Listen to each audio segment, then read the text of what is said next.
purging is at last at hand. The day of doom is here. All that is evil, all that are lies, your parents, your leaders, those who would call themselves your judges, those who have lied and corrupted the earth, they shall all be cleansed. All right. Woo! Let's go. Let's go. There's only one topic. There's only one topic today, ladies and gents, boys and girls. Let's get Sir Kinaz in here first, my lovely co-host. Doom is our topic today. Sir Kinaz, We've been what saying happened? that- What happened 5 hours ago, Sir Kinaz? Well, 5 hours ago, Israel launched what it called a preemptive strike, which is a polite way of saying a first strike on Iran. American bases joined in. The now several American bases are burning. Israel is getting nailed with missiles. Iran has declared war on Israel and the United States. Israel and the United States have declared war on Iran. So don't think there's a formal declaration yet, but it's getting there. Basically, it's getting there. They're in an informal state of war, but yeah, close enough, Sir Kinaz. Yeah, their bases are getting blown up. We have American casualties. Yes. I mean, I know Fox claimed we have no American casualties. Obviously, everybody in that was region born is yesterday. Kryptonian. Yeah. They're all Kryptonians. They all, when they saw the missiles coming, they blasted some of them with their heat vision. And then when like a couple slipped through, it was fine because they were men of steel anyway. I mean, this is really, really, this is a very bad situation. All of our lighthearted approach to doom aside, this is a seriously bad situation. Yeah. I mean, and what makes it worse is it was an avoidable situation. Yes, sir. Absolutely. Anybody want to be speaker? Let me know. Send a request. I also made Sir Ken as co-host. Today is gonna be a wild day. We're gonna be just like brainstorming the whole fucking time. So if you gents want to have theories, ideas, or whatever, right, just become speaker and let me know. But no, Sir Ken is absolutely right. The thing is, right, we need to understand what the stakes are here. American casualties are certainty at this point, right? It's just like, okay, well, Iran is hitting them with the missiles, right? The drones are going to come in to do the sweep, right?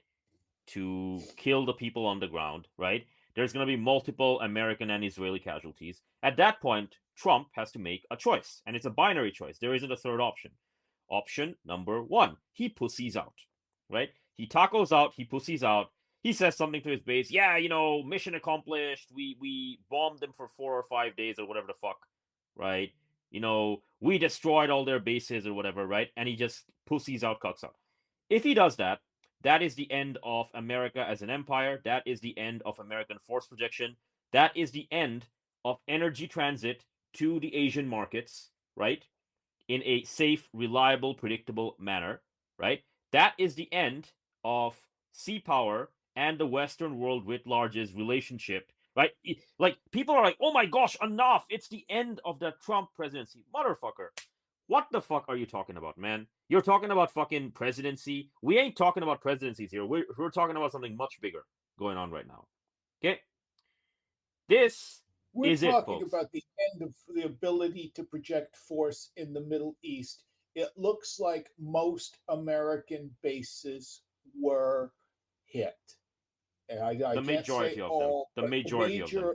All the big ones were hit. And it's daylight. We gotta understand something. It's fucking daylight, okay? It's still fucking. Let me. Give me a second. Iran time. All right. It's 4 o'clock. Okay. Can I jump in enough just to say I wanted to go back to what Kinaz was saying about. I'll just finish the point and you can go ahead, good sir. But sure, the point I was making was that it's fucking 4 o'clock. Okay. Iran launched the missiles. Iran launched the missiles 5 hours ago. Fucking daylight. Okay, you think this is the real attack? Wait till you see when night falls, man. All right, that's all I was gonna say. But go ahead, good sir, Nova Scotia. Yeah, I was just gonna say, like Kanaz was saying, this is really serious. We're talking at the geopolitical level, obviously, but like on the ground, I just saw a tweet that they bombed the Americans and Israelis bombed a school and Yeah, killed yeah, like yeah. something like 50. Like so, that this will come back on them. Spirit, like Absolutely. this is karma, you know. Well, they did this quote unquote, preemptive strike or whatever, right?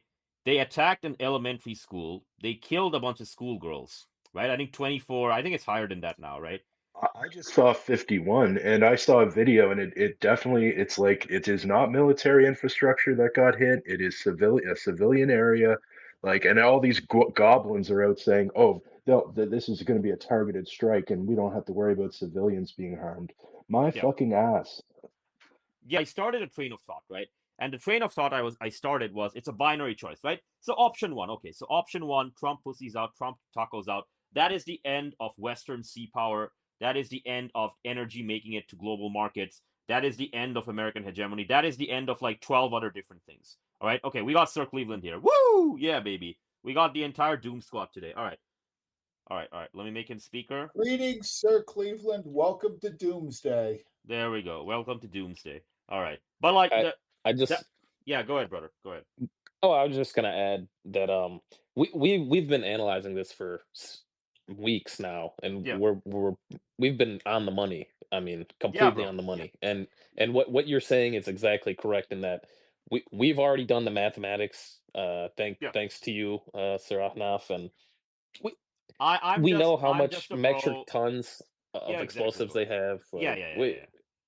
yeah, Yeah. in 5 days we'll see the real the real question will be answered. 4 or 5 days. Yeah, yeah, yeah. Sir Cleveland send me a speaker request. No, but like it depends on the intensity level, right? If they go full balls to the walls 4 or 5 days. If they go like intermittent, it's gonna be several weeks. But it's not gonna be like, oh, America has enough metric tons of TNT for 1 fucking year. No, they don't, man. It's probably gonna be less than 6 months, right? But the point I was making, right? And what was the binary choice? The binary choice was again option one: Trump pussies out, Trump tacos out, rather. When American casualties are confirmed, right? American casualties get confirmed. Trump pussies out, tacos out. What happens? That's the end of the American empire. That's the end of American hegemony. That's the end of Western sea power. Okay, that's option one. What is option two? Option two is formal declaration of war against Iran. Because again, you've killed our soldiers, you've hit our bases, you've tried to hit our ships, you've probably hit our ships as well, right? Formal declaration of war. All right, 5 moves down the chessboard. Gentlemen, what happens? Well, what happens is the Straits of Hormuz get shut down. Why? Because American ships and Western vessels writ large are complicit. And we are not going to let you have access to oil and gas. So, all right, Western bros, pool's closed. Let's see what you got, bro. The pool is closed once again. Yes, Now, sir. I saw Sir Ahnaf, I saw that I read a CSIS report yesterday that said in their estimation, and they could be wildly off. It's not like they're not working for, as a think tank for the US government, but they think that oil will, even if the straits are closed in various, they gave like 4 different scenarios. Yeah, that's right. Whether Iran, attacks oil infrastructure in the region or whether they just close, whatever.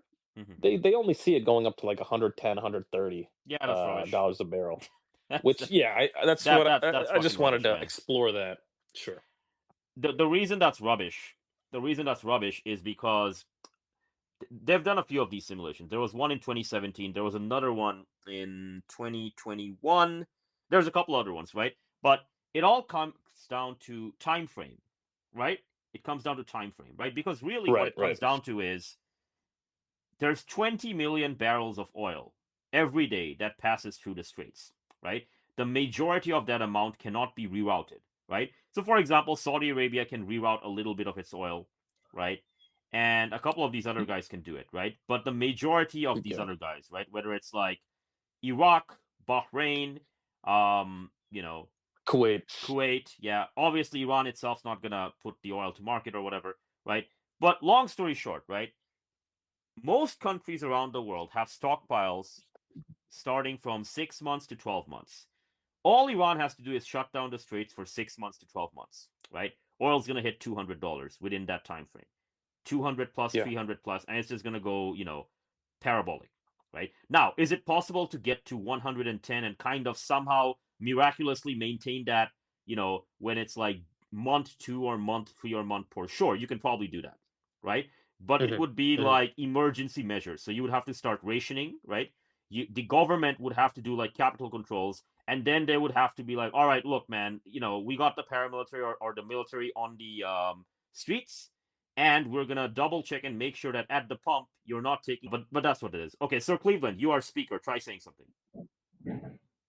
I genuinely think the World War II order that's been established the last 75 years Yeah. is falling apart back home, and they needed this distraction because the United States is falling apart internally Yeah. as a result of the release of the Epstein files. Yes, sir. And this is the best distraction they could come up with, and also the dumbest thing they could do. Yeah. Yeah. Yeah. Yeah. 100%. Yes, sir. Dumbest thing they could do. I mean, I think that's the thing that irritates me For more today, than we don't know. anything We else. don't know. Yeah. Sir Kenas, For we don't know. today, It yeah.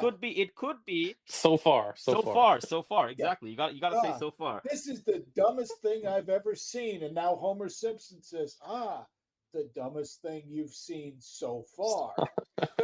This was an avoidable war. It was an easily avoidable war. And Easily. that's the biggest tragedy of this is Right. we have American casualties. We have American Sir Kenas, soldiers Fox News that said are no coming in on casualties. body bags. Sir Kenas, Fox Yeah, News well, said zero Fox casualties. News. That's Fox News. We can stop right there. This is It's Trump's legacy now. This will be Trump's legacy. And all the other things he may have done, some of them very good, they'll all be forgotten. And he'll be remembered as the person who started this war in the Gulf. Yeah. Yeah, he's going to be remembered as this person who, like, again, I'm seeing people who seem absolutely convinced we're going to have a regime change because most of Iran hates the mullahs and they're going to rise up and overthrow the government. And the first thing they're going to do is make peace with America and say, we want to be more like you and we want to have, we want to be more like you and Israel. And they're going to start a new, they want to start a new free government where women don't have to wear hijabs and you can drink booze and watch pornography. Yeah. That's what Iranians want. They Yeah. said this in Libya, in Iraq, in about 8 previous countries as a justification for invasion. And in every single one of them, it's resulted in destabilizing the situation even worse than it was. 100%. And they always claim it's like in the interest of liberal democracy and Yeah. no, but then what's the first thing they do? Bomb 50 Bomb women, everything. young girls. Bomb the Like- country flat. That's going to create a democracy. The Okay, hilarious thing. Yeah, go ahead, Sir Kenas. I mean, the thing here is they're like in those other countries. I mean, yes, it was absolute idiocy on their parts, but they they had the juice to at least set up a foothold in those countries and kind of sort of rule them. They were in Iran. It appears that their strategy centers around we are going to bring we're going to encourage regime change in the in Iran Breaking news. by bombing it. Breaking news. IRGC Public Relations. 32 minutes ago, the American FPS-132 radar with a range of 5,000 kilometers stationed in CENTCOM headquarters in Qatar, equipped with unique equipment used for tracking ballistic missile movements, was completely destroyed. Look at that, Sir Kenas. They took out the eyes first. Oh my gosh. I thought the Iranians were a bunch of savages, man. They don't know how to fight. golly gee, shock Pikachu face. What's happening here, man? If you guys go to current report, you can see a Shahed 136 drone just nosedive directly into, I believe, that radar. I mean, the fact that they can get a Shahed through in the first 6 hours of the conflict, Bro, it's fucking over, is man. It is fucking crazy. the Yeah. Shahed, the maximum Yep. speed for that thing is 180 kilometers an hour. You can fly a fucking 50-year-old jet, right? And shoot it Yeah. down with you can shoot it down with 60, 70-year-old tech. The fact that these are not being shot down tells me that they barely have any equipment left with regard to interceptors. I just saw that. I saw that myself, and I 100 thought, miles an they got hour. nothing left. 100 miles That's an hour. You crazy. can shoot that down with a prop plane. Yeah. You can Yeah. shoot it down with a 50 caliber machine gun. Yeah. Like, Yeah. Yep. Yeah. This is not, this, I mean, what, I thought we had Iron Dome technology. That's What's it. going That's what on? I knew that this war would prove that none of that stuff really existed or worked. I knew it. So for 10 years they've been holding it behind their back, their Yeah. hand, Yeah. promising, wait till you see our secret weapons. Mhm. Now the world's going to get a chance to see them, and you know what? They're Yeah. all going to turn out to be shit, all of them. Yeah. I mean, Breaking news, gentlemen. Breaking news. Courtesy of G-Man. Courtesy of the G-Mans. No more oil for the Goy cattle. Okay, Spectator Index. Breaking news. Several major oil companies suspend all oil shipments through the Straits of Hormuz, according to Reuters report. Boom! There we go, gents. Woo! Hasn't even been a full there day you yet. have it, folks. And New Scotland Tony provided us some pure comedy gold. This is copium. So, with Bahrain base struck and allegedly Americans dead, I guess that's enough pretext for a ground operation if the air raids don't suffice, and thus Iranian regime is guaranteed to end. I've got to sleep. I expect to wake up in a world with discussions of Shah reinstatement. Where are your 2 million troops? Where is your invasion force? Show it to me. Show it to me, bitch. Show it to me. Yeah. Well, Nova Scotia Tony showed him his test result, which came back retarded, unfortunately. I like these fucking goyim, man. Okay, so we have a ground contingent 1/10 the size of the 2003 force, spread out all across the Middle East, right? Then you bring in an air contingent that's like a quarter, right? Or a quarter of 2003. Then you bring in no, listen, Sir Kenneth. Then you bring in a fucking naval contingent that's like less than 1/3. And it's like, yeah, man, even though it's only a fraction of what we used against fucking Iraq, we're gonna kick Iran's ass so hard down the fucking stairs, man. Like in 5 days, like what did he say? 4 days, 5 days of intense. I don't even watch. I didn't get mad. I got friendly. Oh, what was that, Sir Cleveland? I think your video's playing. I don't get mad. I think your when I needed engineering, yeah, so Sir Cleveland, your video's playing. You're not muted. You're not muted, Sir Cleveland. Okay, I gotta just give me a second. Okay. All right, he got it. Okay, yeah. No, but what I was saying was that Sir Kenneth, 4 days, 5 days, man. 4 days, 5 days of bombing using a fraction of the air power and naval power that the fucking Iraqis witnessed. Man, the mullahs, man, they're gonna fucking surrender, right? And you got a bunch of these goyim who actually believe this stuff. Like they pretend to be like policy analysts or whatever. I think that there's this one retard, like his name is like Policy Tensor. I just pick on him, right? Like he's like my prime goy cattle that I pick on, and he's like, Iran's gonna find out what 400 combat aircraft can do. Motherfucker, 400 combat aircraft? Are you serious, man? 400 combat aircraft. 1991 against fucking Iraq. America and the coalition used 2,400 airframes. Get the fuck out of here, man. 400 aircraft against Iran.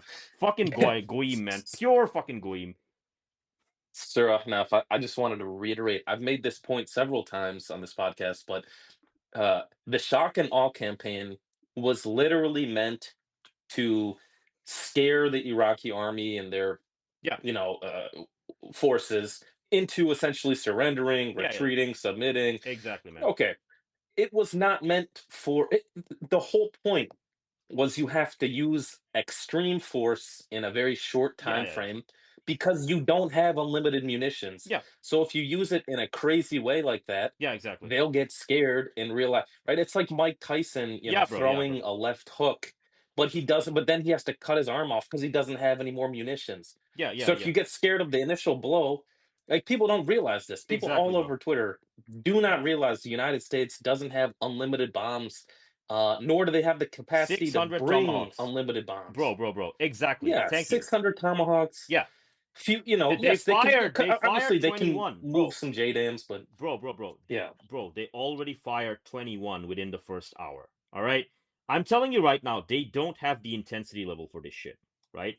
Like in an actual war where Iranians are getting killed and Americans are getting killed, America's going to tap out, man. Like there's literally no equipment, right? Like it's Okay, Yeah, go ahead, Sirkanas. this is a big thing I keep pointing out to people.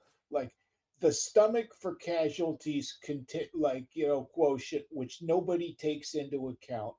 The last time America saw six figures worth of casualties in a fairly short time, between 41 and 45, we lost 300,000 or so people, 200 to 300,000 people in World War II. Mm-hmm. That's the last time. World War II is at the cutting edge of, like, razor edge of living memory. They're like most of the people still alive who could remember World War II don't remember World War II. Mm-hmm. That's just like most of our World War II vets are gone. Most of us, remember having, some older Americans remember having relatives who would tell them World War II stories. I'm one of those people, but by and large, there's just not. We have not seen big casualties. Iran lost between 200 and 700,000 people in the 1980 to 88 Gulf Iran-Iraq war. Iran-Iraq war. Yeah. Their Okay, so their culture has seen mass losses well within living memory. They had 11, 12, and 13-year-old boys volunteer, right? And I don't want to hear this bullshit of, oh my gosh, they were brainwashed. Islam is horrible. Shut up, bitch. That's not what happened, okay? They volunteered to serve their country, right? They chose to be there, all right? 11, 12, and 13-year-old boys went to the battlefield in human waves, in guerrilla formations, to fight, right? To take back land that the Iraqi army had taken, right? This is the society you're up against. You're up against a society where what is the highest moral good that you can do in your worldly life, right? Right? What you can do is you can die fighting an enemy, even if all of the all of the odds are stacked against you and whatnot, right? And you get martyred in the process. That's what it is, right? That's what it is. So it's just like, man, you know, the Americans are fucked. Let me just put it that way. Okay, what does he say? Okay, Otto von bench press. I wouldn't catastrophize it yet. The hit to the market and gas prices may be mild to moderate. What's he saying? There is about to be hundreds of thousands of. Yeah, I mean this. Yeah, Trump so started it on Saturday, so he could so maybe the market wouldn't get hit so hard on Monday. the thing But is, right? the It problem is, I bet depends. you they closed the Straits of Hormuz on Monday. The thing is, the thing is, Trump is not in control. This is the thing, right? Iran is in control. Iran can decide how many Americans do we want to kill. That's literally what this is. It's like when this guy says, "Oh, I wouldn't," market's only going to be mild to moderate. No, that's just fucking wrong. I'm sorry, but like, if Iran decides, you know what, 5 hours from now, I'm just gonna fucking send 5,000 drones and just take out that carrier battle group, right? He can do that, man, right? And if that's the case, right, markets have to price in not just the carrier battle group went down, but they also got to price in. Okay, well, American sea power is no longer uncontested on the global oceans. What does that mean? It means that you need to factor in, okay, well, oil and gas making it to Asian and European markets Is that a guarantee now? No, it's not. It means the supplier now has some sort of monopolistic power, and he can decide, you know what, man, fuck you. You hate Muslims. You're not getting our oil and gas, right? Like, if that's the case, man, like, I'm sorry, but if you're a market guy, you're gonna fucking like run away, man. You're gonna run away, and you're gonna like go into oil and go into commodities, go into gold and silver and all this other shit. That's what you're gonna go into, man. So let me go ahead, just man. add a point real fast, Go Sir ahead, bro. Go ahead, bro. The thing that occurred to me a long time ago was, well, the U.S. still has the largest blue water navy, as decrepit and You mean the ridiculous toilet? as it You mean the is. one where the toilets are failing? That one. Yeah. Yes. Bro, why are you defending this shit, man? I'm sorry, but No, like the I'm not fucking defending. No, toilets are... no, sir. I'm Bro, not. come on, man. I promise you, I'm not. I'm not. Let me make a quick point, okay? No Before worries, you bro. don't No make me worries. laugh I was too just hard. joking with you. I was just joking with you, man. Yeah. I know. That was good timing on that one. Don't defend the toilets, bro. Don't defend the toilets. I swear to God, man. Holy shit, if you defend the toilets. I'll say for any aspiring U.S. servicemen, becoming a plumber might be very lucrative. But let me just Go ahead, man. let Go me ahead. just Go really ahead, real bro. fast. Yeah. So they have this blue water navy, right? They do still have a lot of these bases, although the one in Bahrain is currently being destroyed. They have a lot of these bases throughout the world. They have agreements with various countries to use their ports. No other country on earth has that. Russia has a small aspect of Yeah, that. They can exactly. move around the Mediterranean. They can move around North Sea. China has a little bit of that, but nobody else has. So what is if and when they run out of munitions Yeah. to actually strike Iran, uh, there is, in my estimation, a possibility of like a Venezuela type scenario where they sit thousands of miles away from Iran, but they start interdicting, and we've talked about this, but they start interdicting Iranian oil vessels, just like they did with Bro. Venezuela. And Bro. I know it's insane, but Yeah. that's something that needs to be priced in because that's really one of the only options they have. It's not a They good don't option. even It's have that, very bro. retarded. Bro, they don't even have Well, that. The thing is, here's y- why they don't have that, yeah, right? Here's why they don't have that. I understand the point you're making, right? Here's why they don't have that. If America does that, right? Obviously, Israel's getting pummeled, right? Their overlord is getting pummeled, so they gotta run back to their overlord like a little bitch. That's the first point. The second point is Iran has long range stuff, right? So how far are you gonna go? Well, if you go to Diego Garcia and these places, guess what? The drones and these things can actually still reach you, right? So that's the second point. The third point is, okay, you're interdicting oil. Hey man, you know what I'm gonna do? I'm gonna put up a bunch of sea mines in the Straits of Hormuz. Pool's closed, man. My oil's not getting out. Your oil's not getting out, right? We all get to have a fun time, right? We all get to have a fun time. yeah. You don't have to interdict shit, man. You can just sit there and how long was your deployment? 5 months, but you've already been at sea for 11 months. Gee, man, those fucking toilets aren't the only things that are going to be failing, right? So that's the thing, man. Like it's a complete basket case. And the Chinese are giving the Iranians fucking live satellite, right? So they got all the coordinates on what to hit. This is a basket Jeez. case. This is a fucking Yeah, basket case. it is pure retardation. What I mean, the the Americans level of could do. retardation. Yeah, like what the Americans could do, and this is not an ace in the hole. This is more like, like what they could do is they could say, well, nobody died, and it was just a bunch of injuries, and in 4 or 5 days we decimated you, and you know what, man, we don't even need to fight you because you're so pathetic, and America won, mission accomplished, and they could leave in like 4 or 5 days, right? That is a bad outcome, right? Everyone will say America pussied out or whatever, but Oh my that would God. still sort of preserve some bare, like maybe 0.01% of their credibility. The problem is that all these bases that they have worldwide, all this other shit, man, all of it is incumbent on the kinetic might of the American military. If in an actual contest you are shown to be completely irrelevant, I'm sorry, man, but those countries won't give a fuck about you, right? You're not the strong horse. You're not the strong camel. You're just a little bitch, right? You got bitch slapped by Iran. Get the fuck out of here, right? And that's what's gonna happen to you, man. So like I know this is not gonna happen. Like Trump's a fucking retard. We know he's not gonna do this, right? But if you could wave a magic wand and you're like, okay, well, you're playing with America's hand of cards. What is the way you can limit the damage? This is what you would do. You would basically declare mission accomplished after 4 or 5 days. Be like, yeah, we killed all the Iranians. Oh no, Fox News said this. Therefore, we didn't have any casualties. Goodbye, so long. We defeated you, right? So you have to do like a virtual war thing, right? But that's all they got left, man. That's all they got left, right? Any other outcome, right? Let's say let's say this thing lasts for 3 weeks, right? There's gonna be fucking like you cannot deny the casualties at that point. There's gonna be dead bodies of Americans, right? There's gonna be dead bodies of Americans. There's gonna be like video. There's gonna be fucking audio. There's gonna be photos, man. It's a complete basket case. It's not gonna happen, man. It's not gonna happen, right?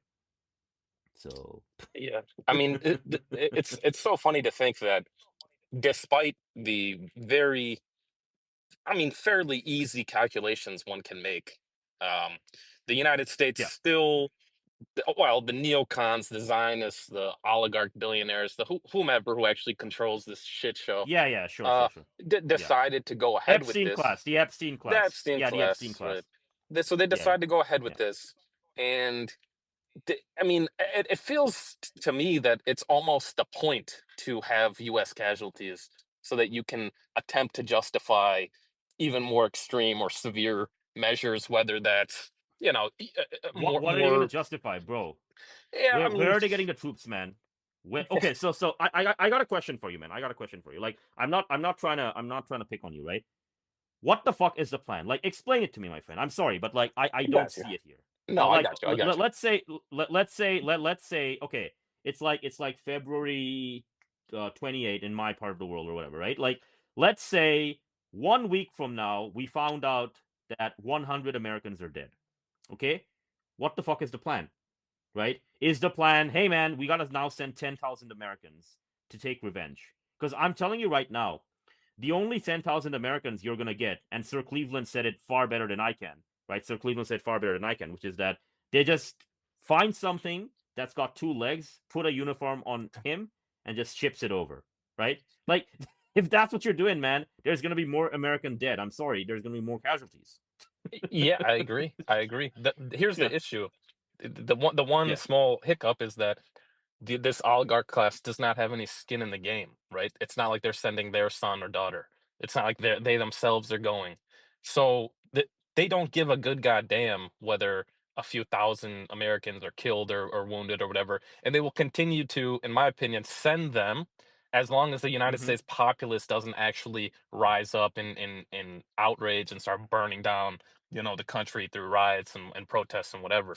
That's the thing that I see as the final sort of culpability aspect, where the U.S. actually has to take accountability for itself, each individual citizen, and they actually have to step up and say, "No, we're not going to do this. This is insane. Doesn't benefit You don't me. have to, Harms me." bro. Listen, bro. You don't have to worry about that shit, man. As soon as the oil and gas prices go up, wait till you see the shit that happens to the so-called Epstein class. I hope so. It's gonna be a lot of fun, man. Yeah. You don't have to hope, man. You don't have to hope anything. It's basic human nature. If the oil and gas prices are too high, people cannot eat, and if people cannot eat and drink food and water, they will start fighting. This is literally like law of nature. it's not. It's not gonna be like Yeah. any society that somehow doesn't follow these rules, man. Well, if you take it a step further, I mean, like I kind of see where Brother Najee is going there because Yeah. the Brown Mutiny is taking place right now, and when it comes Yes, home, sir.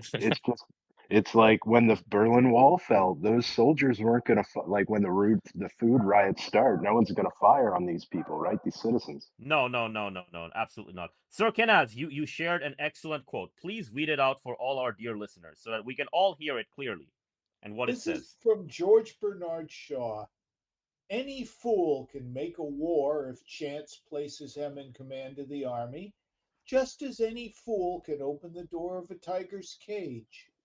But to control it afterward may be beyond the powers of Alexander, Caesar, Cromwell, Peter, Catherine, Washington, Lincoln, and Napoleon.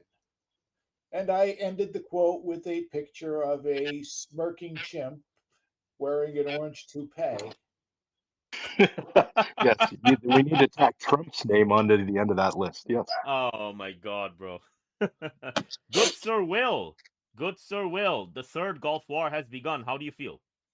Well, if I had a nickel for every time I went to bed only to wake up to a conflict happening, I'd have 2 nickels, which isn't much, but it's a little fucked up that it's happened twice. I think one of the biggest and most retarded things about this is that they're just calling it Operation Epic Fury. And look, I've been mentally preparing myself to live in a very dystopian society for a long time now. But my fucking God, did I ever expect us to be ruled by the most soy, Gen X brained It's fucking Reddit, bro. losers the world It's has fucking ever Reddit known? brain, man. Dude, Bro, it's it's an fucking epic. Reddit It's brain, an man. epic It's fury, man. Come on, epic. It's gonna be epic. Oh, epic. epic! Operation Epic Fury! Epic You know the bacon! hilarious thing, bro. You know the hilarious thing. You know the absolute hilarious thing. The Pentagon spokespeople themselves were asked how long is the operation going to be, and they said 4 to 5 days. So the plan, quote unquote, here's the official plan. The plan is they're going to use cruise missiles launched from aircraft a couple 100 kilometers away from Iranian airspace. They're not even going to enter Iranian airspace. They're going to fire the cruise missiles from the planes, the jets, and from the submarines. And they're going to blow up a bunch of schools, kill a bunch of girls, schoolgirls, and stuff. And they're going to do it for 4 or 5 days. And don't worry, guys, that's going to make the people rise up and the mullahs will be overthrown. That's literally what they're going for, man. Moo. I can hear the mooing now. You Yeah, can hear the goyim mooing, man. Holy shit, man. it's fucking Holy incredibly shit. dumb. It's so dumb. Like And did, Yeah. they just had a protest in Iran, right? And then 5 days later or 10 days later, they had a counter protest where the entire country came out for Independence Day. The drone footage is right there. You have tens of millions of people around the Hey, country. brother, that was all AI, man. That was all Jesus AI. It's Christ. AI generated, man. And then you see these astroturfed accounts like showing like 10 people they're rioting and they're like, see, they want freedom. It's like that's 50 people. You know?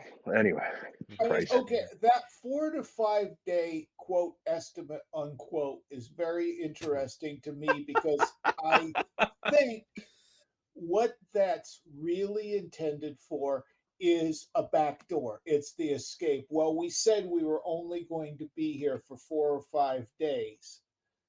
The problem is, are they going to rebuild those air bases that just got leveled? I mean, No. one of the things, the one in Bahrain had a big fueling station. That fueling station was what was making all that fire, smoke, and flame. That fueling station is gone. Any estimates? Do we have any engineers here about how long it would take to rebuild that fuel tank and refuel it? Sir Kenaz, it's never going to happen because America's about to go broke. So you actually can't hire the engineers for it. Well, I mean, for right now we can, but I'm saying, are we going to rebuild the bases, the air bases that got hit? We also don't know when they said they got hit, how many planes were on the ground there, how many, soldiers got killed, how many buildings got blown up, Mm-hmm. and more to the point, you know, Mm-hmm. do we want to rebuild those bases knowing that Iran, which, as we all know, is going to remain a regional power 4 to 5 days from now? Do we want to rebuild them knowing that, Iran has just shown us we can do this? Sir Canez, can I take a crack at steel manning and answering that? Um, Okay. we are looking at a long-term project here, okay? Yeah, this 4 to 5 days is going to be tough, but then we're going to be gone. And Greater Israel, okay, from the Euphrates to the Nile, this is a long-term project, okay? So yeah, we're rebuilding those bases. Maybe not in the next 10 years, but in the next 50 years, yeah, we're rebuilding those bases. Israel and the Yeah. U.S. is going to be stress money that we're going to get from that 10% tariff, like there is an amount of like crack smoking that is going on right now with this administration and America in general that's like beyond. I mean, you could see it back in the Iraq like days when they thought they could take over a country and manage it and dismiss all the Baathists and run that administration. 4 to 5 days, you can bomb and kill a bunch of ex-presidents and and government officials but you can't go into that country and administer that country. Like, and it's Supreme Leader Ayatollah Khamenei to give a speech very soon. We might get an official declaration, gentlemen. There you We go. might get it. Ayatollah, if you can hear me, take the fucking gloves off. Take the gloves off, Ayatollah. Fuck the Americans in the ass without any lube. Do it, Ayatollah. He's already doing it, bro. They're not going to negotiate with you. Bro, he hit every base, man. Come on. Okay, Iran, bro. So you gotta let it cook a bit, man. Exactly. Here's the hit, and I concur with that sentiment. The thing about Iran is they're not, they're not really even a superpower. They're not a superhero. They don't have magical powers, right? They have several thousand ballistic They're a regional missiles. power. They're a strong regional power. They're very advanced, top 5 in the world in certain categories, but all I'm saying is that they're smart. Here's the thing that is shocking. Iran is actually pretty intelligent, and their adversaries are pretty retarded. So they're just gonna let this cook, right? They're gonna send several dozen missiles every few hours. They're gonna send drones, and they're gonna keep the U.S. embroiled in this thing until the U.S. realizes basically we're retarded. Exactly. Basically, what's gonna happen, right? It's like 4 o'clock, 5 o'clock right now. It's daylight, man. Okay. If you want to see the big attacks, it's gonna be nighttime. All right. And what's gonna happen is like Brother Naji was saying, it's gonna be decoys. It's gonna be one wave, and it's gonna be like, oh, it's only 5 or 6 missiles and 20 drones. Oh, here's wave number 2. Here's wave number 3, and suddenly, all of a sudden, wave number 7 has like 100 missiles, and that's the real attack, quote unquote, right? And that's the strategy. The strategy is gonna be you keep firing these smaller guys. They eat up all the interceptors, right? And the bigger guy shows up, right? Now, there is another option they could do, right? America could do this. They could be like, okay, well, we can just let the drones hit us so that, okay, fine, the drones are hitting us, but we will have enough interceptors left for the bigger attack that shows up later, right? But if you do that strategy versus not like, the other strategy is you try to intercept the drones, right? If you don't intercept the drones, the cumulative damage of like 90 kilos of TNT, 50 kilos of TNT, 80 kilos of TNT, it's going to destroy you basically, right? So they are up against 1,000 mosquito bites, right? That's what they're up against, right? And it's going to be an extremely brutal, gruesome, painful way to die. That's basically what they're up against. It's going to be torture, man. But wait, breaking news. Laura Loomer, and if you can't trust Jigsaw, who can you trust? High-level source tells me the United States will be assuming economic management authority of Cuba within 30 days. You gotta conquer Cuba. Give me a break. You gotta conquer Cuba. You gotta land an army. You gotta land an army. You gotta conquer Cuba. You gotta go through all the urban fighting, right? You gotta somehow not die by getting ambushed by random 15-year-old teenagers. You gotta fight. Like, this is the thing, right? This is the thing with America. America's like, yeah, man, we're a fucking empire. We're gonna kick your ass. And I'm like, if you want to steal something, you need to actually show up and steal it, right? You can't simply like declare that I've stolen it. This is not how the world works, man. I'm sorry. Fat old man trying to break into your house and tell you that he's. You gotta break in. You gotta break in. Just kill me and take my. No, bro. You gotta break into my house, kill me, and take my stuff. What I'm saying is, you can't just go to people and be like, "Yeah, man, I stole you." I'm like, okay, no, I still own my house. You haven't done anything, right? Like, America is so fucking pathetic, man. It is so fucking pathetic, right? Absolute fucking basket case. Absolute fucking basket case. Absolute basket case. That's my 2 cents. Absolute basket case. Basket case beyond basket case. Oh my gosh. Even basket cases would say it's a basket case. Mm-hmm. Yeah, Sir Cleveland, Sir Ahnaf. I mean, the craziest part is that literally the Pentagon came out and were like, "Hey, we don't actually want to fight this war, guys. We don't have the munitions. We're running low on all this critical stuff," and and then they just go ahead and do it anyway. I mean, just the level of you said long ago that there was no plan, Sir Ahnaf, and that Trump is retarded and everything is kind of just gonna catabolically collapse. It's the easiest explanation. It is the easiest explanation. The reason I came, like, initially when I used to listen to Sir Malcolm stuff, I was skeptical, right?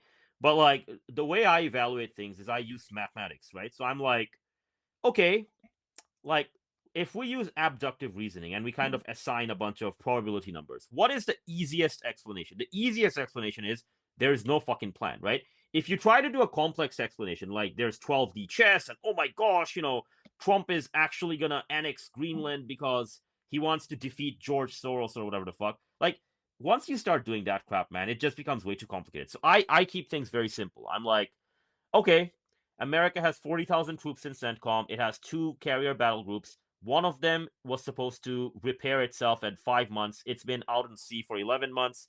The other one, I think, is like the toilets are failing or whatever, right? So that means there's no plan, right? There's no 12D chess. Like there's no fucking 12D chess of like 650 toilets failing at the same time, man. I'm sorry, right? Sure enough. Okay, I'm sorry. Could you maybe talk about the airframe replacement rate as well? Do you know much Oh, about that? yeah, some numbers. I ran some numbers, and I do some of these simulations. I'll give some listener discretion is advised. These are all simulations, so again, in the real empirical world, things could be different. But I ran some numbers with regard to like, okay, in Vietnam, the daily, the weekly, the monthly, and the yearly attrition rates. This is for like airframes. What were they like, right? What were they like, right? And you can kind of get these numbers. And when you calculate these things, right, it's very unintuitive initially, right? So, for example, I think, let me just pull this up very, very quickly. Yes, so in Vietnam, the United States jet attrition were as follows. Daily was 0.05% to 0.07%. Weekly was 0.4% to 0.5%. Monthly was 1.5 to 2%. And yearly was 20 to 25%. Oh, no, that's not so bad. That's not so bad. What's wrong with that? Well, if you have 1,000 airframes and an entire year passes and it decays by 20%, you got 800 left, right? If it decays by another 20%, you got 640 left, right? And so on and so on and so forth, right? Now, it's not really a problem if, like as Sir Malcolm loves to say, you actually have an industry, the economy is still kind of functioning, and you're still building airplanes, right? But. What happens if that's not the case? Well, what happens is you lose a plane, and that's it, man. The plane's not coming back. You're not replacing it. You're not rebuilding it. It ain't coming back, right? And so the thing is, the Vietnam example is actually the optimistic example because Vietnam never had modern integrated air defense. It did not have layered air defense. It did not have like the fucking Chinese going to them and being like, okay, we're going to give you live satellite feeds and ISR for the entire battle space. So you have all the coordinates for all the stuff. So, realistically speaking, right, what would the number be against Iran? Well, I did some math, and the lowest number you got to go for is around 3 times or 4 times higher than the 0.05%. So, you would have to do a daily attrition of 0.18 to 0.28%. Oh, enough. That's not so bad. Okay, well, weekly is 1.3 to 2%, monthly is 6% to 9%, yearly is over 65%. Okay, monthly. Let's do monthly. All right. Let's take the smallest number. All right? And let's say for argument's sake, America has, I'm going to say 500 jets. I'm just going to make up a number which is larger than the actual satellite confirmation that we have of what's in theater. But okay. 6% decay. All right, Sir Kinaz, math time. Math question time. Or whoever wants to do the math question. 500 jets, 6% attrition rate, right? For 6 months. How many jets will be left at the end of the Okay, 6 months? about 350. Okay, so 150 plus jets would be lost. Sir Kenaz, what would happen to the American political system if 150 jets are lost in 6 months? Oh, it would. We. It's like I said. We aren't really ready to handle big casualties. No. We're not. I mean, that's just like the other problem. Like another factor everybody seems like is forgetting, at least in my experience so far, is you don't just need people to fight a war. You need Exactly. young people. Now, Bingo. young people are largely, I think it's now 65 to 35%, and that's going to go like that 65 number is going to go up. Support Palestine versus Israel. Mm-hmm. All those young people know very well that the war against Iran is not a war for American interests, it's a war for Israeli interests. You're going to have to Mm-hmm. get them all hepped up about going to die for Israel. Spoiler alert, Mm-hmm. you'll fail. But Sir Kenaz, I was told by Newsmax that Judaism is the foundational pillar of Christian, Jesus, and then Jesus, peace be upon him, gives rise to Christianity, and Christianity gives rise to Western civilization. Therefore, Judaism is the pillar of Western civilization. Therefore, obviously, you can persuade the young people to fight for Judaism. That might be true if those young people weren't like well aware of what's in the Talmud.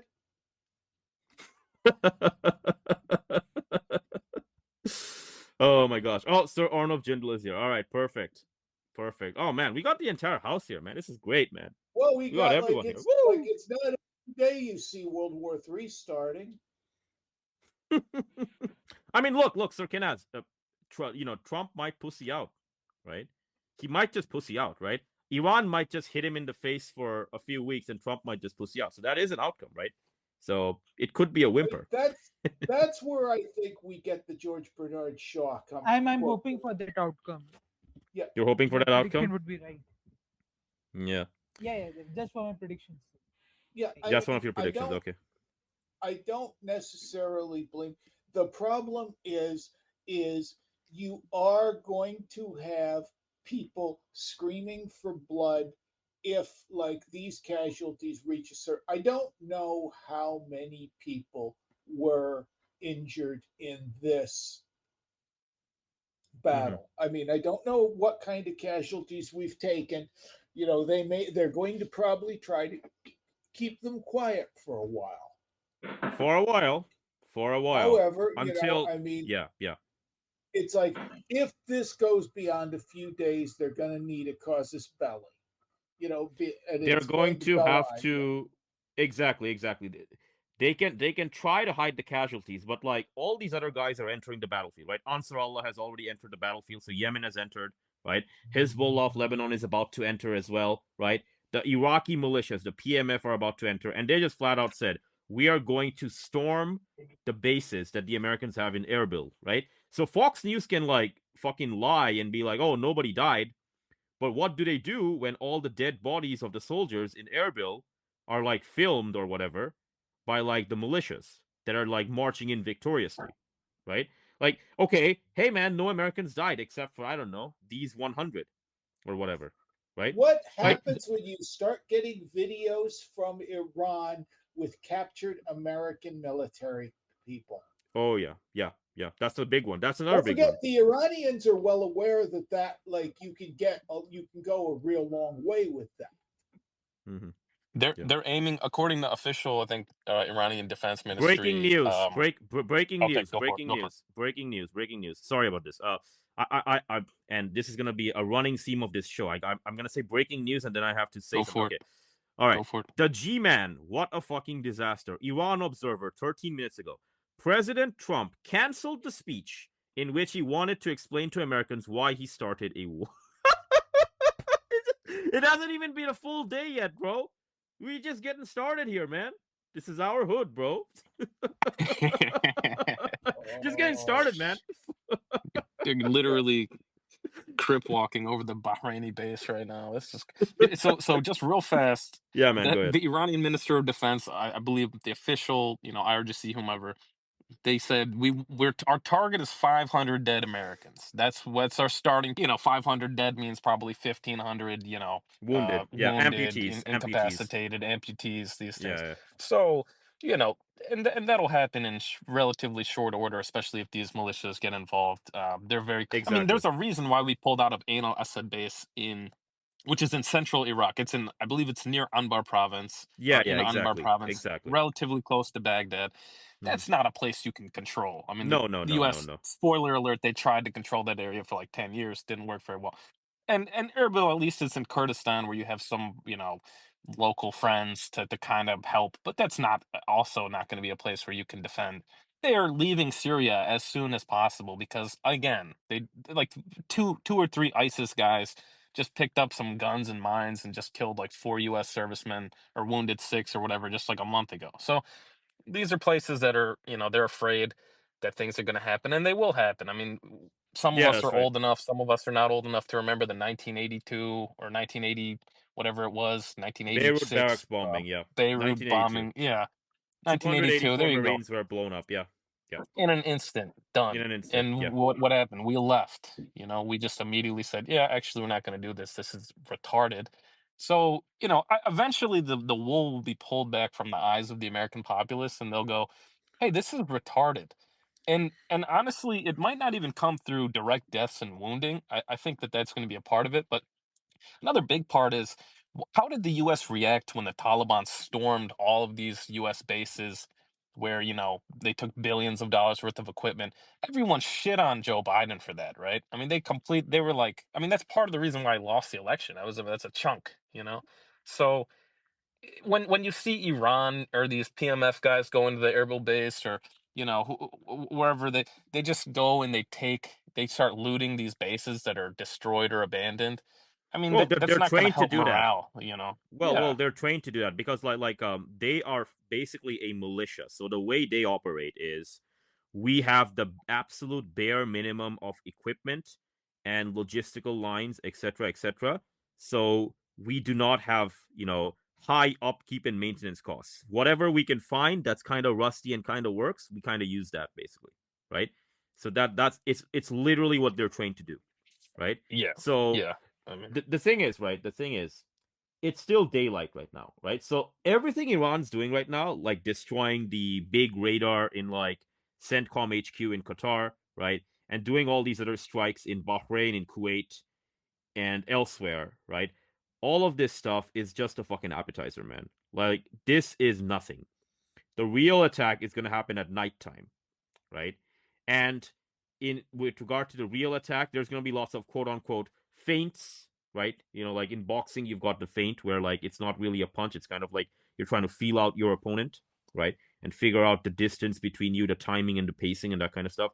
That's basically what's going to happen. But that's what this is, man. Like at this point, Trump, and America have to demonstrate. Like, again, this is now empirically falsifiable thesis. Is America a nation? Is it an empire? Or is it just fucking detritus, right? Is it bro, it's a just paper like tiger. It's being shown as a paper tiger as we speak. They're like how remember with many the how many 12-day things have they war. bro, how many things have they intercepted? I think a bunch of these drones and they're saying, yeah, man, we're intercepting fucking missiles. So I'm like, no, dude, you're intercepting a bunch of fucking drones, right? So I want to see what happens, nighttime, right? As in like a few hours from now, right? But right now, based on what I'm seeing, they're definitely short on interceptors, man. Right? Like they have not replenished anything. They're gonna get absolutely smacked to Kingdom Come, right? And they will take loads of casualties, right? Do I think it's going to be several thousand? Well, not initially, no, right? But if this continues for several months, yes, they would, right? Yes, they would. Yeah. Yeah. Good. But in terms of Let like me the just 500, yeah, but in terms of like the 500 you said, I yeah. think you're correct. I think he's aiming for that, but I think what's going to happen is Iran is going to quote unquote overreact in the following sense. They're going to be like, okay, this is an existential war. The great Satan America is coming to destroy the Iranian nation. And he just goes for it and he punches America in the nose, right? And then he finds out America is actually got a glass chin and he's 75 years old. He's obese, right? And he's got like stage 4 bone cancer. That's what Iran's about to find out, basically. So, America's performance art. It's yeah. dinner theater, and they're about to run into Iranian missiles, which are real. They're not performance art. So they've been acting. It's not very good acting, and that acting is now about to encounter the real world in the Gulf of Hormuz. And I don't believe the Americans can tolerate even one casualty without a massive disruption internally. People have begun to realize Donald Trump is just another fake, just like all the others. And once that sinks in, even to the MAGA crowd, he's not going to have any support for anything he does. And they'll just be counting down the days that he leaves office. And the notion that J.D. Vance is going to succeed him is a joke now. It's not going to happen. Okay, Yeah. gentlemen. Sorry. 32 minutes ago. Okay, so this is one of those like pro-Western, pro-American channels. Okay. Live video footage of an Iranian drone slamming into the headquarters of the United States Navy Fifth Fleet at Naval Support Activity NSA, Bahrain, moments ago. And then Philip Filkington says, the US does not even appear to have sufficient air defense to protect from Iranian drones. What on earth is going on? Gentlemen, what on earth is going on? Yeah. You tell me. I mean, Ukraine, Russia, they routinely shoot down dozens of these drones every night, you know, and they throw them back and forth at each other. And obviously some get through, but, according to, open source and whatnot, probably 70 or so percent are shot down. Maybe more, maybe less, who knows, but, a significant amount.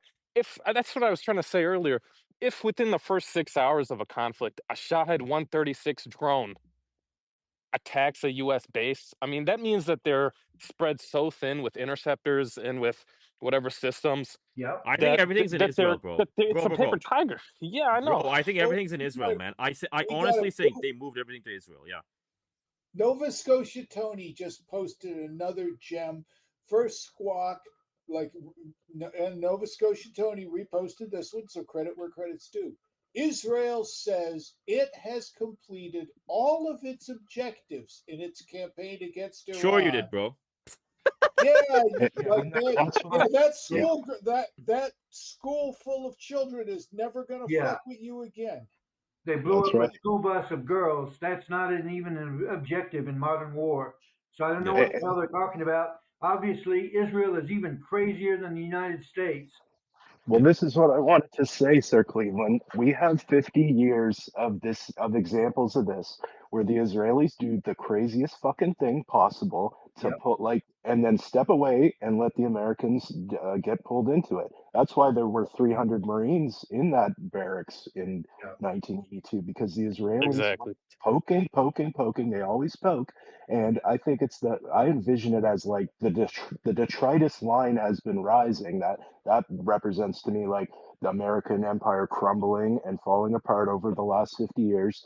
But the idea that Israel can just go poke, like the conservatives always say, like they're gonna find out why we don't have healthcare or whatever. Wait, you're finding out your government is Zionist occupied. Yeah. That's what this is. Go further than that. It's just basically Gurkhas.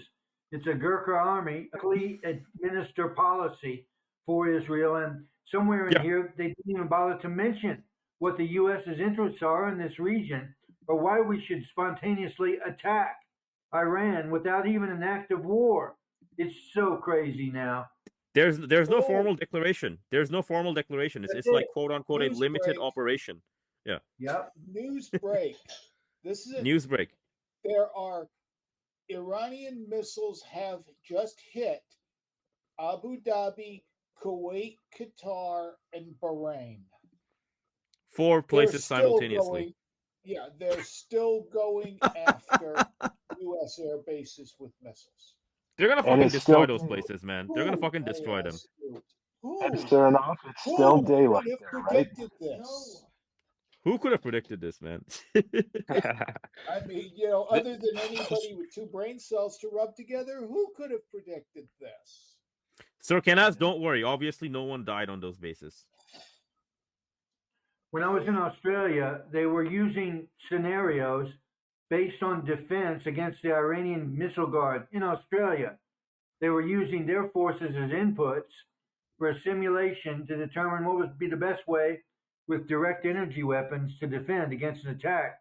And the reason they used Iran was because everybody knew they aren't kidding with this missile defense. I mean, it's really impressive stuff. Nobody in their right mind would go in there and attack Iran because of the sheer volume of missiles you'd have to deal with.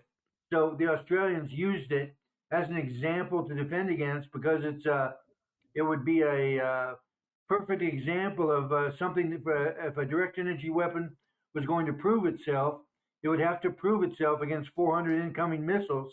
That's And right. our results on the simulation was the result of the simulation was you would be nuts to attack Iran. Mm-hmm. And now they have every reason to actually get a nuclear weapon. I know it. They If they had they any have locomotive before, they don't now. they have so last June, so prior to the 12-day war, right? We know for a fact they had 440 kilos of 60% highly enriched uranium, right? Um, it's been several months since then. They probably have more than that. Even with the 440 kilo, right? Assuming that they have very high tech, like third generation nuclear scientists and designs and whatnot, that's enough to build 100 nuclear warheads, right? And ranging from sizes of like 15 kiloton to 50, right? But if they've got even more than that, man, like a lot of people say enough, Iran can't do anything to America. And I'm like, okay, bro, like Iran has a space launch vehicle. It's called the Qaem. It's called the Qaem 100, right? It has a range of more than 10,000 kilometers, okay? This thing on paper, it says, oh, this is for like satellites and civilian and scientific research. You know what it's shaped like? It's shaped like an actual missile, right? Here's the hilarious thing about the Iranians. They're like, oh, it's not an actual ICBM, bro, because it can only carry 300 kilos of stuff, right? And it's only going to carry like civilian stuff, wink, wink, nudge, nudge, right? So I did some calculations. Like, okay, let's say Iran takes the 60% or whatever, and whatever else they made, and within 1 week they enrich everything, right? If they've got access to the top end, cutting edge, third generation nuclear designs and stuff, what would the Qaem be, right? Okay, so the Iranians have like 32 of them, 3240 Qaem 100s, right? Well, each of them would then be a 300 kiloton to 450 kiloton warhead, right? Which could hit New York, which could hit, Los Angeles, which could hit these places, right? So enough, Iran doesn't have. Well, I mean, if you continue this shit, maybe 1 week from now, that's no longer going to be true. They could just they could just set the nuclear thing up. They could get their scientists in a fucking mountain bunker underneath several hundred feet of mountain, and they can be like, all right, here's the uranium. We're gonna build the bomb right now in 1 week. We're gonna, like, what's it called? We're gonna level up right now in live, right? We're gonna put it on the climber and we're gonna we're gonna shoot it, right? But like, people need to understand something. If you're dealing with a threshold state like Iran, right, which has actual like highly enriched materials, right, you can't simply behave like this with them, right? And if you continue this way, man, I mean, it's not Israel you should be worried about. It is Iran you should be worried about, especially if Iran thinks that you Like are going for the throat. Yeah, yeah. Go ahead, man. Go ahead. the demands list that US had to for Iran. It's like a schoolboy. Like it's literally 12 years old, retarded brain Yeah, bro. Yeah, bro. thing that they did. Yeah, It's like give us everything you have and like shut up. yeah, Like what nonsense yeah. is this? It's rubbish, man. It's pure rubbish. It's pure rubbish. It's Zionist hubris, my friend. It is supremacist, retarded Zionist hubris who they believe they can dictate to the world, and they want to use the U.S. as their cudgel to do that. Mm-hmm. And they're failing. We'll see. The funny thing is that given game theory, Ahnaf, Yes. you would never treat Iran this way because you can love Iran, you can hate Iran, doesn't matter. They, if they're a threshold power, they have enrichment capabilities, they have They underground have it, man. bunkers, they They have have the secure facilities, 60%, they man. have all of that. Exactly. So if you have the ability to send in IAEA inspectors or send in your own inspectors and monitor the situation, that gives you, even if they decided to break out, even if you don't trust them at all and you think, well, you would take that ability, right? You would go and send inspectors all over. You would continue to monitor because that gives you at least a few weeks of heads up before they actually, enrich their uranium to whatever they need, 90%. So the fact that they're doing this insane list of demands leads me to believe that No, that's not actually the goal. The goal is not to prevent Iran from having a nuclear weapon. The goal is to destroy the Iranian regime and not even change it, just They don't even destroy have. Iran, make it Yeah, but bro, they chaos. don't have. Yeah. What weapon are they gonna use? Right? What weapon are they gonna use? Right? Exactly. No, Yeah, I like, oh mean, man, we're gonna there. fire the Yeah, tactical nuke. We're gonna fire the tactical, like people say, enough. Why? that's my only. Yeah. Yeah, that's my Okay. only Okay. even possible understanding, like Okay. So you imagination. fire the tactical nuke. Mad is active, and you get nuked by others. Okay. Let's say. Okay. Let's wave the magic wand. Let's wave the magic wand. Everyone becomes brain dead, and they don't nuke you in response. Iran can just develop the Qayyam 100 in a week and hit you with a nuke, man. Like, you still don't get out of this thing, right? So like, there's no way to win. Like, if you put the 450 kiloton yield on the Qayyam, right, the mount rather, on the Qayyam 100, and it hits New York, right, that's like 1.5 2 million dead, right, from like radiation and all these other things, right, and like 3 4 million completely, like, eviscerated and whatnot. Like, you can't survive that, right? So even this pathway of, like, I give you a magic wand, you wave the magic wand, Pakistan and Russia don't hit you because of the magic wand, you hit Iran with a Israeli nuke and whatever. Like, even this doesn't work. It's like, it's fucking Well, I ridiculous. would say I would posit really fast, Rafnaf, Yeah, that go ahead, man. well, about what was it, 25 years ago, that some say Mossad blew up part of Manhattan. So they do have a penchant for this type of thing. Just throwing that. Mossad can do whatever the fuck they want, man. But like, without their American goyim, man, like the Israel cannot exist without the American goyim. I'm sorry, man, but like, No, we you're made right. the fuck it. Right. Yeah, Yeah. yeah. Okay. Like, okay, well, we made the desert bloom. We are innovative. Shut the bitch. You are just a fucking parasite. Without the American goyim, you cannot exist. Go ahead, Sir Cleveland. They shipped flowers. They shipped flowers from New York City to plant around the Israeli embassy when it was founded, to then say we can make flowers bloom in the desert. Look, they had enough money to put flowers on an airplane, bring Yeah. them over, and plant them to create that illusion. Mm-hmm. The golem that they've been riding is getting weaker by the hour. Mm-hmm. It can't carry them any further or fake any power it doesn't have. Mm-hmm. And now they've got the golem into a war in the Gulf. They've basically destroyed their free ride. I really think that they're going to discover after this, we've worn the U.S. out. We can't get any more mileage out of them, so we If can if fake like we know what we're doing. if the Israelis whip their goyim to death, if the Yeah, Israelis whip their goyim to death, which is probably what's happening right now, right? Right? It yeah. might take several weeks, it might take several months, and let's assume, for the sake of argument, Trump actually declares war and he doesn't pussy out. If that's what actually happens, right? Because again, we don't know what's going to happen, right? But let's say that happens. Trump doesn't pussy out. Trump declares war formally. Straits of Hormuz are closed. We have the whole thing happen. 6 months to 12 months, America's just dead, man. Right?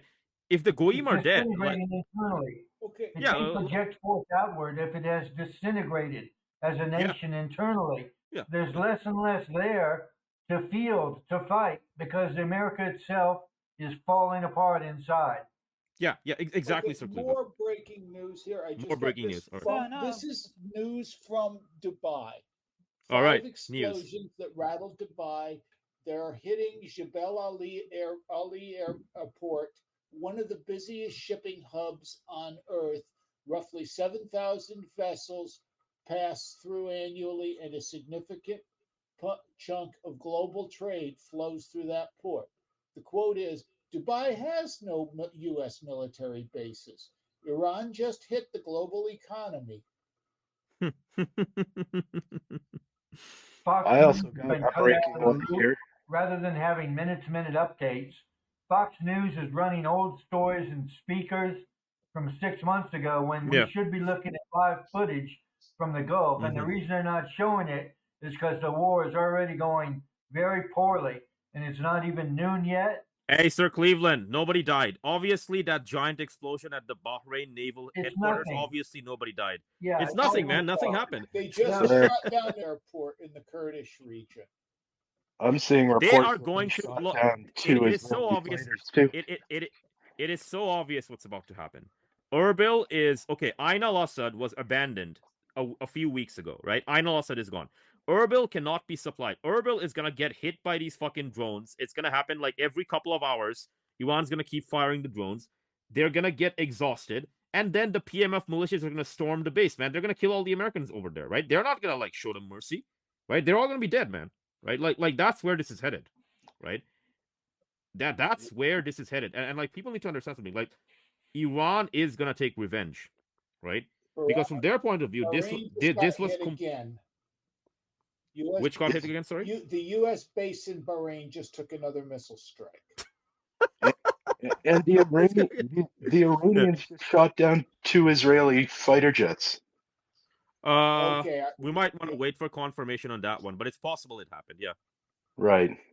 It's possible it happened. Yeah, likely it happened given given Iran's air defenses. I'd be very surprised if no fighter jets got shot down. But yeah, this is like, okay, I don't see the bases that they're pummeling into rubble getting rebuilt. Yeah, it's not going to happen. Too. Very important. Well, are they going to rebuild them? Are they going to rebuild them after the East Wing of the White House, or before? Yeah, around the same time as it's gonna be after like better analogy. It's gonna be after bases, the East Wing bases, and the West Wing. Beautiful bases you've ever seen. Big gold plated. Sirkenas, gold plated. Brother Naji, that's hilarious. You can consider them closed after today. Yeah. They're not going to reopen either. We won't rebuild them. Okay. I mean, so it's always. I'll go for it. Okay, China Pulse, 31 minutes ago. Okay. Some observations on the very first day and very first hours of this new war against Iran. Point number 1. So far, there are no reports of Israeli special forces operating inside the country. Number 2, apparently there has been very limited success against Iranian missile launchers. Oh, you can't find the fucking launchers that are dressed up as civilian trucks. Golly gee, shocked Pikachu face. All right, number 3. The launches are truly massive, but Israel is not reporting how many are getting through and hitting them. Okay. Yeah. Number 4, regional air defenses were overwhelmed by initial Iranian missiles in many places, with drones getting through outright. Okay. Number 5, long-range Iranian drones have barely been used. Okay. Number 6, the Houthis and Hezbollah have remained silent for now. Number 7, Iran's chain of command has not been disrupted. Sirkenas, what do you say to all of that? I can only quote one of the great minds of our generation, Ozzy Osbourne. Fucking speechless. Only 4 days. It's almost like they've been... Sirkenas, only 4 more days of this. Don't worry, and then the war will end. Obviously, because Iran will show mercy and let us go after 4 days. It's going to end after 4. I would not be surprised if it does end after 4 or 5 days with Israelis. Trump insists, we had a victory, the biggest victory, tremendous victory. We accomplished all our objectives. We even accomplished objectives we didn't want to accomplish. I expect that. 20 minutes ago, breaking news. Okay, I gotta verify this. Okay. Breaking news, Monitor X. Breaking news, the passage of oil tankers through the Straits of Hormuz has been halted. I don't know yet if that's true. I gotta double check. Damn. Oh dear. Sir Cleveland, what do you have to say?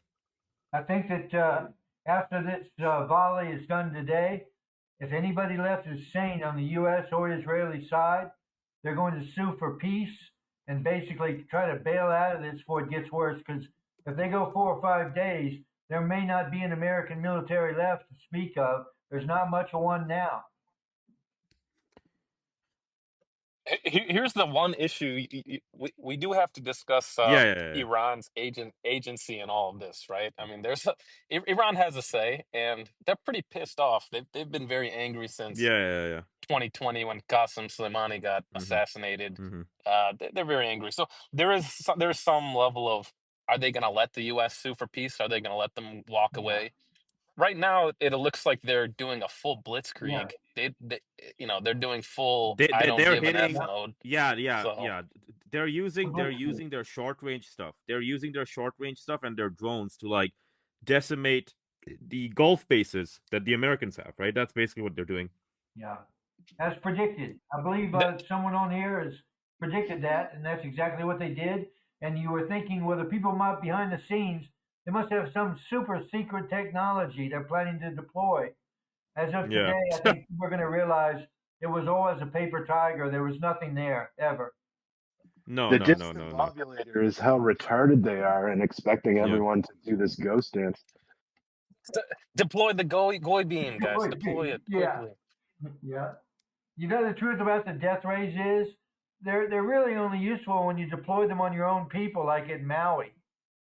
In warfare, they're not advanced enough yet to use against a real enemy. That's the tragic. Concentration. Sir Cleveland, Yeah. you said it best on the previous show you did. Even if America could deploy 4 or 5 UFOs to the Straits of Hormuz, Yeah. it doesn't matter because Iran has concentration of firepower. Yeah. Concentration of firepower. That's all you need, man. Like, you Yeah. just need a bunch of firepower, and just physics will kill your opponent, basically. Yeah. I think the aliens would be saying, we need to get the hell out of here. We promised the Americans some backup, but after we've seen how many missiles Iranians have, we're leaving the damn planet, man. It's not safe. Oh man. I think actually Sir Ornov. Yeah, go ahead, man. Go ahead. Yeah, like Go ahead, man. I'm sorry, I'm actually like interrupting your guys' discussion on the No wars. worries, man. No worries, man. Please. Yeah, No no, worries, man. because Go ahead. I'm more worried for my own side here. Like one of the reasons why I didn't want the war to happen is because a lot of our oil comes from that area, that Strait Oh, of I know, what? man. Yeah, so I was just Hormuz, asking Straits of that if Hormuz, yeah. this, yes, if this goes on for a while, like how much impact will it have on like oil prices and all? I know. I think the Indians, brother. I think the Indians Yeah. have like 9 or 10 months, so you guys will be good for at least a year, right? I don't think it's gonna go that, because the thing is, can the Americans fucking fight for a year? No, I don't think so. Like, no way. I think what's probably gonna happen. Well, go ahead, man. Go ahead. Go ahead, man. Well, I mean, okay, so let's look at the actual physical objective reality of what the US can deploy. Yeah, right? that's right. So it's almost we've essentially seen this. Yeah, that's right. We've seen them send all of this weaponry to Israel, and we've seen Israel sortie rate their ability to bomb targets. All of those bombs, like 95% of them, come from the United States. So they technically, and this is in a specific scenario where they're able to destroy Iran's radars, missile defenses, etc., which I don't think they can, but it's possible. If we're looking at the worst case possible, then you could see potentially sort of maybe a couple dozen airstrikes every day or so on Iran for for a very long time. I mean, that's what Israel did in Gaza. That's technically the limit of their ability, unless they want to use tactical nukes. So that's where we're at when talking about the limits, and I don't see that happening, but it's something to consider. Okay, the IRGC is saying around 200 U.S. troops killed or wounded in Iranian strikes. I don't know if that number is true or not, but that's what they're claiming. So what they're claiming, I guess, is they've killed 50 and 150 are like wounded or whatever. Hello, can you hear me? Well, it wouldn't surprise me that there are many wounded. When you look at what the previous Iranian reactions to some of these bases were, after Qasem Soleimani got killed, after XYZ, the Iranians lobbed a few missiles in, and they gave like 60 or 80 American servicemen like severe concussions. We don't actually know the extent of their injuries. So just the blast wave alone in that Bahrain explosion in the middle of a warehouse, like there's not a single security guard nearby that warehouse in the middle of the largest naval base for the Fifth Fleet in the region for CENTCOM. No, of course there were people around. So I mean, there for sure some wounded, whether moderately or otherwise. It's just my take. Tel Aviv They is are getting going to a say wave of missiles. A wave. This is gonna happen. Yeah. Iranian missiles are on the way. Yeah, this is gonna keep happening for a while. I know it's not like a broken record, but when I was in Australia and working on some of this tech, and I'd read in the air and sea magazines that, oh yeah, Australia has this secret technology. I thought, holy cow, I'm actually working on that stuff they're talking about in the magazines. And I began to realize, the truth is, at the end of the day, I have my moments, but I'm not the world's greatest programmer, developer. I know there's better than me, plenty. But I was thinking, so if I'm actually trying to form the architecture for this system, instead of discovering the system that exists now and improving on it, but rather trying to create it from scratch, the implication is that behind the scenes, this super secret new technology is just not practical beyond the demo stage. And let's be honest, if I'm the only guy they have working on it, and I'm not even getting a paycheck, you see what I'm saying? It all starting to break down for me. And wait, Australia has the most advanced tech, and I'm working on that tech, and I haven't even gotten a paycheck this month. I started to realize this stuff must be all fake. In the first major conflict, we're going to find out there are no new secret weapons. It's one thing to use a single one of them on Maui to set it on fire. But in a real conflict, like for example in the Gulf of Hormuz, I reckon America is going to turn out to be just a big fake. Everything about it's fake. That's what we're seeing today. Okay. Yeah. Trolley Problem Enjoyer, thank you for showing up. Left a message here. A senior U.S. official says Washington has planned an escalating series of strikes with built-in off-ramps. Each round would last 1 to 2 days, followed by pauses to assess damage and recalibrate. Basically, that's the weakest thing I've ever heard in my life. That's the most pussy shit I've ever heard in my life. Basically, what Sir Kenneth is saying is that the Americans have so little firepower that they have to make it sound professional so that people can actually take them seriously. That's basically what Sir Kenneth is saying. People who don't have military experience, they can say, yeah, we've got 400 planes. And as you said earlier, yeah, they don't realize there were 2,000 in the previous Gulf War and 400 next to nothing. That's like an admission you don't have anything left. And it's not up to them to decide anymore now, because when Iran has all this cheap technology to lob at you, you're cooked. It's real. Their tech is real. So I think today the U.S. is going to be exposed as a fraud it is.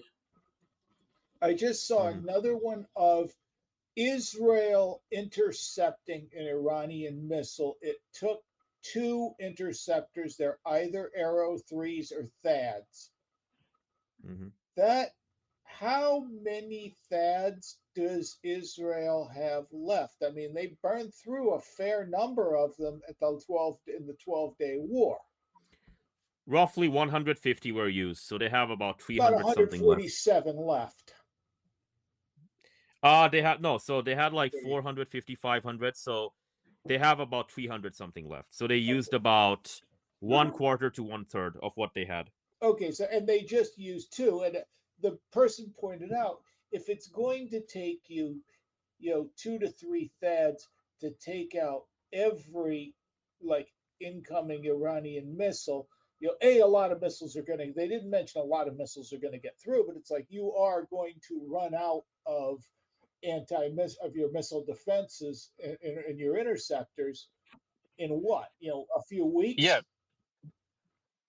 I mean, here's something that's interesting when you listen to Sayed Marandi, and you listen to some of these lefty anti-imperialist guys, some of these ex-colonels, whatnot. They describe how Iran essentially decided against continuing the war, even though they could, and the 12-day war, and they were hitting targets, and a larger percentage of their missiles were getting through, even though they were firing a smaller amount of missiles. So I don't think, and they've learned some lessons, and I don't think that they're going to be as merciful this time. They're going to say, "Well, you struck first. We're going to keep going until we've depleted most of your AD inventory or all of it, and we're just going to expose you. We're going to expose you for the naked emperor that you are, and have fun, and maybe couple months later, So I think this thing is going to go on longer than 4 or 5 days, So precisely because the U.S. doesn't want it to go on longer than so that. basically, like Ukraine, it sounds like. It's Yeah, not gonna yeah, be that long though. I don't think like Ukraine, it's gonna last for 4 years. yeah. Maybe not. Yeah. No, Mhm. but it could last for several weeks, maybe even a couple months. I see that Yeah, as a but that would possibility. only be the case if Iran thinks that that's what needs to happen. That's gonna happen. Like America doesn't get to decide how long this lasts, basically. Right? Exactly. Yeah. Correct. So Correct. like that's what this is. Okay, Ayatollah Khamenei will address the nation soon. I'll keep an eye on that. Okay, so I'll keep an eye on that. Okay, Qatari Ministry of Defense confirmed to Al Jazeera that the IRGC destroyed the U.S. early warning. Okay, so that's a confirmation. So that radar is gone. Okay, and then what is this? Suspension of. Okay, yeah. There we go. Fars is saying. So Fars has said it. Who else is going to say it? Somebody else is probably going to say it as well. Let's see. Yeah, it's happening, folks. Mm-hmm. They're still like. I don't know what happened to your voice. Could you try speaking again, Brother Najee? What was that? I don't know what happened to your voice. Okay, just finish driving and then get a better connection. I don't know. Your voice is not coming through. Okay, Sir Kenaz, on the scale of 0 to yeah, no worries, brother. Just get a more stable connection and then talk a bit later, because like it might make the all recording weird. But like okay, Sir Kenaz, on the scale of 0 to 10, 0 being nothing ever happens, 10 being everything happening simultaneously. Where are we at? Oh, I'd say we're at about a 7 or an 8 right now. Everything happening simultaneously would be like, China has entered the room. Like it suddenly that would be a situation where somebody is saying, maybe it's time, we've decided that since America is weakened, we're going to establish our presence here. Mm-hmm. Mm-hmm. And that's I wouldn't say it's the outcome I most expect, but it's certainly an out. It is certainly not outside the realm of possibility. It's not outside the realm of possibility that Iran decides to shoot a couple nukes at Iran, and Israel eats a couple of nukes from Pakistan. Mm-hmm. That would be everything happening all at once. Everything happening all at once. Fair enough. China just actually issued a statement saying they back Iranian sovereignty. Mm-hmm. Mm-hmm. Passage of oil tankers through the Straits of Hormuz has been halted. Okay, so everything is happening all at once. Very nice. Okay, straight to Hormuz. Say Brother what? Najee's I said Brother Najee's got to get to that gas station while he's out on the road. Oh, he's going to the gas I station, know, man. man. Go for the gas station, bro. Go for the. That's where I'm going. I'm gonna fill up my $1 million tank in my backyard. That's what I'm You trying have to $1 do. million tank in the Just backyard. shuttling back and forth. No, I wish I did, because I'd make a lot of money. But it's illegal here in the U.S. Fair It's enough. kind of sucks. Fair enough. All right. Iran just announced that it is closing the straits. Yeah, I think Sir Carolina Line, Fars news agency. All right, so I think it's legit. Yeah, I think it's legit, man. Chants in Tehran: no submission, no surrender, war with America. All right, so the people themselves have come out on the streets and are yelling war with America. Sir Kenaz, His Eminence, Supreme Leader Ayatollah Khamenei, he might just be like, it's time to declare war on America. What do you think? I think that's pretty much what's going to happen. I mean, in America, surely, I'd say, surely nobody could be that stupid. But as we know, every time I say that, somebody rises to new levels of stupidity. There we go, But man. it's There like we go. I can't imagine that America was so naive to think we're going to launch a series of strikes that are bigger than what we launched last time and not face consequences. All right, trolley problem in jar. Thank you, good sir, for sharing this. Urgent news translated from the Arabic. Secretary of the National Security and Foreign Policy Committee in the Iranian Shura Council, Iranian armed forces have targeted 7 US bases in 7 countries.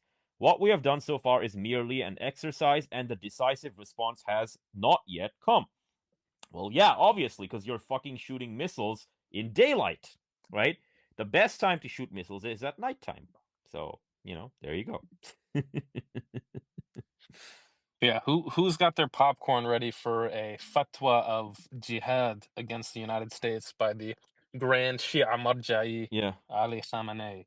Oh my gosh! I it's just coming. realized. It's I coming, just guys. realized. I just realized. You're absolutely correct, because he is one of the Marjai. Yeah, so he's one of the top authorities in Shia Islam. So okay, so Sir Cleveland, Yeah, man. Sir Cleveland. So Sir Cleveland, in Shia Islam, there are a handful of clerics who are called the Marjai. So what that means is, by themselves, they can determine the law, right, with regard to certain matters. So Right. if they wanted to call a holy war, it would actually be legally binding. So if he actually declares a jihad, it would be legally binding, actually. Right. Yeah.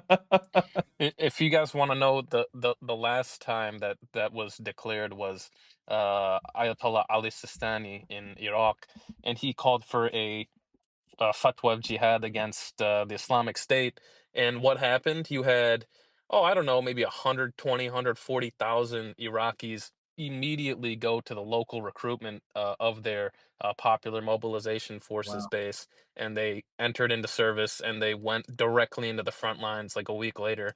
And they ended that campaign with the taking of Mosul and areas in Anbar. So yeah, that's not a joke. And Khamenei is even more powerful than Sistani. And Sistani also just 3 days ago said, and he's the head of the Shia in Iraq, or at least most of them. He said, if they attack Iran, if they use Iraq as a base, if they, I'm gonna declare another fatwa of jihad. So there you go, guys. You have tens of thousands, probably hundreds of thousands of Shia militiamen that are going to get called up in the next few hours. And What is going to happen? I don't know if the U.S. is ready. Brother Naji, what's going to happen to the 40,000 Americans? What's going to happen to them? They're going to hopefully run away as fast as they what? can. That Okay. would be my advice. Okay. But you're saying that. But again, the Chinese satellites showed us that the American Navy is gone, and all of the transport aircraft from many of these bases are gone. So what are they going to run away with? Are they going to run on the fucking sand? Yeah, they're gonna get besieged and they're gonna get hit massacred, with mortar, man. Well, and okay, well, imagine, like that embassy in Libya, like Benghazi, right? Imagine like 100 times worse than that. That's basically what's about to happen, man. Yeah. Like that's literally the outcome. That's literally the outcome right now. It's stark. Yeah, it's stark, man. It's really scary. It's not. I mean, when you think about it from the perspective, I know we like to have fun and joke, but we're thinking about hundreds, if not thousands, of like 21-year-old, Americans who don't really know much about the world. They chose to be there, man. They're on the hook for this. They chose it's to true. be there. Well, I know that. Yeah. By hook or crook they chose, but they're also dumb kids. Let's be honest, right? If you're a war criminal, the fact that Israel, if you're an invader, I know, bro, this is serious stuff. If you're an invader, if you're invading someone's country, man, you can give that excuse to the judge all you want. You're still gonna get beheaded. I'm sorry, but that's how this works, man. That's how this works, right? That's so true. You can say, well, I'm a dumb kid. I did it because I had debts or whatever. And he's gonna be like, okay, well, you're invading my country and killing schoolgirls. Well, I'm gonna behead you. I can't believe that they initiated this without a false flag or some fake justification. It shows how decadent that they are. That this time they didn't even bother to stage an excuse. And I mean, that's really, really bad. It shows you how far America has fallen. That they just said, okay, attack this morning, and no particular flashpoint. And that's really, it's a sign that even the leadership in the U.S., they don't know much about military operations, that they thought they could go ahead with that. As I understand it, they didn't call an emergency schedule of Congress in order to vote for an act of war. And this is very bad stateside. Sir Cleveland, it's not war. It's a limited military operation for 4 or 5 days. Don't worry about it. I don't know if they can get away with that on this one. This looks like it's a major conflict. Oh man. I don't know, Sir Cleveland. Did you see there was a Iranian official that was giving an English conversation discussion with some Western reporter, and he described how uh, in the last 12-day Yeah. war, their strategy was to essentially, incur damage, do a approximate, like if they give us some costs, we'll give them some Right. costs, and we'll make it sort of natural and balanced. Um, and then the next sentence was, and they're all dead now. Yeah. So the people who are now in charge are the ones who are like, we're going all out. We don't give a rat's ass. So yeah, I don't think they're gonna get away with a That's the 4-day thing war. about unprovoked. The enemy will realize that you didn't even need a reason. You are out to kill him, to destroy him, and then they can summon who knows what amounts of manpower from the population in Iran, especially if they declare jihad. And they're prepared to fight this war for months and months. But the evidence is the Oh U.S. yeah. might not last out the day.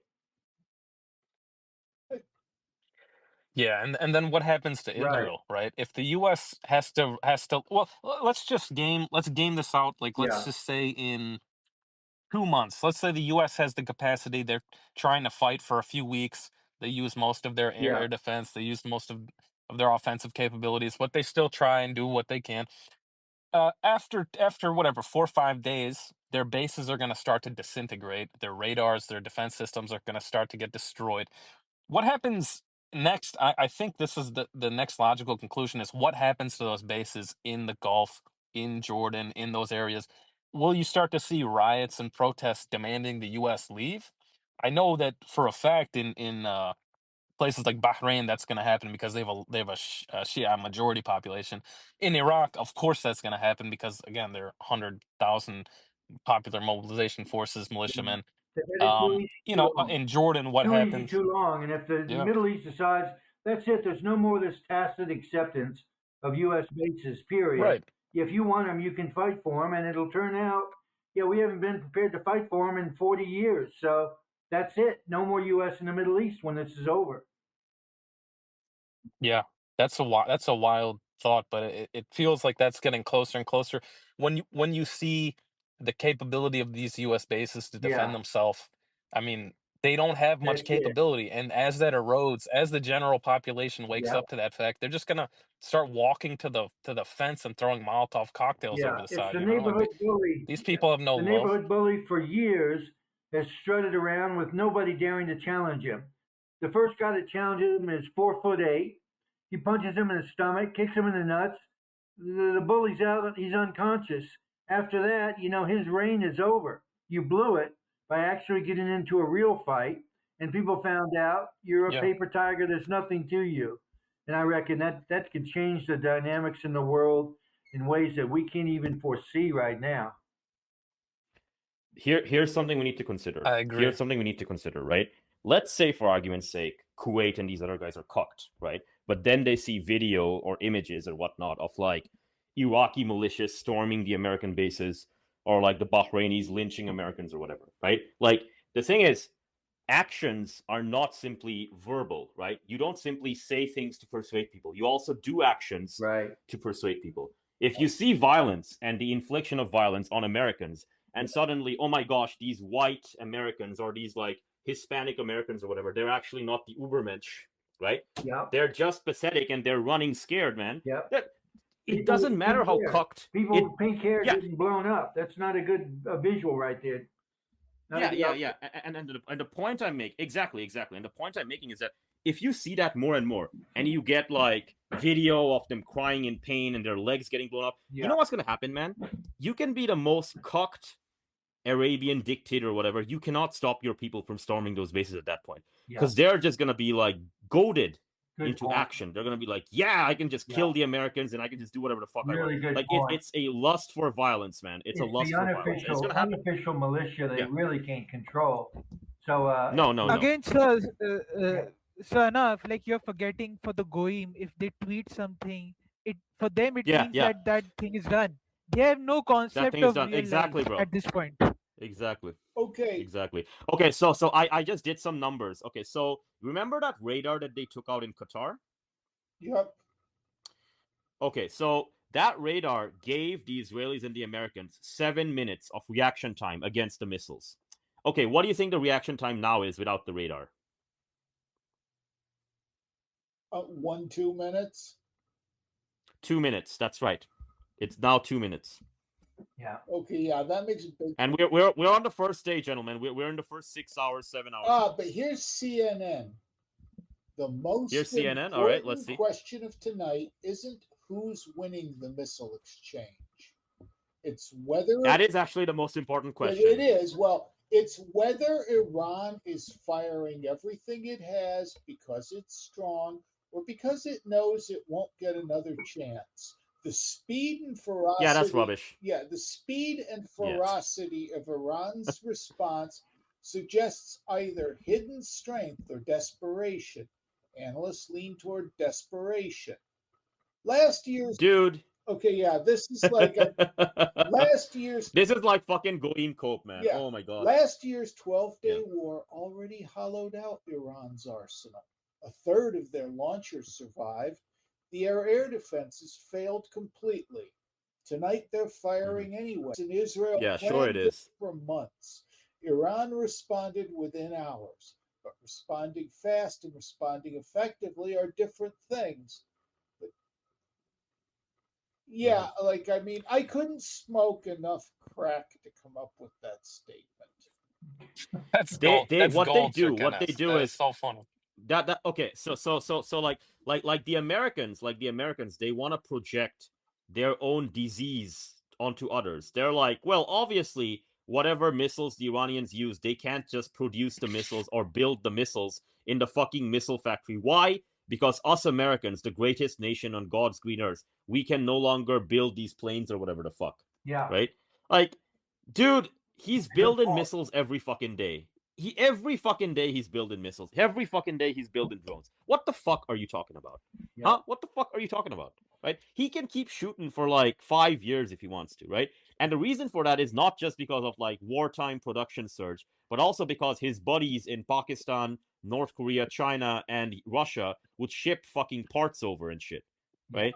This is not fucking complicated, right? Oh my gosh, any day now Russia's gonna lose, and they're using spare parts from refrigerators. It shows weakness. It's the same fucking shit, man. It's the same solipsistic drivel that the Americans slurp up like the goyim that they are, man. That's what this is, man. I mean, when you're in a major war, spoiler alert, we are now in a major war. Like, yes, sir. You want to assume your enemy has, like, you know, if you say they've got between 25 and 35x, you plan like they've got 35x. Bingo, yeah. I mean, that's just like, Bingo. you know, well, they're really desperate. That's why they just blew up all our bases. Yeah. Well, they can't come back. How long do they keep doing this? Well, I don't. It's a sign of weakness, Sir Kenneth. You knocked me out cold. That's a sign of weakness right there, man. You were so desperate, man. You just knocked me out cold. We've got them on the back foot now. They've completely wiped out all of our bases. They must be desperate. Good Lord. I mean, an $1.1 billion radar station is toast. Holy cow. Yeah. It got toasted by a drone. I saw that here. A fucking drone. A drone took out that radar station, and we're on day one. Gentlemen, we're on day one. We're on day one, and this has happened. We're on day one, and the Straits of Hormuz is gradually being closed down. We're on day one, and the radar is down, man. Who the fuck told me that Iran never does anything? Who the fuck was that? Who the fuck said that Iran was not going to do anything? Guys, I've been saying I've been on team something happens for quite some time. Yeah. I mean, this is not. To be fair, it's not normal. To be fair, like the people. Oh, hello, sir, Meow Meow. Hey, how are you, man?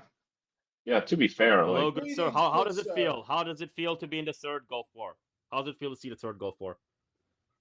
Okay, so just going off of a tangent, when I saw your profile on the thing, and then it said the third, and then I read the G, I thought it was the third Goyim War, but anyway. No.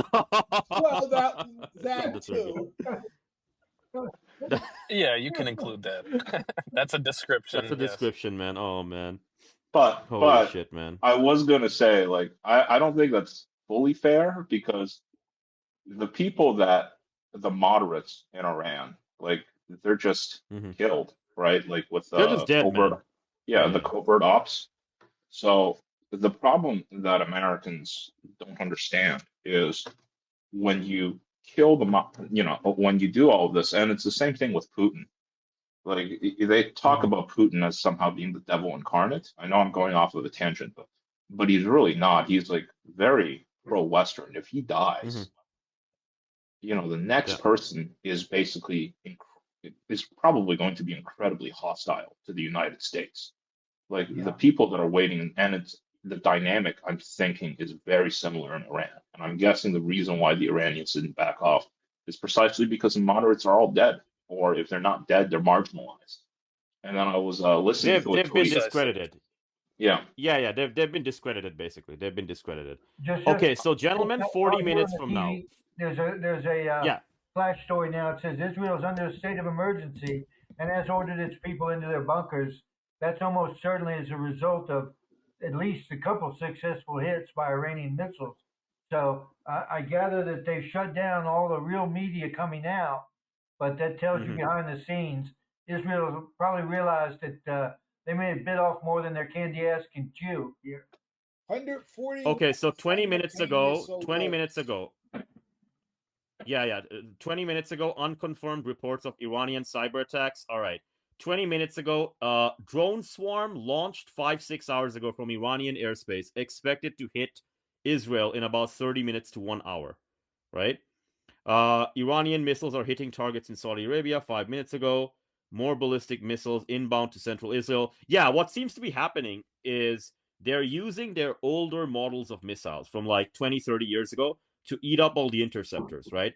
And then the drones will show up 5-6 hours later to clean up any of the defensive stuff that they have, whether it's Patriots or like all these other interceptive systems or whatever. They're going to hit those things with the drones and take them out. And then the bigger missiles, like the actual hypersonic stuff from like 5 years ago or whatever, right? They're going to use that stuff to do knockout blows, right? I think That you seems to be the predicted a strategy. lot of this enough. I think I remember you predicting a lot of this where they would use up the old stock missiles first before they brought in the drones, and the drones would clearly change the nature of the conflict really quickly. So congratulations. It's basic mathematics. Yeah. Well, it's basic mathematics. It's basic mathematics because like what you do is the first wave is you get rid of the shit that's about to expire anyways, right? Right. So, okay, it's about to expire anyways, whatever, I'll just fire it off.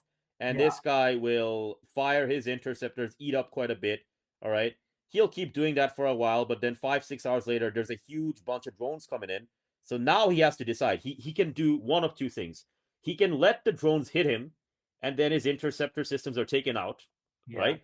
Or he can choose to intercept them with the interceptor systems, right? In which case, the rest of the interceptors are eaten up by the drones, right?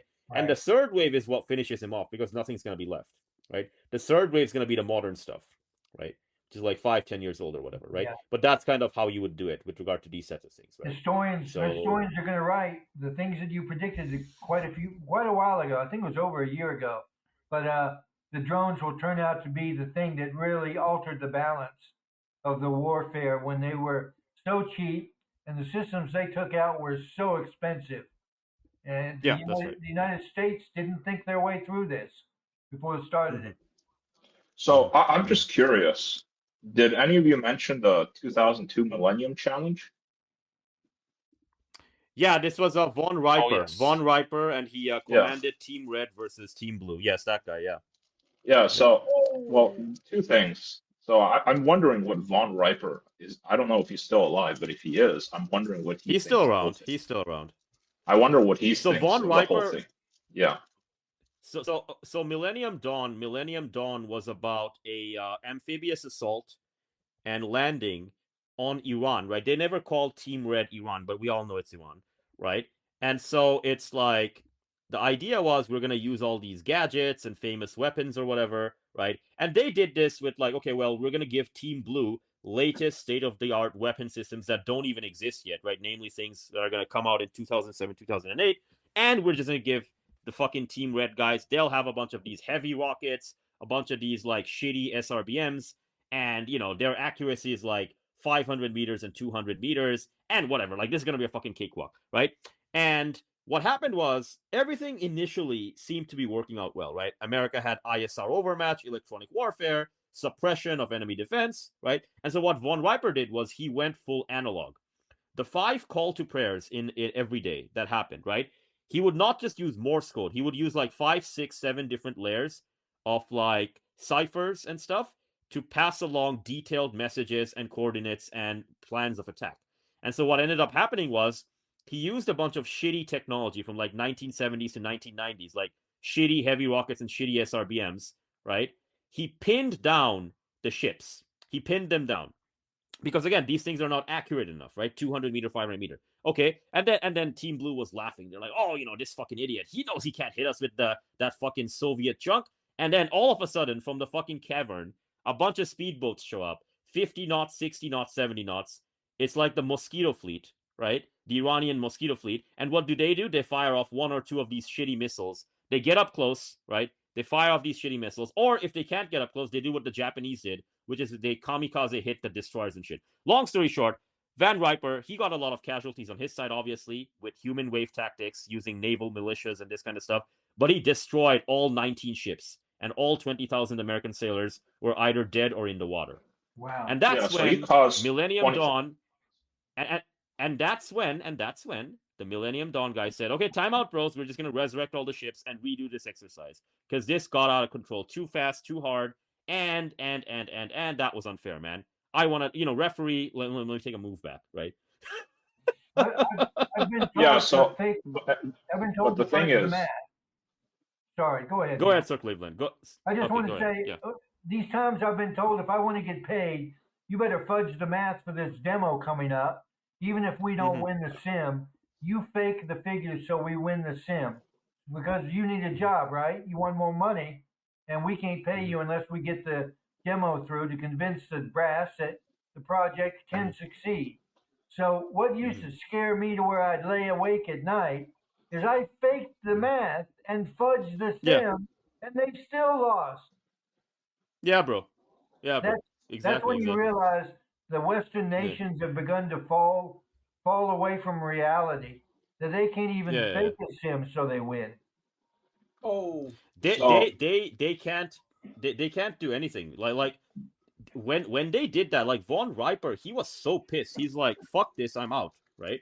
Yeah. And he quit that. And he later on, I think in his memoirs, he just basically said like, "From that moment, I knew." I think he kind of said this. I'm paraphrasing what he said, but he basically said, "From that moment, I knew that there was no improving the American military, right? Like this was a sinking ship, right? Classic Because they word. were not, they were not willing, ready, and able to hear my inputs, to learn about, okay, what did we do wrong? How can we fix this, right? Hey, this asymmetric thing that we just, got our ass kicked, can we actually take countermeasures against it? No, they just wanted like this Yeah. big trophy where like they were going to be the winner from the get-go. And that's what this is. Like they spent 250, $300 million to do like the exercise. And they're like, "Oh, we want a predetermined outcome of like Team Blue winning or whatever," right?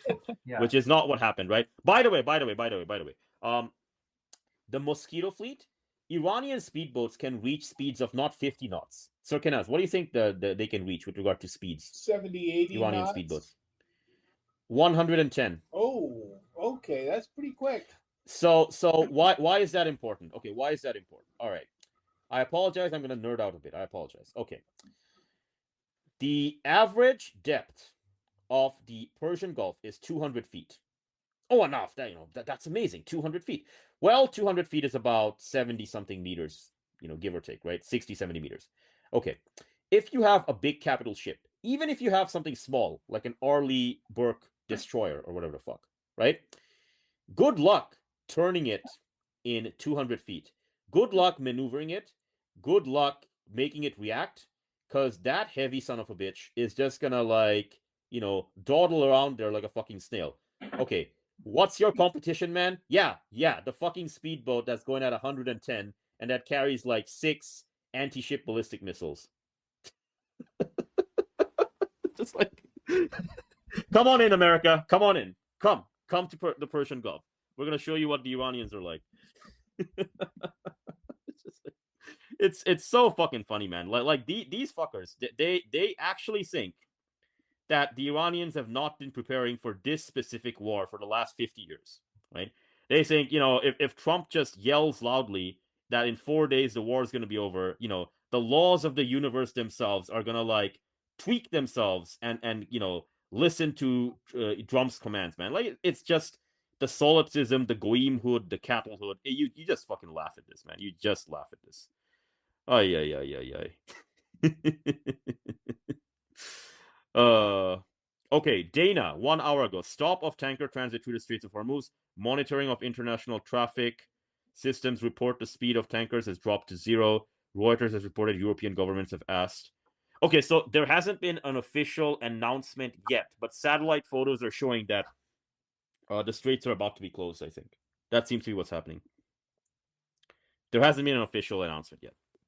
It's just that I we're mean, observing. you don't really even need right. You don't even really need the straits to be closed to officially for people who insure these these ships and whatnot. Just try to stay away. I mean, they're scared. I mean, like it's just like a commercial airliner. They're not going to fly over Iran right now. No, because absolutely they're not. dumb. Absolutely So, not. They're gonna avoid Iranian airspace because they don't want to get shot by a missile or something.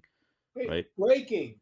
Saudi mhm. Arabia just joined the USA in the military operation against Iran. I'm going to read this whole tweet All just right, so everybody fantastic. gets a fat huff of copium. This comes in the wake of Iran attacking the U.S. base in Saudi Arabia. Iran messed up, all caps. The Iranians made a Sure they big did. Yeah. mistake by firing on Arab Sure they coalition did. partners. Wow.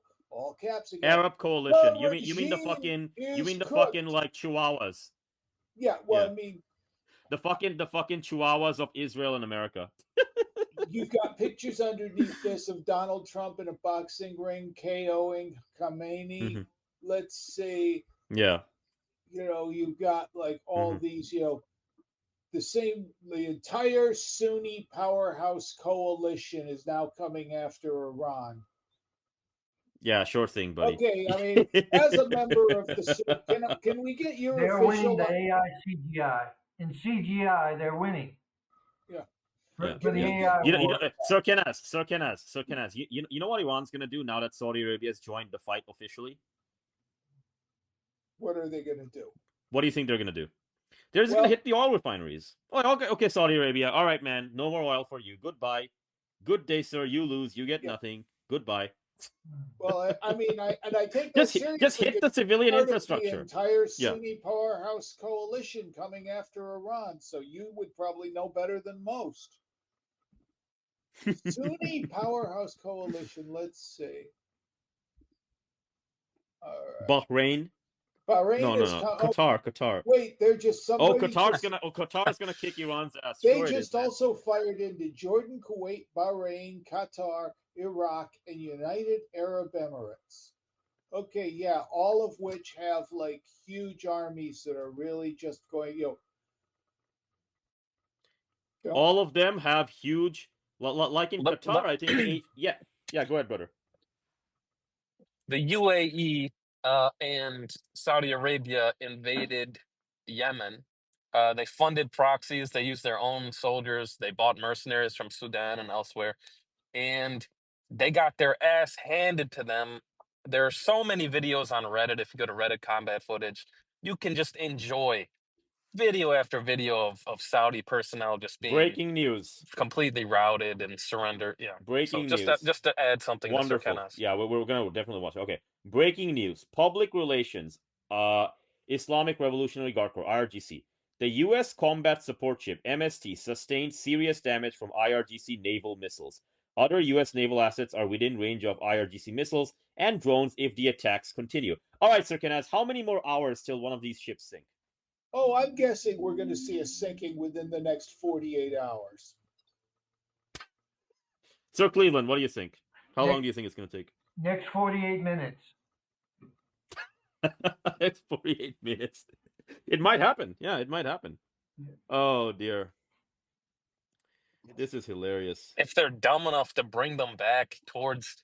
I mean, a lot of those ships left Bahrain all of the ships left Bahrain I believe 2 days ago or 3 days Yeah, ago. yeah, yeah, yeah. And They're out in the Arabian they're Sea. running scared. Yeah, Yeah. they're out in the Arabian Yeah. Sea, man. They're 1,000 miles away. Yeah, yeah. They're out in the Arabian Sea, and they're gonna do all this shit, right? It is what it is. I mean, ay. What is this? All right. IRGC says, okay, no, this was the same piece of news that I saw. Okay. Geopolitics Watch. What is this? Missiles.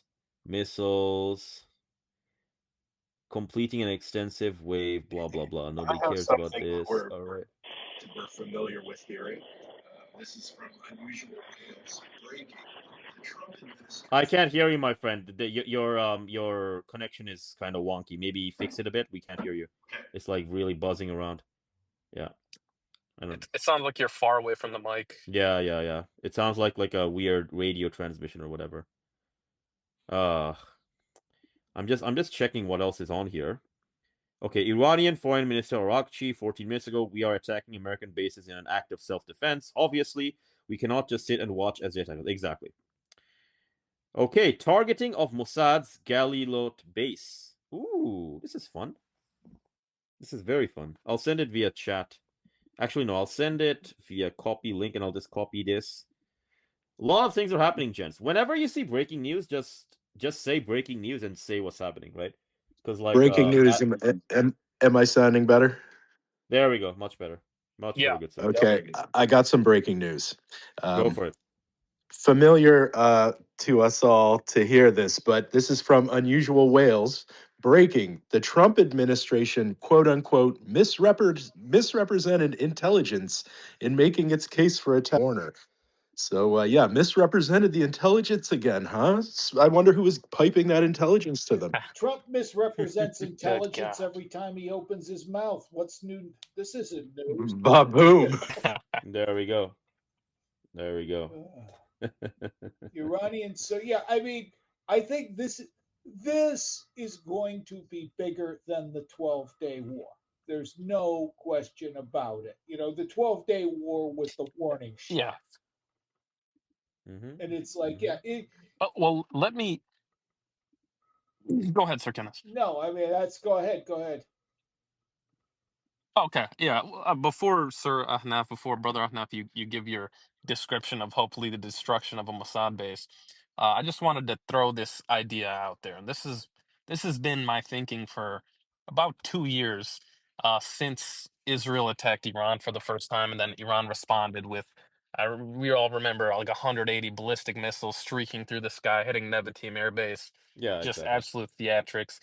So my good friend at that time, he asked me like, "Well, where do you see this going? Like, do you think it's gonna get better, get worse? Do you think they're gonna, escalate?" What? And I was like, "Dude, if I told you 3 years ago, before October 7th, that Iran sent 180 ballistic missiles into the heart of Israel, what would your initial reaction be? It would be one of, Holy Mother of God, that sounds like the mother of all escalations, and things are only going to get worse. Now, what if I told you that after that 180 missiles, Israel then attacked Iran again while they're doing negotiations, and Iran responded again? Now, what if I told you that they did that a third time and they had a 12-day war, not just a 2-3 day war? You would be like, "Oh, well, that sounds like another escalation." Well, again, indeed it is. What would I have to possibly tell you to make you think that Israel and Iran are going to fight to the death, and that this is going to be a revolutionary change I in the mean, one region? guy's gonna You know what I live. mean? Like, One this guy's is gonna live. huge. Yeah, Exactly. like one guy's gonna live. Exactly. And we know which guy's gonna live because like the other guy has stage 4 bone cancer, man. I'm sorry, but this guy is not gonna live. Right? Like you can see the guys dying, man. Like there is no, like, if you wanted a rational military reason for attacking, there is none, right? This is all pure vibes. It's all superstition. It's like, I use this example a lot on the Telegram group, right? But I often say the Qing dynasty, right? Like the Boxer Rebellion. They're like, well, China has lasted for this many thousands of years, and the evil white invaders, man, all we need are these magic talismans, and if we just charge the artillery and these things, we're not gonna get hit, right? Like, it's the same fucking thing in the year 2026, man. It's like the Americans are like, well, the drones and the missiles aren't going to hit us. Why? Because they're just a bunch of Persian savages, right? And what do we have? Well, we've got the jet fighter. We've got the jet fighter. And it's hilarious because, like, if you look at the jet fighter, right, what is it actually doing? You take off from a runway with a pilot, you get in position over airspace, and then you fire a small missile, right? Okay, Iran doesn't need the fucking jet plane, man. Iran presses the button, the silo opens up, and the fucking missile fires, okay? And so it's like, you're just, prosecuting war in a inefficient, outdated way, right? You can kill a lot of people, no doubt, right? But it's inefficient and it's outdated. You're going to get defeated by the guy who has the more efficient pathway, who has the less energy intensive pathway, who has the pathway of conducting war, which again consumes a lot less resources than you do, right? I mean, we'll see how long the Americans can stay around, but I'm telling you right now, brother Naji, I think this is the last straw for America. Like, these bases are getting pummeled. They're just gonna fucking leave the region at this point. There's not gonna be an America in the Middle East by like decades end. There's not gonna be like, oh my gosh, the American contingent in fucking Jordan. It's not gonna be there in 2030. I'm telling you right now, man. Like, it's not gonna fucking exist. Like, we can now say that what confidently. predicted this? You know what predicted all of this? Go ahead, good sir. The 2007 Command and Conquer game called Command and Conquer Generals 0 Hour. Oh yeah, bro. AK-47 for everyone. AK-47 truck bombs. The rioters were so OP, man. You get a mob, you upgrade them, and they're taking out tanks. They're taking out whole bases, bro. That shit was. Oh man. Do you remember it's pretty like now when I think back at it, it's like, yeah, it's kind of racist, but it's like, you remember the Islamic faction and in their campaign MEC, the 0 MEC. Hour, they what do they do? They destroy a carrier. Yeah. Yeah, I remember. Yeah, I mean that was like right after the USS Cole got blown up. A couple years after that, right? I mean that shit happens all the time. So. Oh. Yeah, I mean, right. what my prediction? It's my pinned post, and it's something I wrote maybe 2 years ago, or almost 2 years ago. Israel's not going to exist in anywhere from 5 to 25 years. That was and that was 2, so 3 to 23 years. It's not going to exist, and that's because the U.S. is a declining empire. Doesn't have the capacity. You're gonna be wrong, brother. Yeah. It's not gonna exist in 2 years, man. You're gonna be wrong. I know. You're gonna be wrong, bro. I know. I'm gonna be wrong. I'm gonna be wrong. Oh my god! I always get the timing wrong. I do. I really do, man. I make all these claims. To be fair, honestly, bro, you deserve a lot of credit. Your prediction was bang on the money. It's just that you had a failure of imagination to imagine Trump being a complete fucking retard, right? You wanted to find the plan. You wanted to find the fucking 12 VHS, and I came up to you and I told you there is no fucking plan, man. You're right. This was before I met you, Sarathna. So before I met you, I made this prediction. Yeah. Then you disabused me of my rationality, of some of my brain cells. I took away your rationality, and I showed you the true world of like mass mental retardation. You're too conservative with your estimates. It was one time. It was like a few years back. I was talking to a friend. And I said, when the Americans pulled out, I said, inevitably, the Afghan national government's going to collapse, and it's going to collapse within like a few years. It's going to collapse. Like, I don't know how long it'll take. And then even by then, it's like, oh, my friend was like, it's still like 50-50. And it's like, no, it's going to collapse. It's like Vietnam. As soon as the imperial power. Yeah, bro. It was like at that time the perception, right? Fair enough. And then like after a few months, it just collapsed immediately. And I said to him, I was wrong. I was too optimistic. My projections seemed too conservative. Like and it just collapsed like a house of cards. And it seems like, I don't know, this seems like the most optimistic scenario for the U.S. is like the Suez crisis. Yeah, is that it just gets revealed as like something. Yeah, they get revealed as like, dum-dums. And then the world goes about its business. But even that's more even that is fucking optimistic because like during the Suez Crisis, right? Like basically Britain went out with a whimper, right? Like America is filled with Americans who view their fellow Americans as like evil incarnate. They'll just like okay, Americans are dead overseas. Who do we blame for this? Where's our scapegoat? Oh, it's your fault, man. So let's start shooting each other. Like that's basically what's gonna happen, right? Like In this case, so they're not it's gonna. not a I don't know, Yeah, man. I don't want to be mean to Americans, but there's a lot of like that's bad people yeah, collecting bro, Social bro. Security. Oh, bro. I know what you Like mean, they but what don't I'm have saying the energy is, to do this type of shit. well, you don't need that many. That's the thing. It's like you only need a really fanatical bunch who are like, the empire is falling apart and it's your fucking fault, man. Right? You're the reason this happened, right? And it's like they want I would like agree with you that individual violence. yeah. Sorry. Go ahead. Sorry. All I was gonna say, and you can continue your point. All I was gonna say is that they themselves want to do it. It's not like nobody is brainwashing them. No one is telling them, oh, you must. No, like they themselves have come to the conclusion. I gotta do like a big Rwanda style purge of all the undesirables who have all the wrong ideas who are destroying the country. That's basically what it is, man. Like that. That's how they view their fellow countrymen. Oh, what happened to your voice? Hello. Can you hear me? Yes, Sorry, can you hear Big me? Yeah. Rwanda's on the way. Okay, try So again. I think on an individual level, Mm-hmm. can you hear me? Yeah, you're good. You're good, my friend. So I You're Yes. think good. on Now you're an good. individual, okay. I think on an individual level, that's probably the case. But I think in terms of like the type of collective violence that you see, with the Nazis or the Rwandans, I just don't see Americans like being collectivist enough to organize You don't need to be like a collectivist, mob to bro. do this Bro, you type don't of need to be butchering.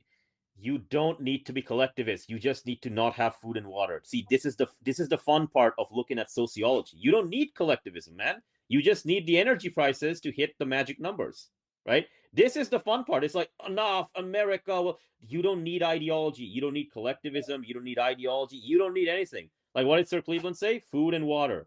Always, always, always leads you to the same deterministic outcomes, man. Every single time. Oh, dude. Yeah, and to be fair, Americans do have a rich history of creating criminal gangs and Yeah, committing violence. So it's gonna let's happen. just yeah. It's gonna happen. It's gonna happen. I understand that the population's aging and we're XYZ, but we have more guns than like the entire world combined. And if prices hit a certain level, if people get desperate enough, yeah, hell The yeah, there's guns gonna be are gonna be crazy used on violence. fellow Americans. The guns are gonna be used on fellow Americans. So this argument is actually a moot point, right?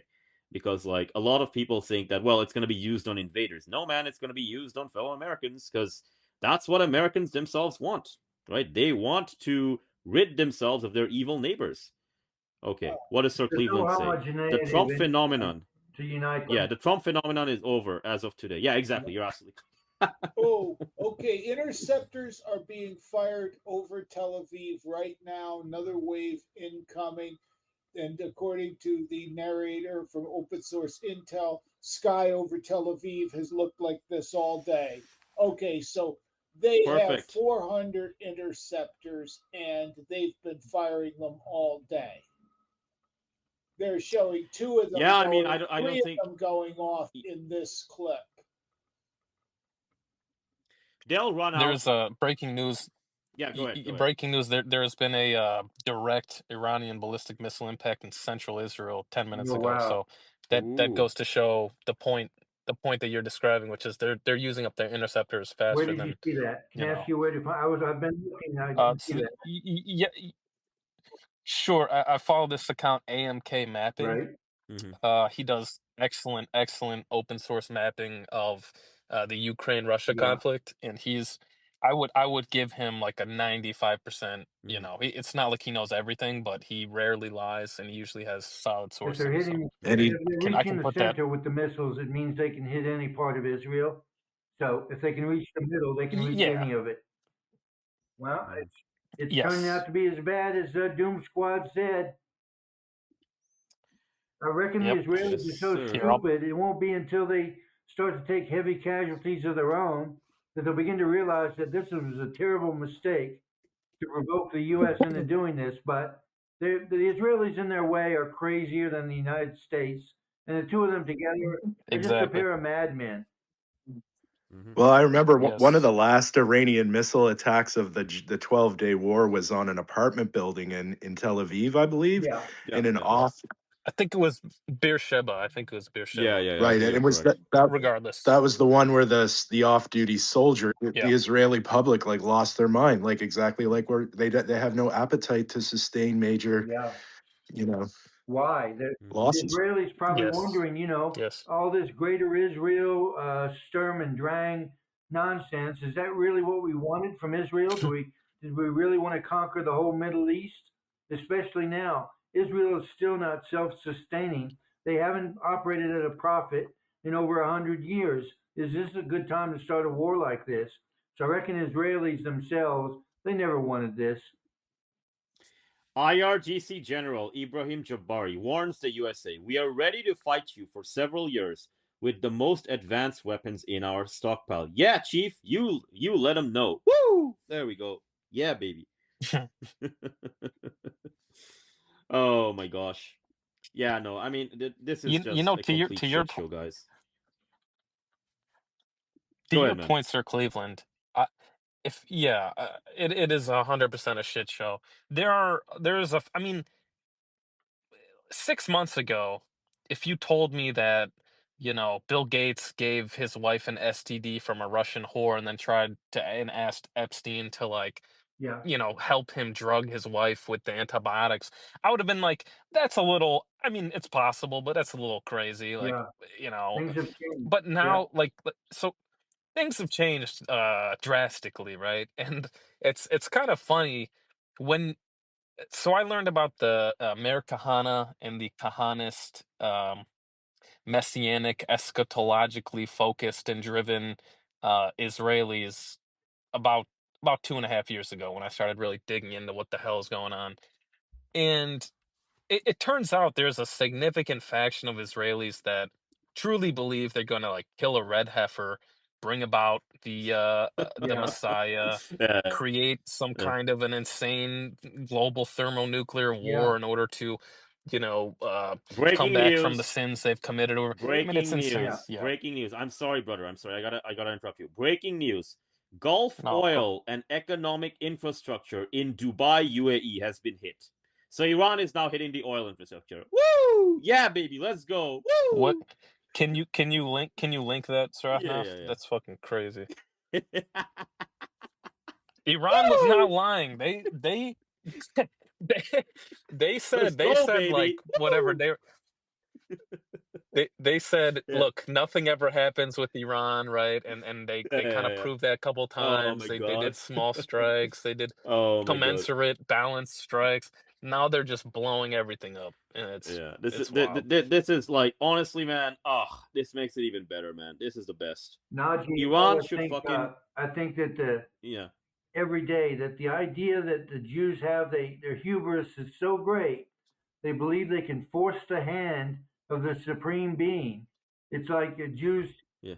It's they often unbelievable. believe they're co-equals with God. That is an entity we can't even comprehend. But they believe they will force his hand Exactly. with apocalyptic measures Mm-hmm. like the red heifer. And I just don't think Mm-hmm. God, he doesn't want to do. He's got his own schedule, and it could be 10,000 years or 10 minutes away, but he's going to do what he wants to do when he wants Yeah. to do it. So, in that sense, Jewish people have fallen away from real faith forever. With their doctrines that they can force God's hand, they show a lack of respect for the Lord that is different from all the other races of men on earth, because there's very few people on earth that would honestly think they could force God to do anything. Okay, 1 hour ago, Jebel Ali Port in Dubai is the terminus of the bridge from UAE through Jordan, supplying Israel with gas, oil, and other supplies. Iran hit it with five, I'm going to say missiles, but probably a bunch of drones as well, right? Roughly 7,000 vessels pass through it annually. Iran hit the global economy. All right, Iran, implode the global economy. Woo! Let's go, baby. Oh, what is this? Old footage targeting. Okay, so it's okay. Thanks, bro. Appreciate it. Okay, trolley problem enjoyer. Yeah. Sometimes you gotta watch out because like sometimes these guys give you wrong footage and stuff. All right, you gotta make sure to fact check these videos whenever you get them. All right. Guys, I'm Breaking watching live news. footage on Fox right now of an incoming Yeah. missile on Israel. Yeah. I'm watching it in real time. To that I say, Mhm. good sir, Allahu Akbar. There we go. Okay, 10 minutes ago. As of now, over the past several hours, 14 U.S. military bases across the region have now been hit in the ongoing Iranian strikes. Right? This is fun. IRGC claims. This is an order. Yeah, go ahead. This is an order of magnitude higher. I'm just real fast. This is an order of magnitude greater than the 12-day war. Just so everyone understands. This is Okay, so IRGC, what are they saying? They're saying we've killed over 200, killed and wounded. I mean, I don't know if that's true or not. If it is, then that means. Okay, so can I ask how many is that in a week? 200 times 7. How many is that? 1,400 a week. Yeah, that's. I mean, 200 dead soldiers is going to get America very riled up. 200 dead are like seriously wounded. Yeah. If that's true. Yeah, if it is true. If that's true. I mean, Mhm. and how's this? That's. I can't confirm it. It's not unrealistic at face value. I mean, given you were 14 bases were hit by missiles, 0 dead is unreasonable. Yeah. 0 dead is unreasonable. 200 times 30, Sir Kinez. How much is that? 30. Actually, no. Hang on a second. March has 31 days, so 31. 31 times 200. What is that? That's 6,200. Okay, Sir Kinez, 6,200 dead and wounded. So can America take that in a month? No. That's there we go. No, there we go. We have our answer, ladies and gentlemen. We have our answer right there. I mean, there's like again, keep in mind a large number of the people listening. I think Israel just went underwater in American popularity. I mean, with even Republicans. Yeah. Oh, but not Richard Hania or whatever that guy's name is. He's right. He's feeling good. He's feeling good today. After like joining forces with Mike Tracy to defend the Epstein files, I'm not surprised. He wants to defend Israel. I mean, I should note Mike Tracy and Richard Hanania joining forces to defend like Jeffrey Epstein was funny because they both look like page 1 of a registered sex offender list. Not the most handsome looking man, yeah. I mean, no, these guys look like the type of guys you see like with vans with free candy written. You know what I'm saying? I mean, Oh yes, like, but he just posted that the most redeeming feature of Trumpism is that half the time he does the exact opposite of what he promises all his followers. If we ever get a true populist, we're in trouble. But today is a good reminder that he can occasionally do the right thing. Good God. Dude, that is the exact opposite of he's what a libtard. most Republicans I know believe. he's a libtard. So he's like, North Korea and Iran are the enemy. So that's why he kind of has these beliefs. But he is what it is. Whatever. He's just goyim, right? You like if the goyim are mooing loudly, you pay them no heed. That's kind of my attitude to this whole thing. Let the goyim moo loudly, as they often say. Yeah, there's right? so much goyim noise coming out there. I mean, people.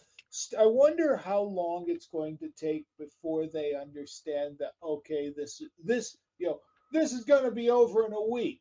Spoiler alert: it will not be over in a week. But there's always part 2. Like right now, we're seeing it right now. They're going to switch to victim mode. It's not nighttime yet, gentlemen. It's not nighttime yet. Nighttime, they're going to use the big guns. Because again, nighttime, that's when you have less, as the defender, you have less visibility. But as the attacker, because the fucking Chinese gave you access to their satellites, you know what the fucking coordinates are. God damn. So this reminds me of D-Day, right? Operation Overlord, and Hitler like waking up to like, oh shit, there's this invasion, but he's so egotistical that he's like, oh no, this is obviously a feint, this is a bluff, Yeah.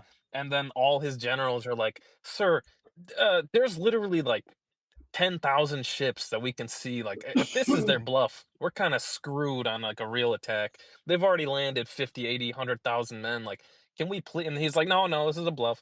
And like 2 weeks later, he's like, okay, this isn't a bluff. After they took like, hundreds of square miles of territory and landed bajillions of tanks. So, I mean, that's kind of what Iran is doing right now. Like everyone's like, oh, it's possible that they're holding their punch. It's like, no, dude, they are smacking the hell out of Israel and They're US. waiting for 14 US nighttime. bases. Like the only thing they're doing. Yeah, for they're sure. waiting for I just nighttime. mean That's that all they're doing. Like, oh yeah, they're holding. They jabbed you, and now comes the fucking like haymaker. That's literally exactly what this is. the hook in the head. Yeah, Saudi Arabia exactly. is joining has entered the fray. It's like, okay, Saudi Arabia sends a good bit of its gas and oil through Hormuz. Yeah. And now Iran will hit the oil. We're seeing the destruction. Iran will hit the oil and the gas. No more oil and gas for anyone, especially the fucking Japanese who get their oil from Saudi Arabia. What are they gonna do? What is Japan gonna do? What is Japan gonna do if they don't have oil from Saudi Arabia? They have to ration and put capital controls. Oh my gosh, we don't have enough money. How do we raise money? We have to dump American bonds. See, gentlemen, 5 moves down the chessboard. You always got to look at it that way. Should probably go buy some gold and silver right now, actually. I have a feeling. Feeling when markets open on Monday, it is gonna be fucking crazy, man. Holy shit! Probably oil is gonna gap up or some bullshit, man. So I have a question. Yeah, I mean, I have a question. We all know like Israel's not going to be sustainable. Like Israel's not going to exist. That's like I'm curious. Can we say the same thing about the Gulf monarchies? I mean, no, they're not gonna survive, man. They're not gonna survive. They're not gonna survive. Absolutely not. Like I get the feeling that I would say, go for it. I get the feeling that these Gulf monarchies, like just especially like Saudi Arabia, like their populace probably most likely don't want to be part of this. And then now they're joining the exact like what they perceive as their enemies. I mean, that's gotta piss a lot of people off. I'll talk a bit about my part of the world, in a blunt way. But many of these societies, the way they work is the vast majority of the population are actually indentured servants, right? They are workers who basically get treated slightly better than slaves, right? They basically have barely any workers' rights, right? Qatar, for example, 80% of the entire population are like, working age males from like Bangladesh, Pakistan, and India, all right? They're not going to be conscripted to fight because, again, they're not fighters. They're civilian workers and contractors, right? Okay, there's missiles hitting the tiny nation of Qatar everywhere. What are these guys going to do? They're going to fucking run. They're going to go for the airport. Oh, airport's closed. They're going to fucking go to the border, run away. Oh, that's not working. Okay, we're going to try and get on a boat and get the fuck out, right? So it's going to be very destabilizing. And I'm assuming that this continues for several weeks and months, right? If it just ends within a few days, that this stuff's not going to happen, right? But that's where things are headed, right? But like the Gulf monarchies would collapse, yes. And it's primarily because the main thing that keeps their economies afloat, which is the indentured slave labor that they have access to, they would fall apart, basically, right? They would literally flee, right? And if they flee, guess where they're going? Guess where they're going? Yeah. Sir Cleveland, if they're fleeing, where are they going? Yeah, where are they going? Where did the migrants go to, Sir Cleveland? Where do they always go to? Westward bound. Yeah. America. Go west, young man. Yeah, baby. Go west. All right, there we go. I'm having so much fun today, man. This is the best. Oh, it's the best. Every time America bombs somebody, they use as an excuse to flood it with immigrants. You bombed another country, you have to take on another 10 million people. Yeah. So this may be part of that strategy, for all I know. Okay, breaking news. I hear you. Breaking news. Okay, Prime Minister of the United Kingdom. Okay, Sir Cleveland, you better watch out. The mighty nation of Britannia is speaking. All right. Prime Minister of the United Kingdom, Starmer. Quote, our forces are active and British airplanes are in the sky today as part of a coordinated regional defensive operations to protect our people, our interests, and our allies. Sir Kenaz, I'm so terrified, man. The British are coming, man. The British are coming. Yeah, So I just saw Carney say that Canada's signing on as well for some fucking yeah. reason. Yeah. I mean, I don't really mind about Canada just because, like, you know, once America falls, Canada will have like a factory reset. So I don't really care about Canada. I'm gonna say whatever, man. You'll have a factory Inshallah. reset soon enough. I Inshallah, yeah. really hope so. Yeah. It's gonna happen, man. It's gonna happen. So, all right. What else is happening? All right. Time in Tehran, 6:30. All right. Time in Tel Aviv, 5:07. So we gotta wait a bit. We gotta wait at least 3 or 4 hours, and then we're gonna see the real fireworks. But like that's where things are going, gents. Like night times when the real fun's gonna begin. Right. Who wants to make it interesting? I bet that in 48 minutes a U.S. naval carrier will be sunk. Within the hour. So Sir Cleveland is saying within the hour something's gonna be sunk. All right.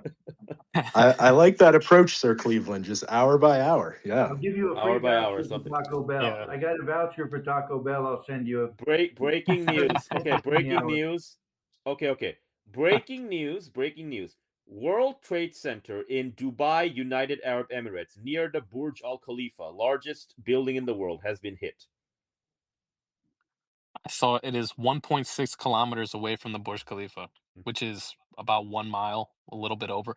That's fucking insane. Mhm. I mean, every Westoid, every rich billionaire, millionaire, crypto, fag who moved to Dubai, they're all running for the exit right now, and all that investment's leaving. Yeah. I mean, as Sir Meow Meow was describing, like a lot of people are going to be fleeing that area. Yeah, I mean, as them long as fleeing, the oil wealth, yeah, as long as the right. It's like ejector seat reservation. Everyone's like, "Oh, where get it? like Can I get it?" even Oh, if yeah. those okay, but if those fucking parasites leave, man, like that's not the end of the world. The real end of the world are the migrant labor Right, leaving. Like right. if the migrant indentured Yes. labor leaves Dubai, that's game set and match. The society just collapses. It literally just collapses. Because like that Yeah. is the only class of people that actually work with their hands. The rest of the like actual quote unquote native Arab population, they don't do anything, man. Like they just sit all day and just grab welfare, right? Like that's what they do. So if those guys exactly. leave, and again, it's not gonna. This has to last for. That's why I'm saying I don't think like how many interceptors do the Americans have? Like it's been fucking what 8 hours, right? They're probably like Sir Kenneth. What do you think? Like probably within the next 48 to 72 hours, if this intensity continues, they'll probably run out or something. That's my thought. Is that I think that's so most if they likely. fucking run out, yeah. So if they fucking run out, they just get hit by drones all day and they just die. Oh my gosh. Yeah, that's exactly what's gonna happen. I mean, look at Russia and Ukraine. They both hit each other all the time with drones, and they just die. And it's a horrific war. And those are some of the strongest. Ukraine has the most technologically advanced stuff from NATO. Sir Russia has Kenas, the most advanced stuff from. exactly. Sir Kenas, you're gonna love this. You're gonna love this. Israeli channel quote: "The Iranians are acting crazy. Sirens are sounding nonstop." Sir Kenas, what do you say to that? Well, yeah, the Iranians are acting crazy. Like, what you fired, like, how dare they hit me back first? Exactly. That's a madman. Stop hitting me with a stick, and he's hitting you with a stick. Yeah. Okay, Zloty71, 7 minutes ago. Iran imposes a blockade on the Straits of Hormuz. Tanker traffic has been halted. Fars news agency. The world may face serious delays in oil supplies. Tanker traffic in the Straits has been stopped, reported by the Iranian news agency. Okay, so I need a second source because this is like Fars again. So I need a second source saying that it's happening. If there's a second source other than Fars, and if you gentlemen can find it for me, we can officially confirm on this podcast right this very moment that it is actually happening. Yeah. Oh, and hang on a second. Wow, Let me send this good sir the link to join the podcast. Okay, go ahead, good sir. Go ahead.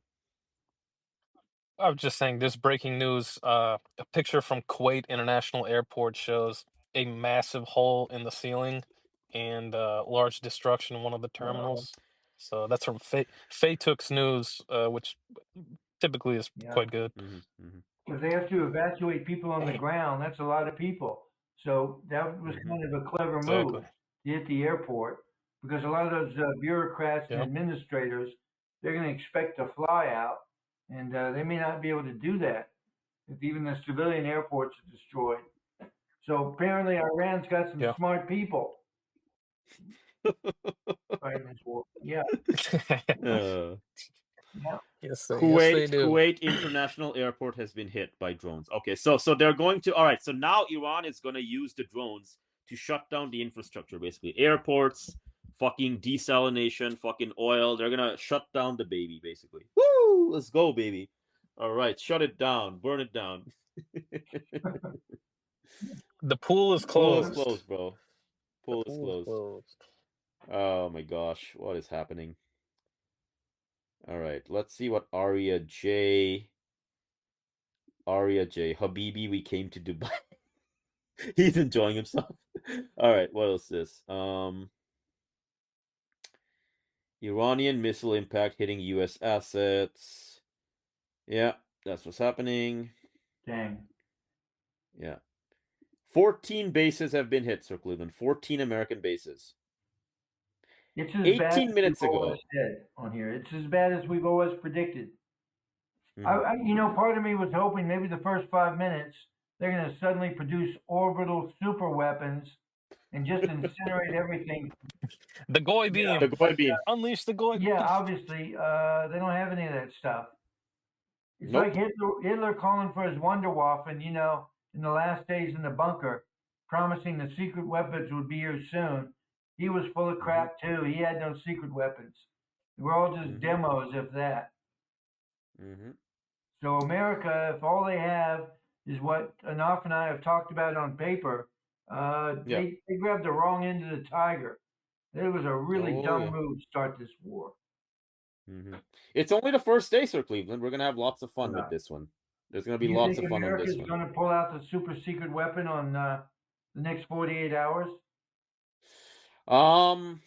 They might pull out a white flag. Yeah, that's what I'm expecting. Just like It's going to suddenly like Sir Kenneth said, like Sir Kenneth is saying 48 to 72 hours. I think that's true. Like if this intensity continues and they're firing interceptors like this, they'll run out in like 72 hours.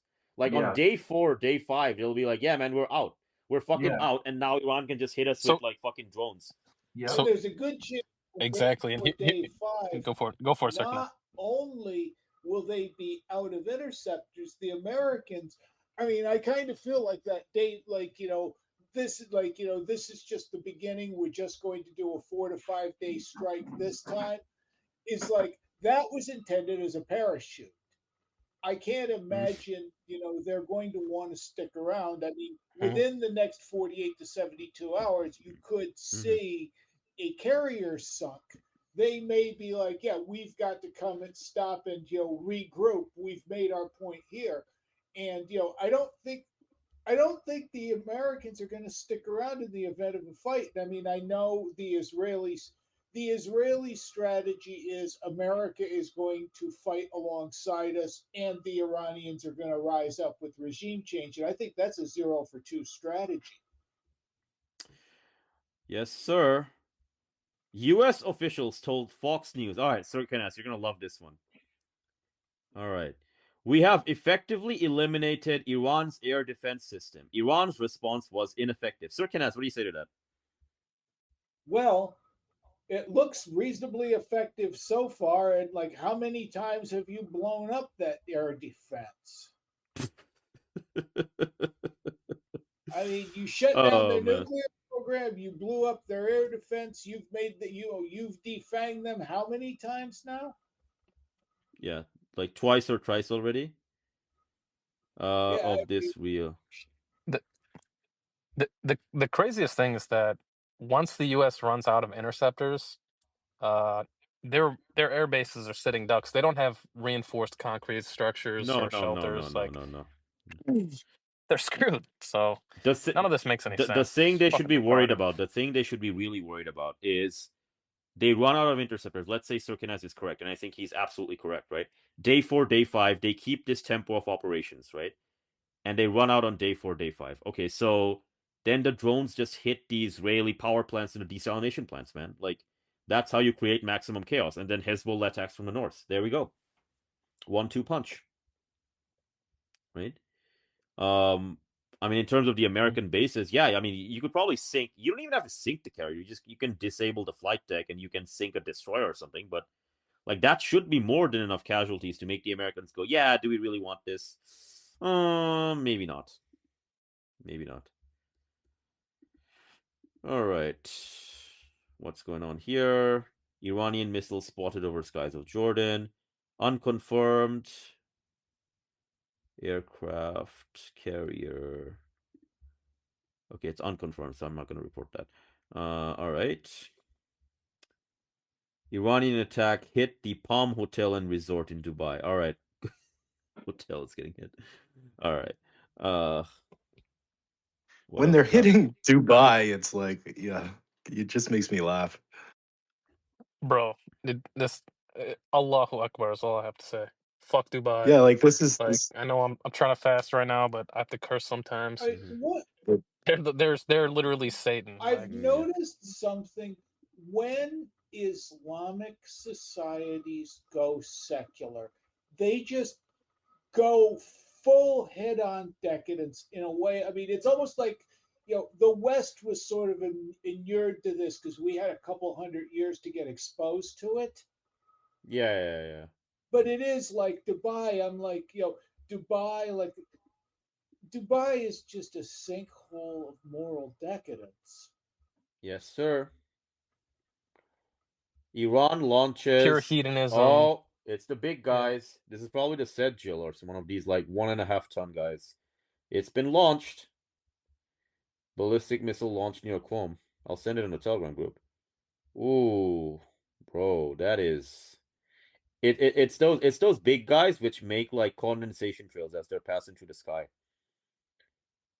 So, yeah, the Sedgil is. Yeah, I think it's 1.5 ton. Looks like that was launched. Yeah. Those are impossible. I believe those are hypersonic with terminal guidance. Those are impossible to bring down unless you get very lucky. And I think those are also the Sigil is one of the few missiles they have that can actually target aircraft carriers, if I'm not mistaken. The Sedgil 2 is the variant that can do so, right? Let me see. Sedgil 2 speed. Right. Sedgil 2 speed Mach 5. Mach 5, 6,100 kilometers an hour.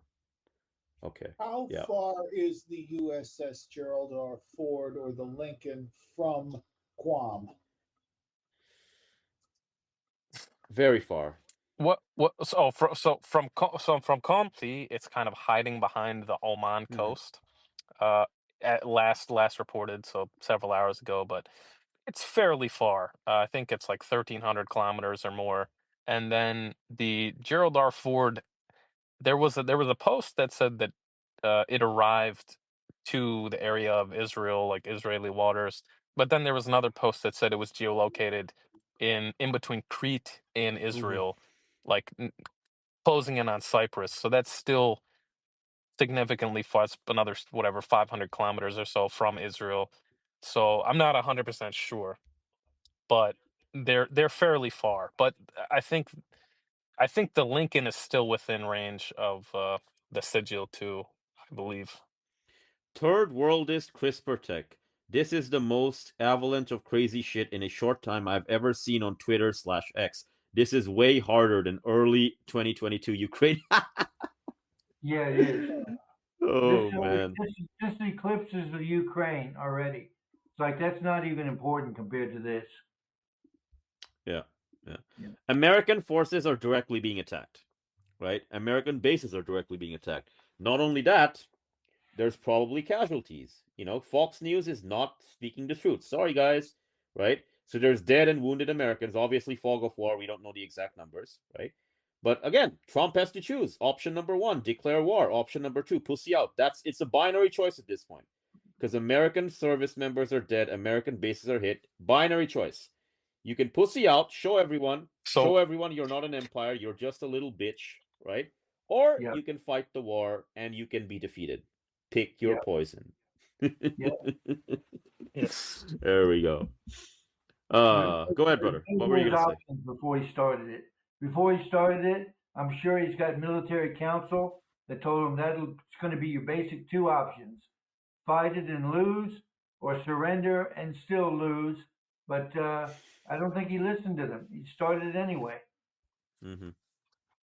I'm seeing reports that Trump let me find this Yeah, really go for it, fast, man. but they said something like Trump believes these strikes are high risk, high reward. Uh so essentially he's just Mm-hmm. gambling, and it's like, oh, that's not a way to run a military No, campaign against Iran of all Could one nations. of you gentlemen do me a favor? Could one of you gentlemen do me a favor? Um, maybe I'll do it. You know what? You gentlemen keep speaking. Maybe I'll do it. I'll watch His Eminence Ayatollah Khamenei give the speech, and then I'll see what he says. Right? Yeah, he's about to start soon, isn't He's he? about to start. So if he might officially, okay, so obviously we are all just making conjectures now. We don't know what's going to happen in the speech, but like he might declare war formally, number 1. He might declare actual jihad against America, number 2, or he might do both of them simultaneously. We don't know, right? So one of us has to watch it.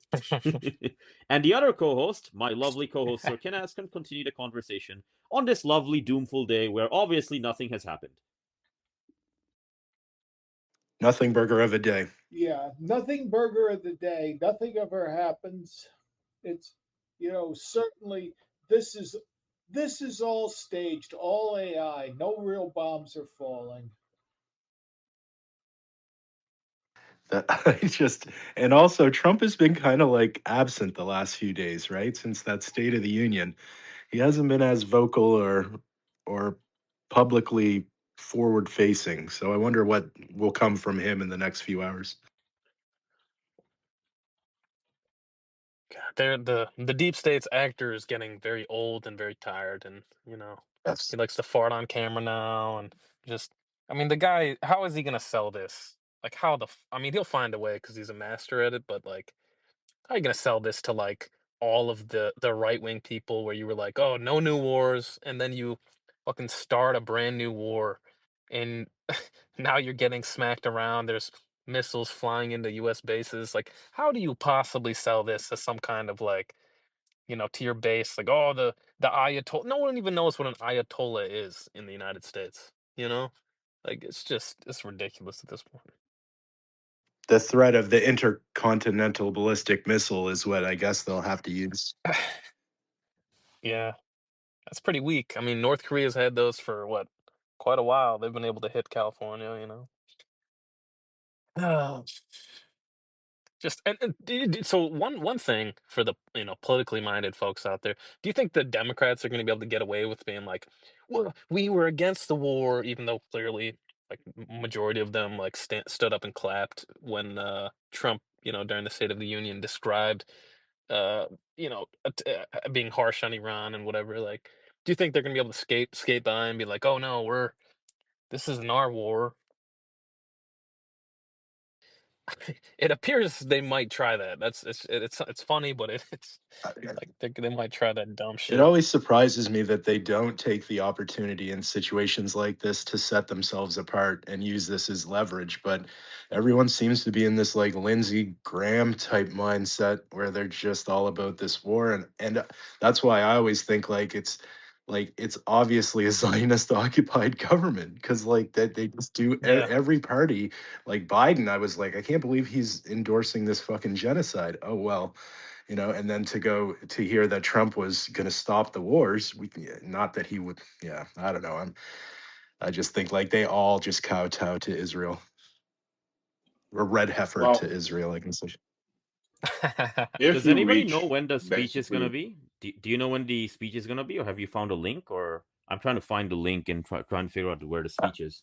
Al Jazeera has like a live feed just saying it's going to be soon. Okay, thank you, good sir. All right, you gents continue. I'll watch the speech because I think it's gonna be an important announcement. So I gotta at least see what he's saying.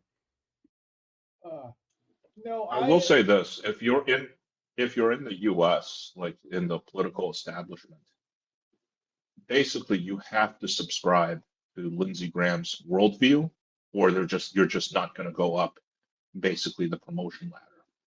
Like you're going to Right. get nowhere. Yeah, it's true. Like with, you look at Thomas Massey. Yeah, Thomas Massey is very good on foreign policy, or even Ron Paul, but he's never they never put him anywhere close where he could actually influence foreign policy. The last guy I could remember, what was his name? The Republican was not Chuck. Do you remember Obama's Secretary of Defense?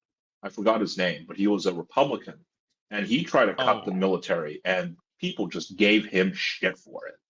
Like people just ragged on him, and then he tried to dampen, just minor dampening, like criticism of Israel, and they called him an anti-Semite nonstop, screaming and hollering. I'm about to tattoo anti-Semite on my goddamn forehead. Like that shit doesn't work anymore, man. Everyone needs to I think realize it's that starting shit to is My really. my, if you my stand up favorite for Palestine, my favorite yeah. is they released a report about geopolitics and how China's becoming anti-Semitic, and it's like, bitch, like we were letting you motherfuckers in when the Europeans were putting you in gas chambers. That's the first thing, right? Second thing, Chinese people didn't do the Holocaust. Like, we had nothing to do with that shit. They hate, China used to have a relatively positive opinion about Jewish people. After Gaza, they were like, fuck, these people are like murderous fucks like the Japanese. Like, opinions about Jewish Yeah. people. I've never seen it turn around so fast. Before, it was I've like, noticed oh, this. I've noticed a sea change in the use of anti-Semitism amongst the Zionist class too. They're moving to Jew hatred as the term because it sounds harsher, and anti-Semitism could include Arabs, right? So I see like all the AstroTurf accounts with the pushing the Zionism, like using this Jew hatred term. I'll be honest, it doesn't matter what stupid Damn. fucking term they push. Like, no one's But yeah, buying that shit. Like, if you call me an anti-Semite at this no. point, Are it's like, there okay, I don't want to see kids get bombed. If I'm an anti-Semite and I'm a Jew hater, I guess, yeah, I am. Like, fuck you Well, guys. And then right? people, if they throw that term, it's just you're taking flack because you're over the target. you know, and it's like, and the thing with people, it's like, oh, we have to have a nuance. It's anti-Zion. It's like, no, the state of Israel is saying they represent all Jews. It's up to you guys to tell me, like, to That's right. counter combat that. So, like, I'm sorry. Like, fuck Israel. Like, I hope Tel Aviv gets turned into a giant fucking parking lot. Okay, while waiting for the for Ayatollah's speech, Saranov graced us with a note here on large-scale regional escalation in the past 40 minutes. About 30 minutes ago, 30 U.S. Zionist airstrikes hit Shiraz. Iran fires missiles into Dead Sea area and the Barak building in Tel Aviv. Shahed 136 drones land successful hits across Tel Aviv. Explosions spread through central Israel, impacts in greater Tel Aviv, Kfar Qasim, and the Gush Dan belt. Multiple casualties reported from Iranian bombing in Tel Aviv. Iran downs 3 advanced Zionist Hermes drones over Tabriz, Qom, and Avaz. U.S. naval assets retreat from the Gulf in the Sea of Oman, pulling back toward the Indian Ocean. Dubai is rocked by explosions, including hits on business infrastructure tied to Trump and IDF-linked interests in Dubai. Additional blasts strike Doha. Major explosion hits Erbil. Zionist military censors impose total blackout on impact strikes. Building in Gush Dan zone destroyed by direct strike. Iran fortifies communication and service networks to counter hostile cyber operations. It's on, baby. Woo! That's a That's hell of a 40 list, man. minutes. 40 minutes, Yeah. and we're on like hour number 9 on this thing. We still got like 15 hours left on day 1. Yeah, this is. We might have to do a part 2. Oh, we're probably going to. we might wind up doing these daily until such time as Oh my god. this is just going to be Oh milk man. the war. I mean, well, I got it. Like, I don't know if my schedule is it's going to have to be in my afternoon time, but yeah, this is going to be this is a real war. This is Okay, not. I'm gonna call it. I'm gonna call it. You know what? Sir Kenneth? I'm just gonna call it day one. Let's make it like that. Yeah, The third Gulf War, day one. third Gulf War. And if it comes down to it, I'll record the episode when you're not around, and I'll send it over to you. And when you're around, we can do it together as well. But like, holy shit! Day one is 40 minutes. Day one is smoking, man. Yeah, this is like, I mean, but hey, I was informed by President Trump, who's a very stable genius, that this is going to be over in a matter of days. 4 days, Sir Kenneth. 4 to 5 days, it'll be over. 4 to 5 days. Yeah, I mean, again, with 400 fighter aircraft. With 400 fighter aircraft, this is just like, I'd say, this is okay. This now is the stupidest thing Trump has accomplished during his administration. For now. For now. For now, so far. I mean, okay. So far. Getting us involved in World War III is going to be that's a real high hurdle to clear. Firing a making nuke. America great again. Firing a nuke.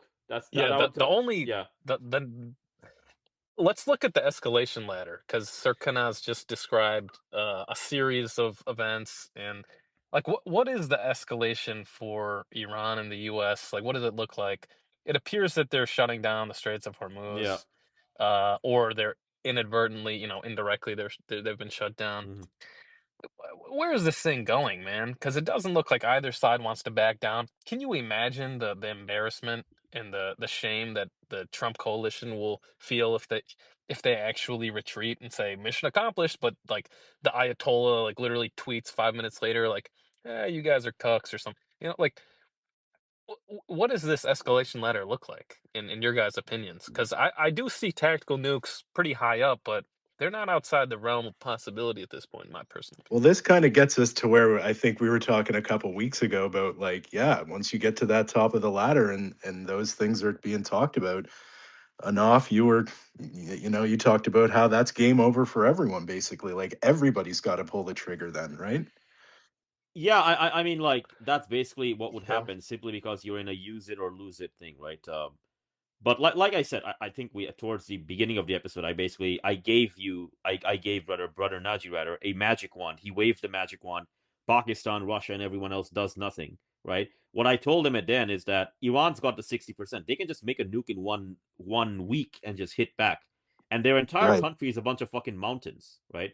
So yeah, we fucking nuked Tehran and killed 1 million people or whatever. Like, okay, but it doesn't matter, because he'll just make it in the fucking mountain, right? He'll the Cayenne can be fitted on a fucking like civilian truck, by the way, right? It's very tiny. It's an SLV. It's not an ICBM, right? So okay, the whole reason they're protected by their mountains. That was the whole Cape shit about the Top Gun 2. Like, they got to go over these mountains to get to the thing is, right, we've known for decades what happens with nuclear warfare. Okay, just be in a fucking mountain, and all the gamma radiation is blocked by the fucking mountain, right? So the thing is, like, Iran can just fit the Qayyam 100 with like a 450 kiloton yield, hit New York or whatever, kill 2 million people, like whatever, man. Like, the point I'm making is that none of these situations ends with like a winner in nuclear war, right? And my assessment of matters is that Trump is an irrational doofus and a fucking retard, but fundamentally he's a coward. And the Israelis are fundamentally cowards as well, right? Yes, they've got their crazies and shit who believe in that stuff, right? But fundamentally, the government is a bunch of cowards, right? They kill schoolgirls, they kill, like, babies and boys and whatever. Like, if they pull the trigger, man, they just die, right? And death is something which cowards absolutely despise, right? So, but like I said, True. But I could, like I said, go ahead, man. Well, do you think Trump is in control? I mean, no one's in control, man. Like, honestly, no one's in control. Like if no one's in control, like, here's the thing.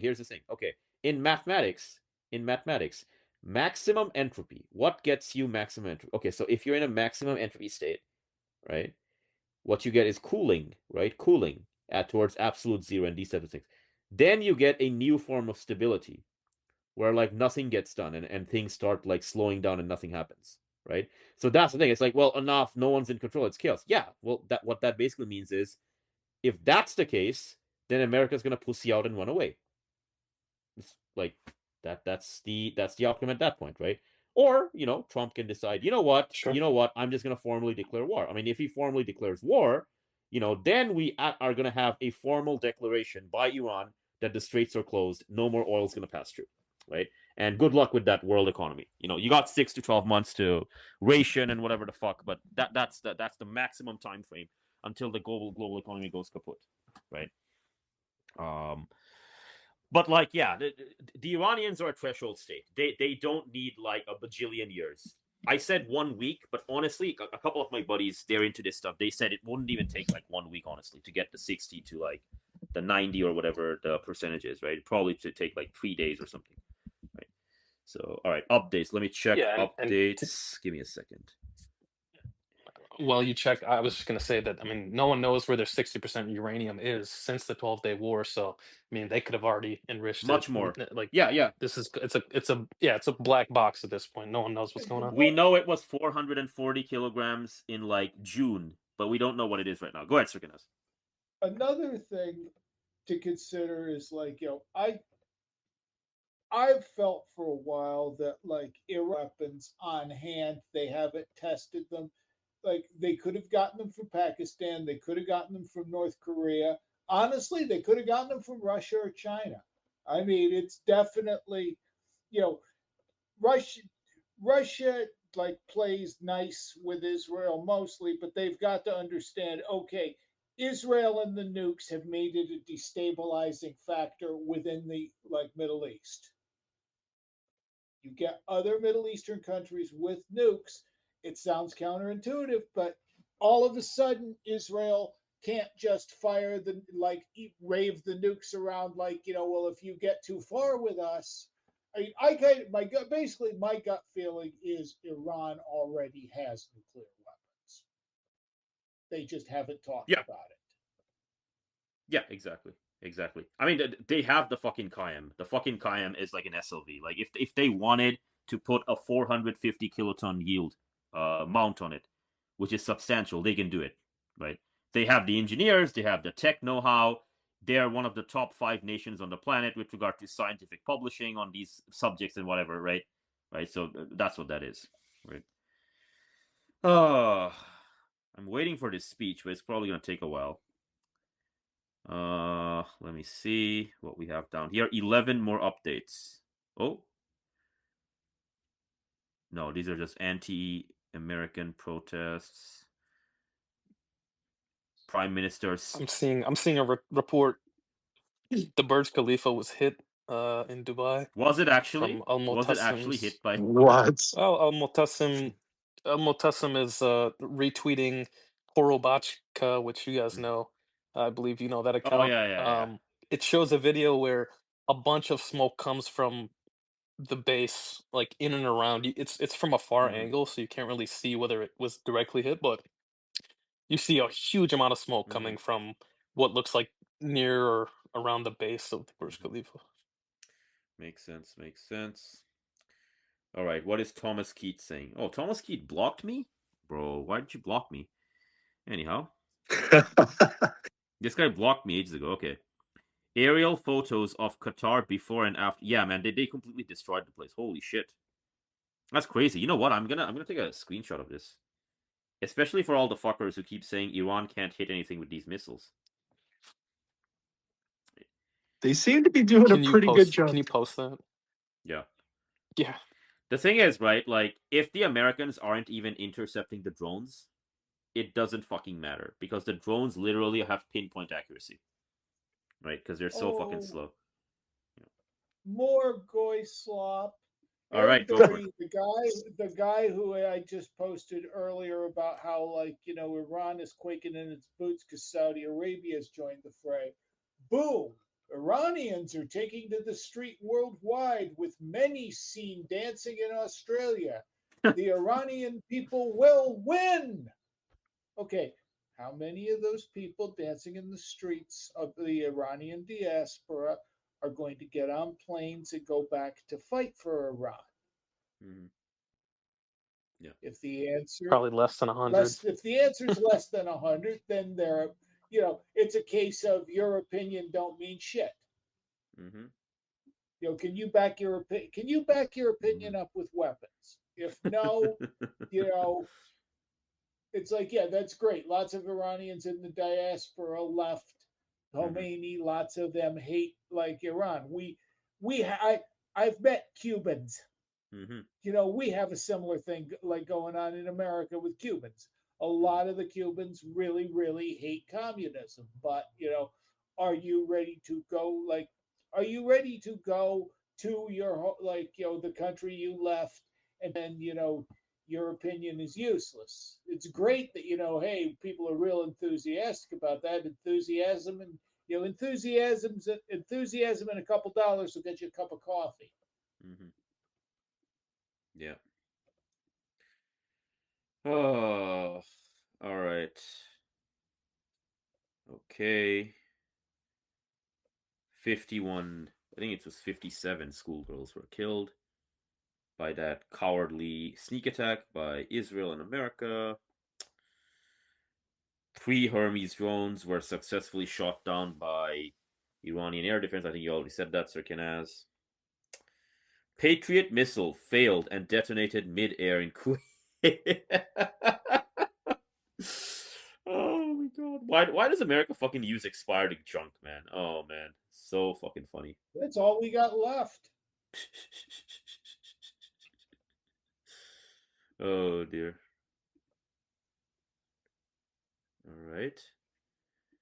Is Twitter working or is it jamming up for some reason? All right, let me go and check over here if this is working or not.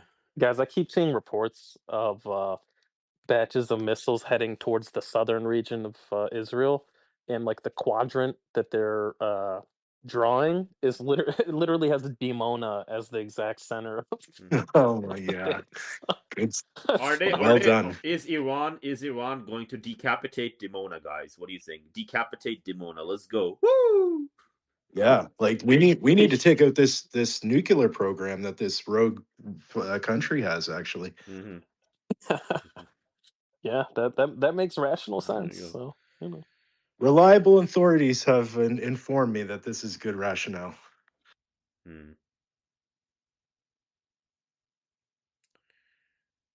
All right, what do we have here? Sirens I'm seeing from suppressed. Mm-hmm. I'm seeing from suppressed news, and he's pretty good. Iran closes the Strait of Hormuz. Iran blocks ships from crossing the strait. They've not formally. Well, we gotta be a bit careful. Reuters said it, really? Well, again, this is yeah. So look at suppressed news. Okay. Let me see. Check that one. If Reuters is saying it, that means okay. Interesting. Suppressed news. Let's see. Yeah, that's why I mentioned it, because it's Iran blocks Flash ships. News had it too, and they're pretty good usually. Okay. All right. You know what? I'm gonna take a screenshot of this, because if Reuters said this, and if this is actually the case, this is a big deal. Because like Fars was saying it, and I'm like, I need a secondary source. I think we have our secondary source, gentlemen. I think we've just confirmed it. Have we not? Yeah, and here's, I believe so. Here's the thing. I mean, he doesn't lie about big stuff like this. I've been following him for like over a year, or over 2 years actually. Fair. Now where are we on the escalation ladder? I mean, this closing of the Strait of Hormuz is like that's way up the escalation. The next thing after that would be hitting civilian infrastructure directly, to like completely destroy the ability to get energy on the markets. Because the thing is, if you close the straits, Saudi Arabia and these other guys, they still have overland routes they can reroute to, but if you simply destroy those terminals and that infrastructure, they're unable to. Yeah. So that would be like an even greater chokehold, basically. Yeah, and the CSIS report I mentioned earlier, about the four scenarios and what would happen to the price of oil if the straits are closed, XYZ. They showed that I think Saudi had maybe a 13%. They could still send maybe 13% of their Mhm. energy to export. Um, and the UAE was the greatest. They could send something like 35% or something like Mhm. that. But obviously those are small numbers. It's not like that's gonna have a Oh, huge effect. But yeah, I see what you're we saying. got based meth addict in the house. All right. Based All right. meth addict is with us again. Well, I'm sure he's wide awake. Give it a moment. Give it a moment. I've accepted him. He should be able to speak. What's going on? I bet he'll be on fire. I accepted him. What's going on? Okay, hang on a second. Maybe I have to manually do this thing. Jeez, what is wrong with this fucking software? Give me a second, good sir. Invite to speak. All right, I gave you an invite. You should be able to speak. Give it a moment. Third Gulf War, day 1. We're only on day 1. We've not even reached hour number 12 yet. I almost think you should name it day -4, right? And then count down. We both know it's not going to end in 4 days. Like, Right? The not with third this Gulf bullshit. bracket Goyim War. Third Gulf. Good sir, basement Alex, send me another request. I don't know what's going on here. This is some software bullshit. Send me a request. I'll approve you immediately. While we're waiting for that, let's see what's going on in the world. You can also approve him, Sir Kinaz, if possible. Okay, hold on. Let me see if it is possible. So many dumbest take of the day candidates, but this one is a real contender. The Iran question is all about China. Why Operation Epic Fury is the opening act of the Indo-Pacific. Yeah, that's bullshit. Indo-Pacific century, buddy. You have fucking 400 jets against Iran. Fuck off, bitch. All the fucking goyim are out mooing today. All right, Sir Basement Attic, unmute yourself and speak. How do you feel? The third Gulf War has begun. Woo! Let's go, baby. I cannot wait to see all the investment leave Dubai and for the Emirates to turn into a giant shithole. I can't wait for it. I Takbir! cannot wait for 88% of the country to flee, and then Emirati Arabs are forced to work with their hands for the first time in their life. Emirati Arabs will be forced to do actual work. Actual real Allahu work, man. Akbar. Actual real. There we go. Can you So can you basically, you imagine? can't wait Yeah, until you can't wait until is it Dubai or Emirates look like you guys remember Spec Ops: The Line? How Yes, was Spec it Ops Dubai Align. that I was want to set? get yes. Well, it was. I want the Emirates. I want Spec Ops Align to be a reality. Yeah. Okay, Iran has fired. Okay, so it's evening time. All the big boys are out. The Set Jill is out, bros. It's the 1.5 ton for the Iranians. The Set Jill is out. Let's All right. go. What do you think the target What is? do I Let's think the have some fun target and just is? think What about do what I the think the target target is. is? I think it's fucking Tel Aviv. It's probably a military installation there. It's probably a military installation in Tel Okay. Aviv. I don't know which Okay. one though.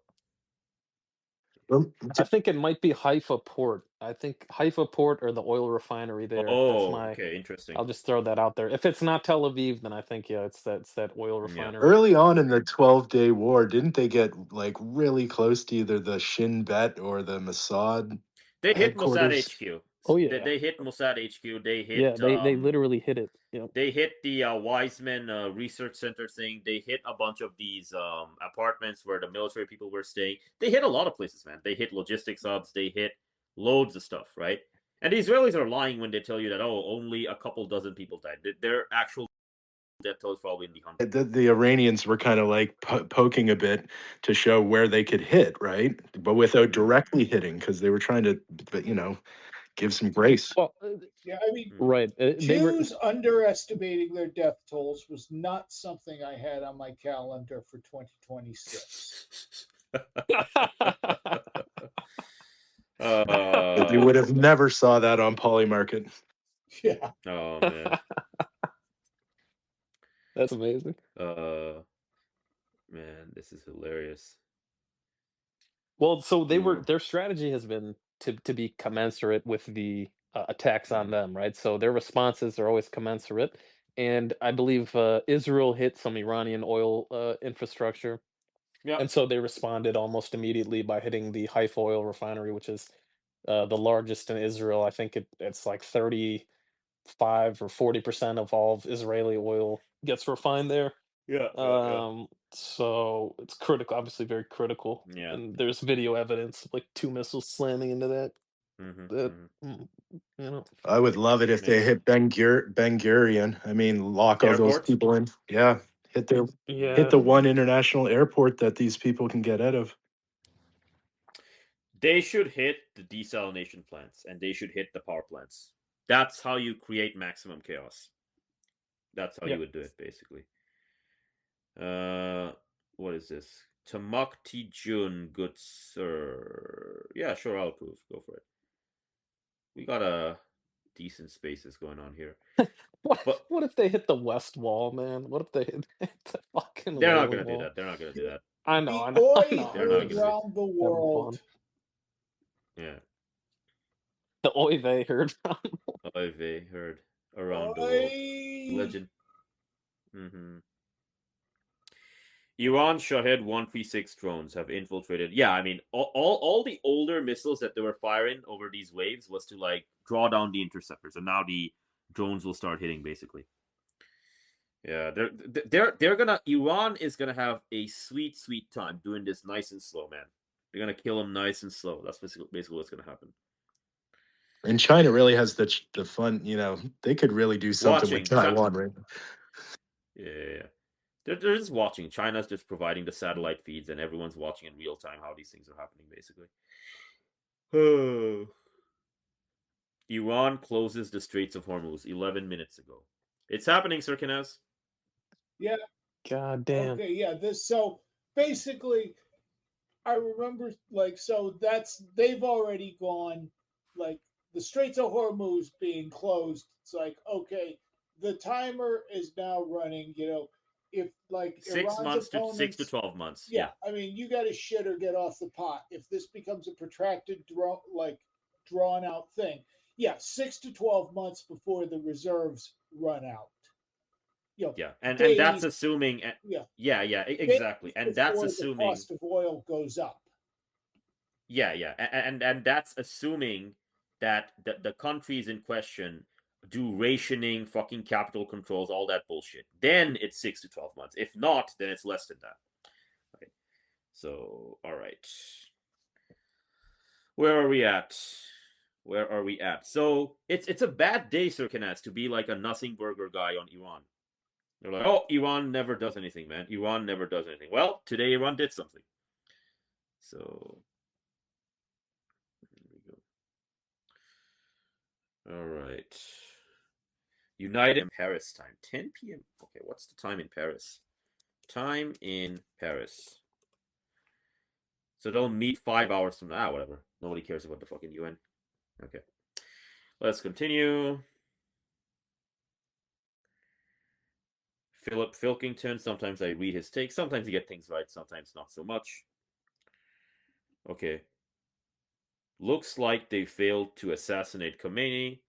The optics on this war so far are desperate for America. Israel appears to have been more successful alone back in June in the opening of the 12-day war. I mean, successful, in assassinations, but assassinations don't really do anything. That's the thing, right? Do you gents find any interesting news? I'm still. Oh, yeah. Got to see what Malcolm has said so far. Nothing yet. I think Sir Malcolm's still asleep or something. I think he's just. Well, I was wondering if he might have caught the suspension again by saying "Death to America" or something like that. Probably. He's strangely quiet.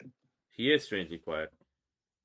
1 day ago, missile platforms, Thomas Keys. Yeah, no, he hasn't been. Actually, hang on a second. Let me check my messages. Give me a second.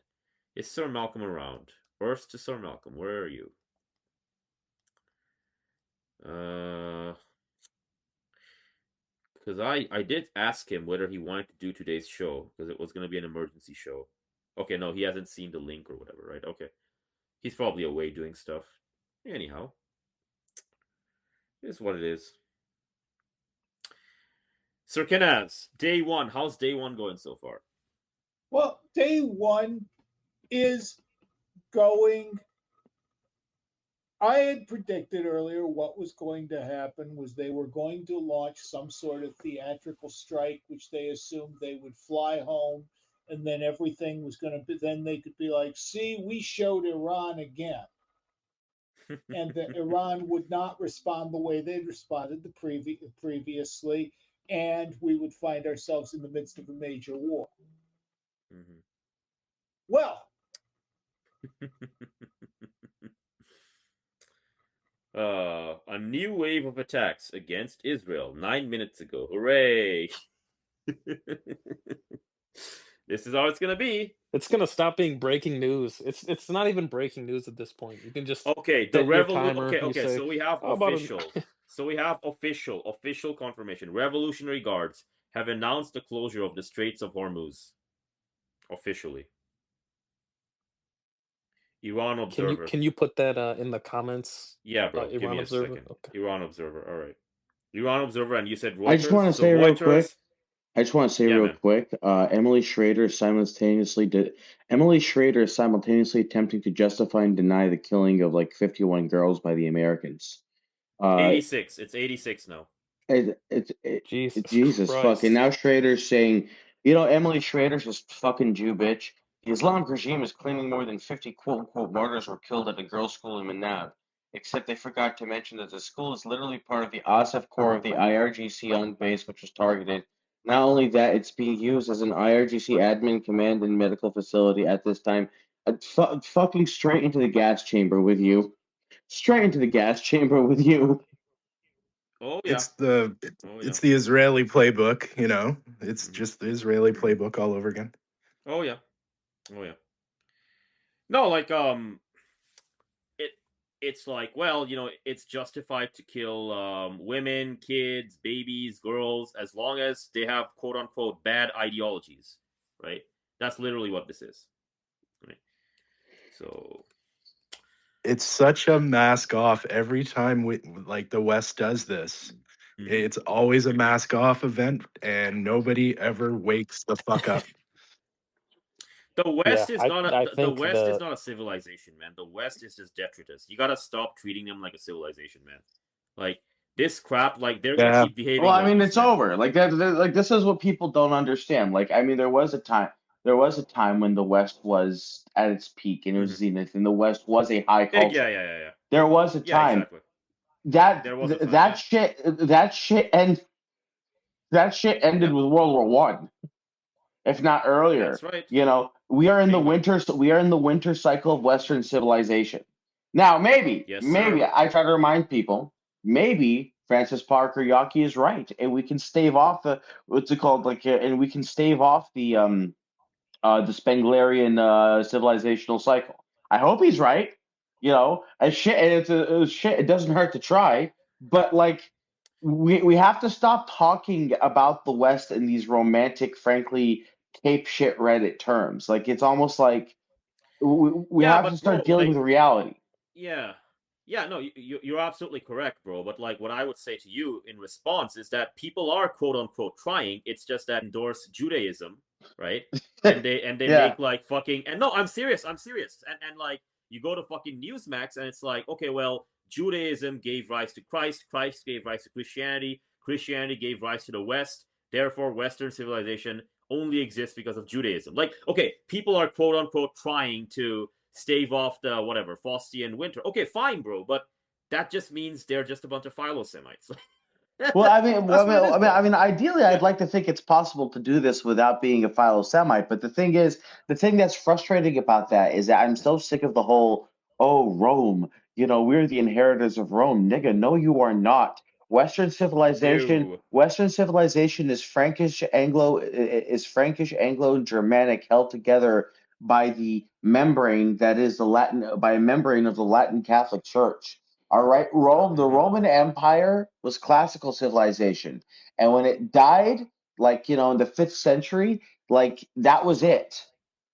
The Romans, the final, like the Romans stopped Roman people, like ethnic Romans, cultural Romans, if you want Yeah, to call them exactly. that. They stopped existing in like the mid 8th century.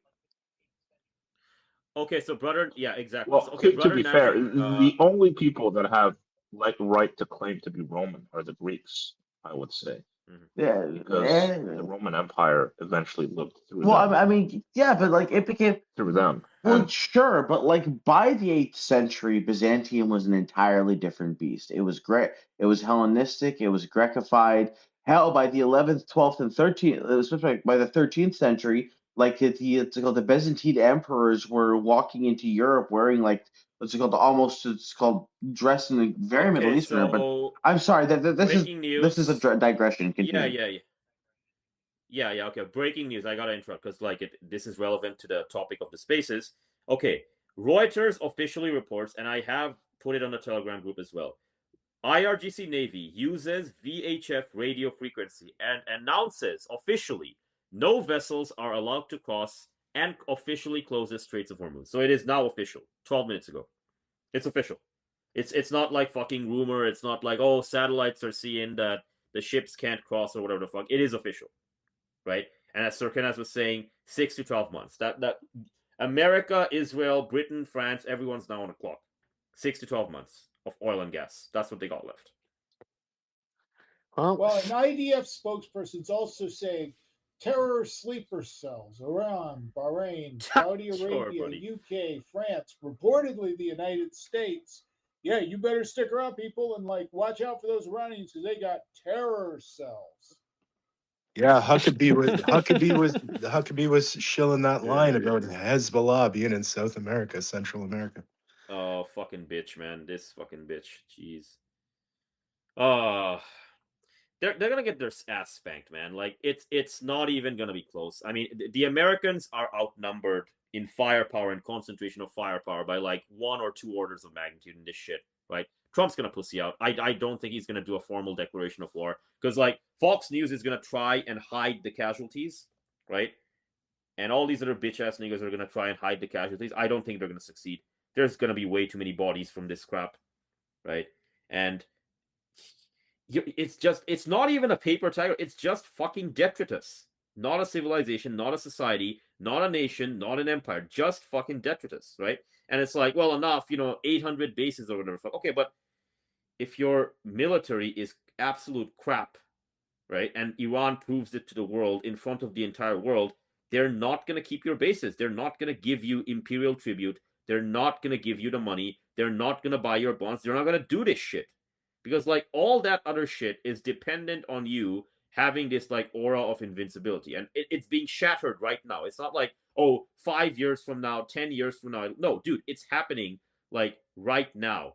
February 28th or whatever the fuck, right? February 28th, it's happening right now. We're watching it. This is the same argument that the people who rejected de-dollarization were using. They were like, "Oh, it'll take a long time, and there are all kinds of ways the U.S. can mollify their competitors, and then they'll figure out something." It's like, bitch, it's happening. Like it's not taking It's 10 happening years. right It's not. It's now, bro. taking it's taking 10 minutes. Holy fuck. And the Bob El Mandab is closed too, it looks like. Oh yeah, you better Holy. believe Yeah, the yeah, Houthis yeah. are on that shit. New one from the IDF. The total missiles Iran has fired at Israel is far, far below what they were expected to be capable of. That's not a Okay. coincidence. It means the Israeli US suppression campaign is working. Iran is being What the fuck does that stopped even mean? before it can even launch. The equation is simple. How many can Iran get off versus how well can Iran shoot them down? That's the most. Okay, he's got. Bro, I'm literally watching live a fucking Sigil missile headed towards Israel. So Oh Hey, yeah, no, I'm this hearing. is Hold up, hold up, hold up, bomb guys. levels of shit, Hold up. man. Hey, real quick. I'm hearing something about the Russians deploying 50 the jets to deploy to help Israel. I think that's fake news.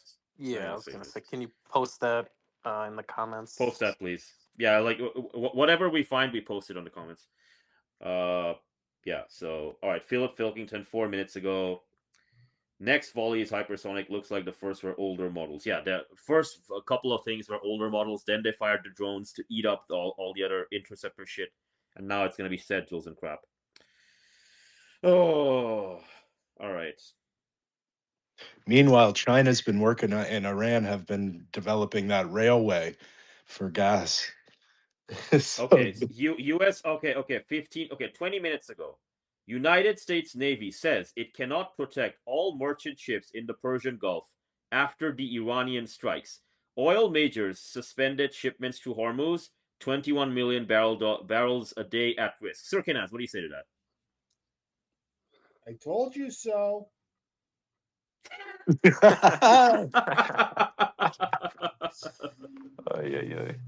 I mean, this isn't like man. anything, this isn't like we had access to some kind of great, hidden bank of secret information that we'd hacked from going into various governments. I mean, it was known for how long that if you shut down the Strait of Hormuz, it leads to a global economic crisis. Mm-hmm. I mean, this wasn't. Mm-hmm. About 4 decades, sir. I Yeah. think about No, I mean, approximately 4 decades. this is not Yeah. anything that wasn't common knowledge. Mm-hmm. They've been doing a work for 40 years, and now they've got themselves into a shoot. The fucking invincible American Navy have retreated from the Arabian Sea, are back in the fucking Indian Ocean. They're fucking running like a bitch. They're running like a fucking bitch, right? And it's like Trump said and it's like, he said in his little statement, like it's like you were saying, it's a limited operation. And Trump said in his statement, his pre-recorded statement, the people got to come out and rise up. So he's like, it's up to them now. that's all he's got, man. Like it's just like a Hail Mary pass. It's like, well, if I fucking have this talisman which says, it's gonna deflect the bullets, and I charge the British artillery, I'm not gonna get blown to bits. That's what this is, man. It's like, if I just shoot the fucking Iranians and they shoot back their stupid missiles, they're not gonna hit me. Same superstitious bullshit. There's Same superstitious end of civilization bullshit. absolutely correct. There's breaking news. I will post it. This is again Yeah, from please do. suppressed news. Israel has halted gas supplies to Egypt as a temporary security measure following the joint attacks of the U.S. against targets in Iran. Bro, they're gonna get They're gonna get their gas infrastructure hit, man. Their desalination, that shit's gonna get hit, man. It's gonna get hit. We're on fucking day 1, probably today, tomorrow, or like fucking day 4. It's gonna get hit, right? They're gonna have no power, no fucking desalination. They're fucking screwed, man. They're fucking screwed, right? Like, oh, enough. Iran doesn't have enough explosive yield or whatever the fuck, right? Okay, they don't need it, man. They just have to hit the critical civilian infrastructure, destroy the crap, and watch the people riot. That's all they gotta do, right? They don't need like a bajillion nukes or whatever the fuck. The Israelis will fight themselves to the death. Yeah, Israel has halted. Okay, thank you, sir. Appreciate it. Okay, I'll save that up. Yeah, whenever you gents find something, please put it in the comments, and so we can see the source, and so we can know what's going on and whatever, right?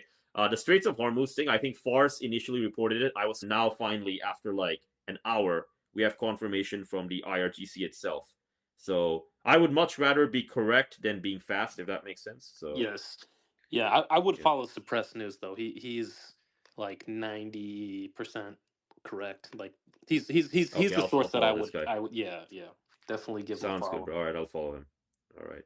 Israel is saying that. What source Well, is that? that must be then it must be true. Then it must be true. Hey, and if Israel says, if you can't trust Israel, who can you trust? I ask you. That's right. Yeah, they're sharing some photos of his compound, which have been destroyed. Yeah. Okay. The I'll try to find the link here. Was hit. Okay, by drones. So.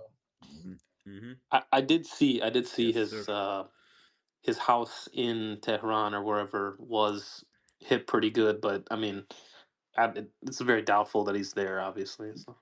Yeah, he's just hanging out at home during all this. Yeah, he's just on X. He's just watching. He's 85 years old. He's basically, here's the thing, he's basically given over, the Ayatollah has basically given over control of the situation to the IRGC.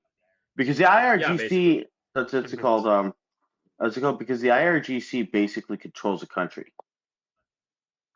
It controls the whatchamacallit, the security military decision making. Yeah. Yeah. Security apparatus. Yeah, basically. I mean, look, his Eminence Ayatollah Khamenei, he's like 86 years old. I mean, he's grandpa age. I mean, he's like the Maharaja of like a religion where like martyrdom is one of the the supreme virtue of like the worldly life and whatnot. I mean, look, okay, so you martyr him or whatever. Like, I don't think he's being martyred. I think he's gonna do a speech soon. But like, even if you like, okay, you wave the magic wand and you martyr him, what does that even do, man? Like, somebody else will take his place and the fight will continue. It's one of the worst things you could possibly do, right? If you make him seem impotent, like the best thing you could do would be to probably cut communication if you can somehow isolate him or something, or to kidnap him like they did Maduro.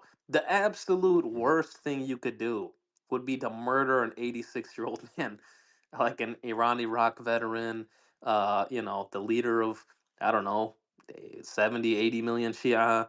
Like, that is the worst possible outcome. But we're talking about people who aren't exactly that intelligent, so. Yes, sir. I mean, like, there's gonna be a lot less intelligence over the next few days. Let me put it to you that way. We ain't seen nothing yet, gentlemen, with regard to the crap that the Goyim are, capable of. Ay. Goyim unbowed, liked your reply. Thank you, sir. I appreciate it. Okay. Pepe Escobar, 28 minutes ago. Let that slowly sink in. In the space of only a few hours, Iran has totally jammed the entire Western machine of non-stop propaganda, lies, deceit, intimidation, and perversion. Maximum pressure engenders maximum counter pressure. I agree. Hormuz blocked as predicted. Tanker traffic, for all practical purposes, is already suspended. Oil ready to go on a magic carpet ride. And then that pile of derivatives. Yeah, like I said, 6 to 12 months. That's where you're at. Okay, what is Phil Filkington saying? All right, 12 minutes ago. Have the schedules arrived? I don't know yet. Communicated via VHS. Started leaving. None are entering it after closure. Yeah, this is legit. Less than an hour ago. Reports are about a launch of a Fateh missile against Israel from Iran. Oh, they've launched another thing. We don't care. Make it a major. Okay. Operation Epic Fury. Fucking Reddit bullshit, man. What is this gentleman saying? I was just gonna say, accelerationists of the world rejoice. This is we're headed towards. It's not gonna be acceleration though, bro. It's like the oil prices are gonna fucking destroy the economy, right? So it's kind of like deceleration for the economy. That's what I mean. The acceleration into destruction of the economy. Yeah. Fair enough, bro. Fair enough. All right. So Kenaz, everyone told me that Iran was never gonna close the Straits of Hormuz. They were gonna pussy out. They're a little whiny bitch. They're never gonna hit America. Okay, what else is left on the list? They told me, all these people were telling me Iran's never gonna close the straits. Iran's never gonna hit American bases. Iran's never gonna do this. Okay, what's next? What's next on the escalation ladder, as Brother Naji was saying? Well, I think what's next is Iran is going to be overthrown by its own people. They're all going to gather together because what they want more than anything else is to be American vassals. Beautifully said. I couldn't have said it. That's what I'm hearing. 5 minutes ago. Okay, so Kenaz, try not to laugh. All right, Sir Kenaz, try not to laugh. Get ready. Are you ready? Yep. Okay. All right. New Washington's White House sources, internal sources. President Trump is reportedly furious with how events have unfolded over the past several hours and did not want to get involved in a prolonged conflict with Iran. Well, you know, yes, if only Donald Trump listened to Eurabiamania, if only our president listened to like two randos from Twitter talking about this stuff, he would have known exactly what was going to happen. Obviously, he must have thought that those military advisors that were telling him the exact same thing were wrong, but maybe he gets on here, send us some hamburgers, send us some McDonald's, we're good. Donald, just next. Send it all to Sir Kenneth. Send it all to Sir Kenneth. I'm not gonna eat that fucking like Frankenfood bullshit. Motto. Send it all to Sir Kenneth. Okay. So Donald Trump, here is an open invite. The next time you get the idea you're going to have a war with somebody, if any of Donald Trump's advisors are listening, at whatever capacity, the next time he gets the idea to take over a country or to start a war, have him listen to us. Obviously, his advisors aren't doing the job.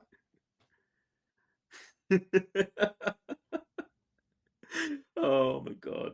Yeah, you dumb orange retard motherfucker. It's not like that. All you have to do is listen to us, and we will. Hold on one second. What happened, Sir Kenneth? My phone is we will charge, and I have an order. Okay, it's all in good. An hour. Hang on, I'll be back in a moment. No worries, Sir Kenneth. It's all good. We'll give him I'll sober. keep it. Apparently, according to First Squawk, I don't know how true this is. Israel says it completed all of its objectives in its campaign against Iran. I mean, they say all kinds of shit, man. Like last June, they said that they destroyed all of the, whatchamacallit, all of the nuclear stuff. So I think reading between the lines, that leads me to believe that they believe they've killed the Ayatollah. Like that, as fucked up and stupid as that sounds, and then that probably isn't true, but. I don't even think it's true. Even if it were true, it's irrelevant to like how the war is gonna unfold, right? Because again, if he gains martyrdom, that's like an extra 1 million soldiers doing stuff, right? So yeah, that's what this is. Israel killed 100 school children, and that tracks with their goals. So, case closed. Yes, sir. Case closed. U.S. Israel attack Iran live updates. All right, 23 more updates. Let me see this. Hezbollah death toll 85 from the school children thing. CENTCOM says IRGC claims of U.S. military casualties are false. In comments made to Al Jazeera, a spokesperson for the U.S. military central command, CENTCOM, has said that the IRGC's claims of Do you remember like when your ancestors used to put Jews in shtetls and ghettos? They don't remember that. Oh, sorry. I'm talking to someone else right now. My apologies. I'm thinking. I'm thinking out loud. Well, you know what? I said that to someone not too long ago who's a Canadian Jew who is very interested in seeing regime change. And I harken back to like, wouldn't you feel, with the Gaza stuff? Like, I always think about Norman Finkelstein's, talking about his parents and how he would never judge them for how they felt, for how German citizens might have been killed. Gentlemen, I got some breaking news for you. No U.S./Israeli airstrikes have been reported on Iran in the last 45 minutes. Golly gee, shocked Pikachu face. Why is it the case that airplanes that take so much time to take off from the fucking, airport, get into position, fire the missile, fly back to their base and whatnot, why is it the case that they're unable to fire their missiles? Golly gee, good sirs. What is happening here? What is happening? I am so lost for words. What happened to America and Israel, bro? What happened? I think it's called cratered runways. It's typically what cratered runways. Oh dear. Dude, if they pussy out after 12 hours, They I might, mean, man. They might. I honestly, good man. lord, Honestly, bro. Like, if they pussy out right now, or like 2 days from now, or 4 days from now, they can still, like, Trump can still do this thing where he's like, yeah, nobody was killed, nobody died, we killed their guys, we showed them, blah. Like, they can still do that shit, right?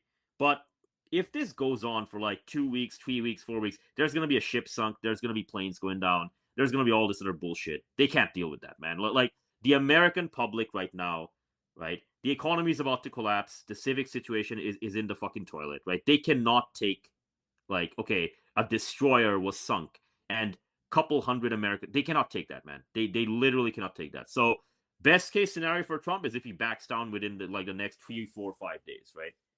But do you think it's gonna happen? I don't think so. no, because Donald Let me Trump put you that isn't. way. I mean, it's who was really in charge, right? Some combination of the CIA, Mossad, some kind of oligarchic billionaires, um, Mm-hmm. a few others. I mean, but like, is there any way in hell that the United States power structure is allowing the fucking guy from The Apprentice to dictate how they prosecute a war uh, in Iran against, like in the Middle East? Like, there's no goddamn way that's like, is there a way? I mean, they could be that retarded, but that'd be just extreme levels of They have no retarded. plan, man. Bro, they got no plan, man. They got no plan. Like they're just winging it, right? Even this thing, I think this was like a last minute winging it thing. They're like, if we just hit the mullahs hard enough, they'll fucking surrender, right? So like when they say things like, "Oh, I'm actually shocked that they're firing back at us," I think they actually believe that, man. I think that's what's actually going on. Yeah. So, oh, So all you're on right. team. They're retarded. That's what. I'm on team. They're fucking retarded, and there's no plan. There's no 12D chess. Okay. The Jews aren't geniuses. They're a bunch of fucking invalid retards, So I was and telling my they're getting friend, squished right now. I was telling my friend, because I have a friend of mine that's Belarusian. I was telling my friend. So you remember, because my friend was trying to understand what's going on, not very political. And I told her, so do you remember when your ancestors, like 100 years ago, used to put Jews in shtetls and ghettos, and every once in a while would commit a pogrom against them? And she was like, yeah. Mhm. And I said, well, they were right to do that because this is what happens when Jews leave the shtetl. This is what happens Ouch! when Jews Oh, leave the shtetl. there we go. There we go. No, but I like, got another one. Oh, go ahead, Sirkinas. Go ahead, Sirkinas. A few from an Iranian source, a few hours after Iran's large-scale operation against American bases in the region, Donald Trump conveyed a message to Tehran through Italy, calling for Italy. an immediate ceasefire. Fuck off, Trump. Fuck off, you little I bitch. mean, dude, why are you hitting me back? No, wait. Trump is asking for the ceasefire? Yes. Can you post Trump is okay, post Sir this. Kenneth, can you Post post this that? right now. Posting it right now. Post He's it, please. posting it Post it right posting now, it Where please. is now. On it? the Where comments. is it? I am posting Comment the section. link. Go to the comment section. It's going to the comment section. It is up there. Just go to. It's on a See it. I Latoria see it. channel. Interesting. Let me see. Give me a So second there. it Not hasn't relevant. even been so it hasn't even been a full fucking day yet. And Trump is already crying uncle. That's what you're saying. Wow. Yeah. It's Honestly, quite... man. Yo, Lamau. Honestly, man. It might, like, he might get it done in 4 or 5 days after Iran just like fucking saturates the place with drones. And he's like, you know what? I destroyed all the desalination plants. All the power plants are dead. I destroyed all your fucking bases with like 10,000 drones. And yeah, you want fucking like whatever? Yeah, like I'll stop, but that doesn't mean my militia bros are gonna stop. They'll just they'll clean up the mess, man. Right? They might just do it that Yeah. way. Right? I doubt Iran. I seriously doubt Iran stops. They're just gonna. They learned their lesson in the 12-day war. They've had what 8 months of like pure, essentially psychological terrorism being done on them. Like, oh, Yeah, that's population, got whipped into a frenzy by some kind of a CIA Mossad color revolution. they had what at least 3,200 or 3,600 dead Iranians by official numbers. Could possibly be higher than that. Like Yeah, exactly. that's not shit you sweep under the rug. Like you can Exactly, bro. sweep under the rug maybe one IRGC general dying or one ambassador being hit in Damascus or whatever, a couple military installations being attacked in a 12-day conflict. Like this shit is, there's no possible way that the population will accept an immediate ceasefire unless there are No, no, no, serious no, no. US concessions. There have to be serious, like Bingo. if the US Bingo. immediately said, okay, no more sanctions, or we have a plan to reduce sanctions in some meaningful way, then it's possible to sell that to the public. But you just had Yeah, yeah, 80 yeah. Iranian schoolgirls get killed. I mean, like, this shit is not, these guys are, No, yeah. no, no, no, no.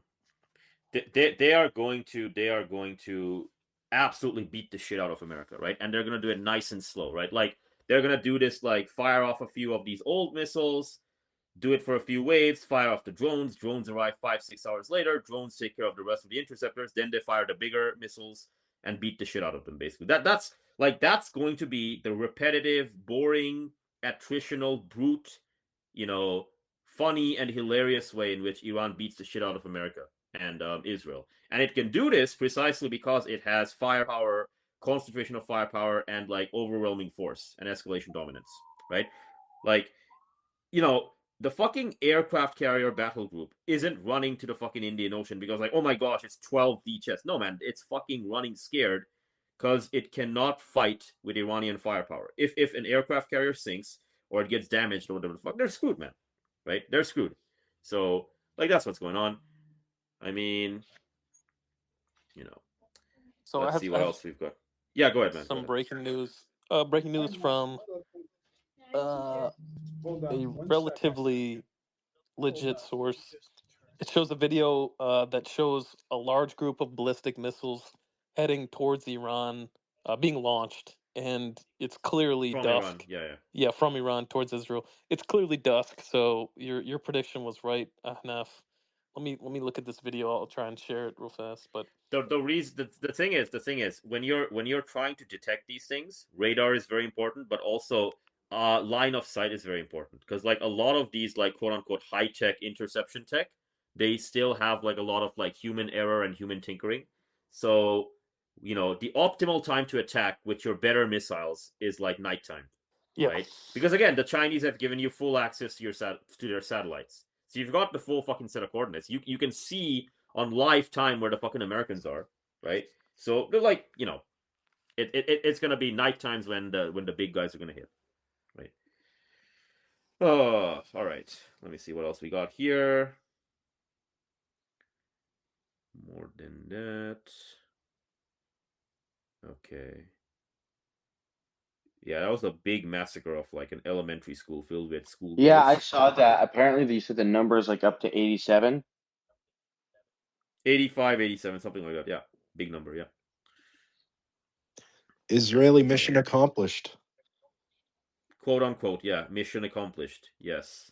And now you're gonna get spanked into the Stone Age. I just shared that video. I counted 11 missiles being launched, and that's just obviously one video.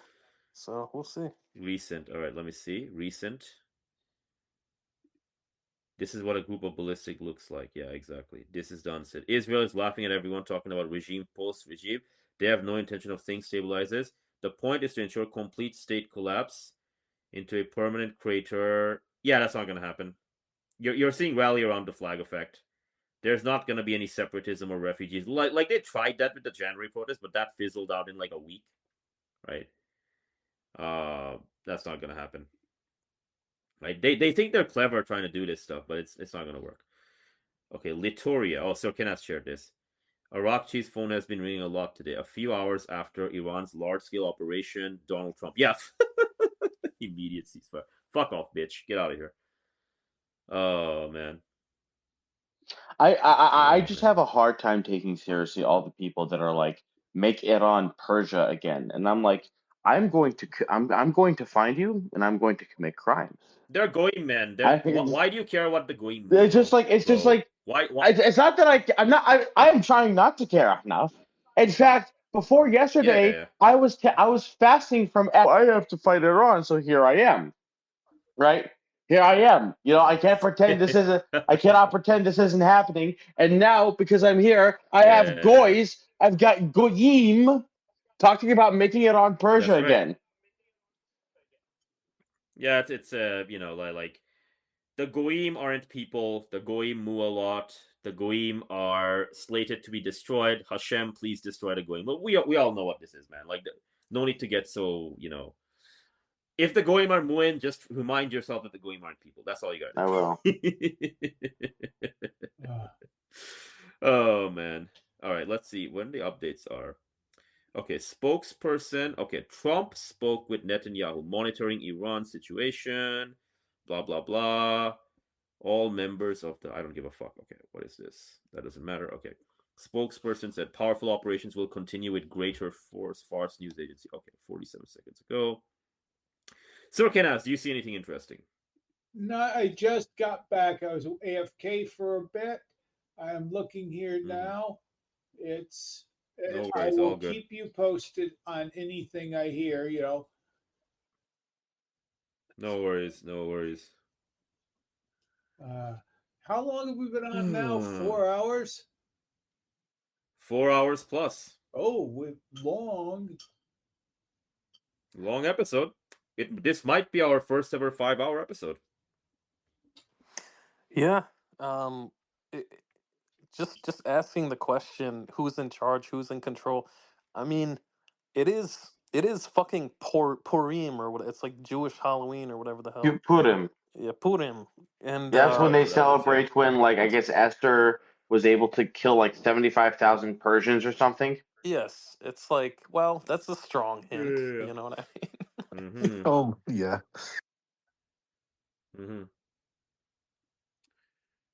Yeah, no, the straits are blockaded, right? The thing is, right, if Iran mines the straits and you've got the mosquito fleet of speedboats or whatever, right, there's only one way to quote unquote, try and unclog it, which is you have to show up with your fleet, get close and personal, and try to, open it up. But the moment the Americans do that, right, they're in range of Iranian fire, right, and they're gonna get destroyed, right? So, what do you gents think? Is Trump gonna actually attempt that, or no? He's gonna pussy out here because if he Trump doesn't, always chickens out. Once he saw No, absolutely not. He will attempt it he's a because golem for the Jews. He's a golem for the Jews, yeah, man. exactly. Like No. when it comes to Trump, tacoing out, that's like secondary to Trump being a golem of the Jews. So if it comes to, okay, Trump, I'm Trump, I can taco or I can be a golem. He's always gonna pick being a golem. Exactly. That's how it works, man. Exactly. Yeah, I mean, that's how it works. this motherfucker is not in charge. People need to get it through their heads. We don't live in a democracy or a republic. There are very, very important, very powerful, rich special interests that put people into power. Or if a candidate comes along that seems like they're not part of that establishment, they co-opt them and they pressure them and they influence them. Like this is people really need to get over this. Like Donald Trump is deciding things. That motherfucker hasn't made a decision since, I don't know, maybe the NFL when he hosted like the NFL or the college football team and like what food to serve them. And that's just my personal opinion at this point. Like look at this rationally. I'm not even being like a conspiracy theorist or anything. This motherfucker he came to power on not starting new wars, on appeasing his base, on make America great again, focus on America, spend money on the American heartland, on reindustrialization, all of this. That's what he explicitly said. What has he done? The exact opposite. So, like, is he in control? Is he doing 12D chess? Come on. The motherfucker is a front man. He's a con man. He's like he's just a salesman. He's selling you a war for ostensibly for Israel or Jewish oligarchic billionaires in order to create some kind of hegemony in the region for their thing. I mean, it's just nonsense to think that Donald fucking Trump. I'm sorry. I'm just people need to It's all start good, bro. thinking beyond Donald Trump. Yeah. Trump is irrelevant. Trump is irrelevant. The populism, nationalism, add 50 more adjectives. All of that shit is bullshit, right? It was all a big fat ploy of like philo-Semitism and how to get people on board this crap, right? Like, okay, well, neoconservatism failed. How do we get people on board, or the goyim rather? How do we get the goyim to be on board with neoconservatism? Well, we're gonna add these 50 adjectives. Like that's what's happening here right now. That's exactly. Like this whole yeah. thing, like all these influencers, whatever the fuck they call themselves, they're like, yeah, Iran needs to be freed for like democracy or whatever the fuck, and Ayatollah or whatever the fuck, and like he needs to be replaced with like a king and whatnot, and all rubbish, man, all fucking rubbish, right? Like the West is dead, West is detritus.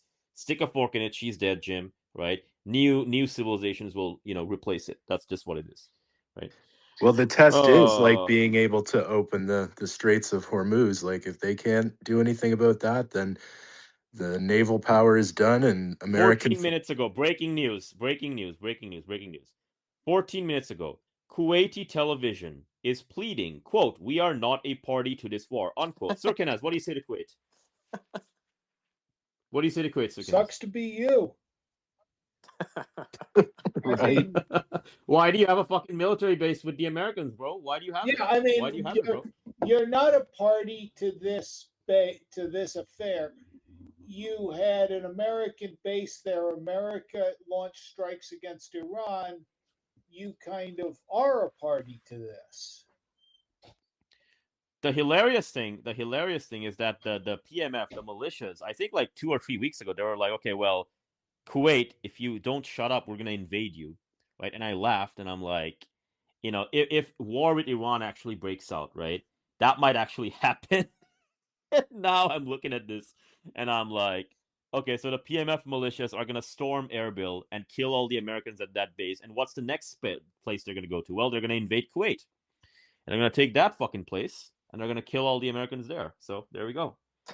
And there's no way out. And there's no way. By the way, the straits are blockaded. How are the Americans getting out? Right? They can't use the airfields. The airfields are getting fucking drone striked every couple of hours or so, right? If the ships get too close, right, they're gonna get fucking massacred, right? So they gotta go by land. Okay, what's north of them? Oh no, it's fucking Iraq. Bro, they're fucked, man. The Americans are surrounded, right? And they're gonna get absolutely like Anaconda. Iran is gonna go full Anaconda on their ass and beat the shit out of them, man. Right? Like the Israelis and the Americans, what they're gonna do now over the next few days is they're gonna hit a bunch of these like hospitals and schools and shit. They're gonna be like, yeah, man, we killed 500 women and kids and whatever the fuck, right? But they're not gonna be able to avoid this, right? Trump could surrender, but that's a different discussion. But like, if he keeps this up, man, like it's not just all those bases, all those servicemen, they're just gonna get massacred. All of them are gonna get massacred, and that's like, oh, enough, this is the end of Trump's presidency, buddy. You're talking about the fucking presidency, right? This is the end of American hegemony. This is the end of the unipolar moment. This is the end of global energy market stability. This is the end of European and Asian markets getting access to oil and natural gas without like supply monopolies. This is the end of like 600 years of Western sea power. You're talking about a fucking presidency, man. What the fuck? This is the end of it. This is the end of Israel. I'll just stick that in. Yeah, there we go. Yeah, there we go. Absolutely. I don't see any way Israel comes back from this. This is going to go down as one of the great strategic blunders of all time. They egged the United States on to getting into this affair. They had a perfectly good relationship going with Iran insofar as it has a fairly good relationship with its host. They insisted on starting a war that will leave the United States without the ability to project force in the Middle East. Okay, Bahraini man yells at a white dog after Iranian missile is hit. Run, American, run. Oh man, that's amazing, man. Holy shit. People are having fun, man. Oh, people are having fun. Finally, That was we nice can of him to offer kill. some help. There we go. There we go. Finally, the tumor can be removed from the region. Inshallah, finally the tumor can be removed. That disgusting tumor that's been around for decades. Fuck that tumor.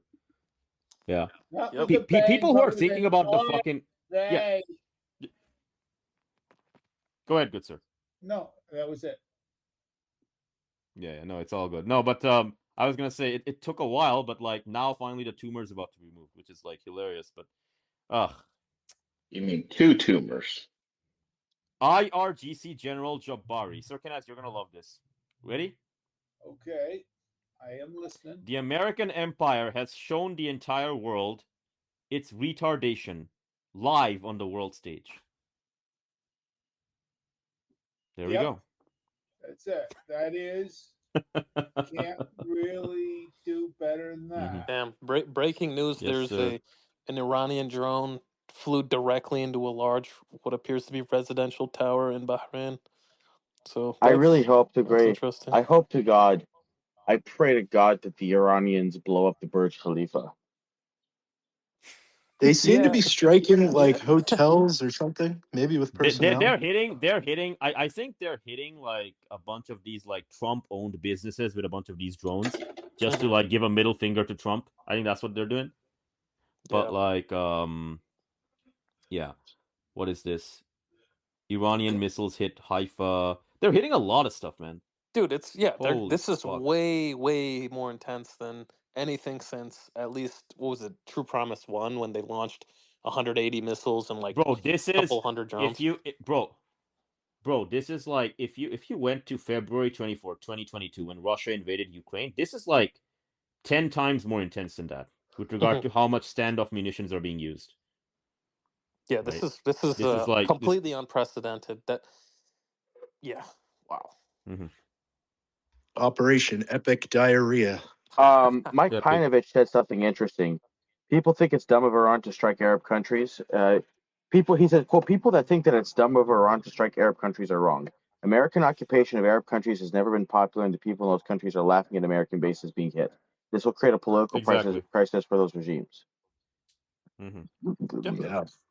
Facts. Exactly. Facts. There we go. Exactly.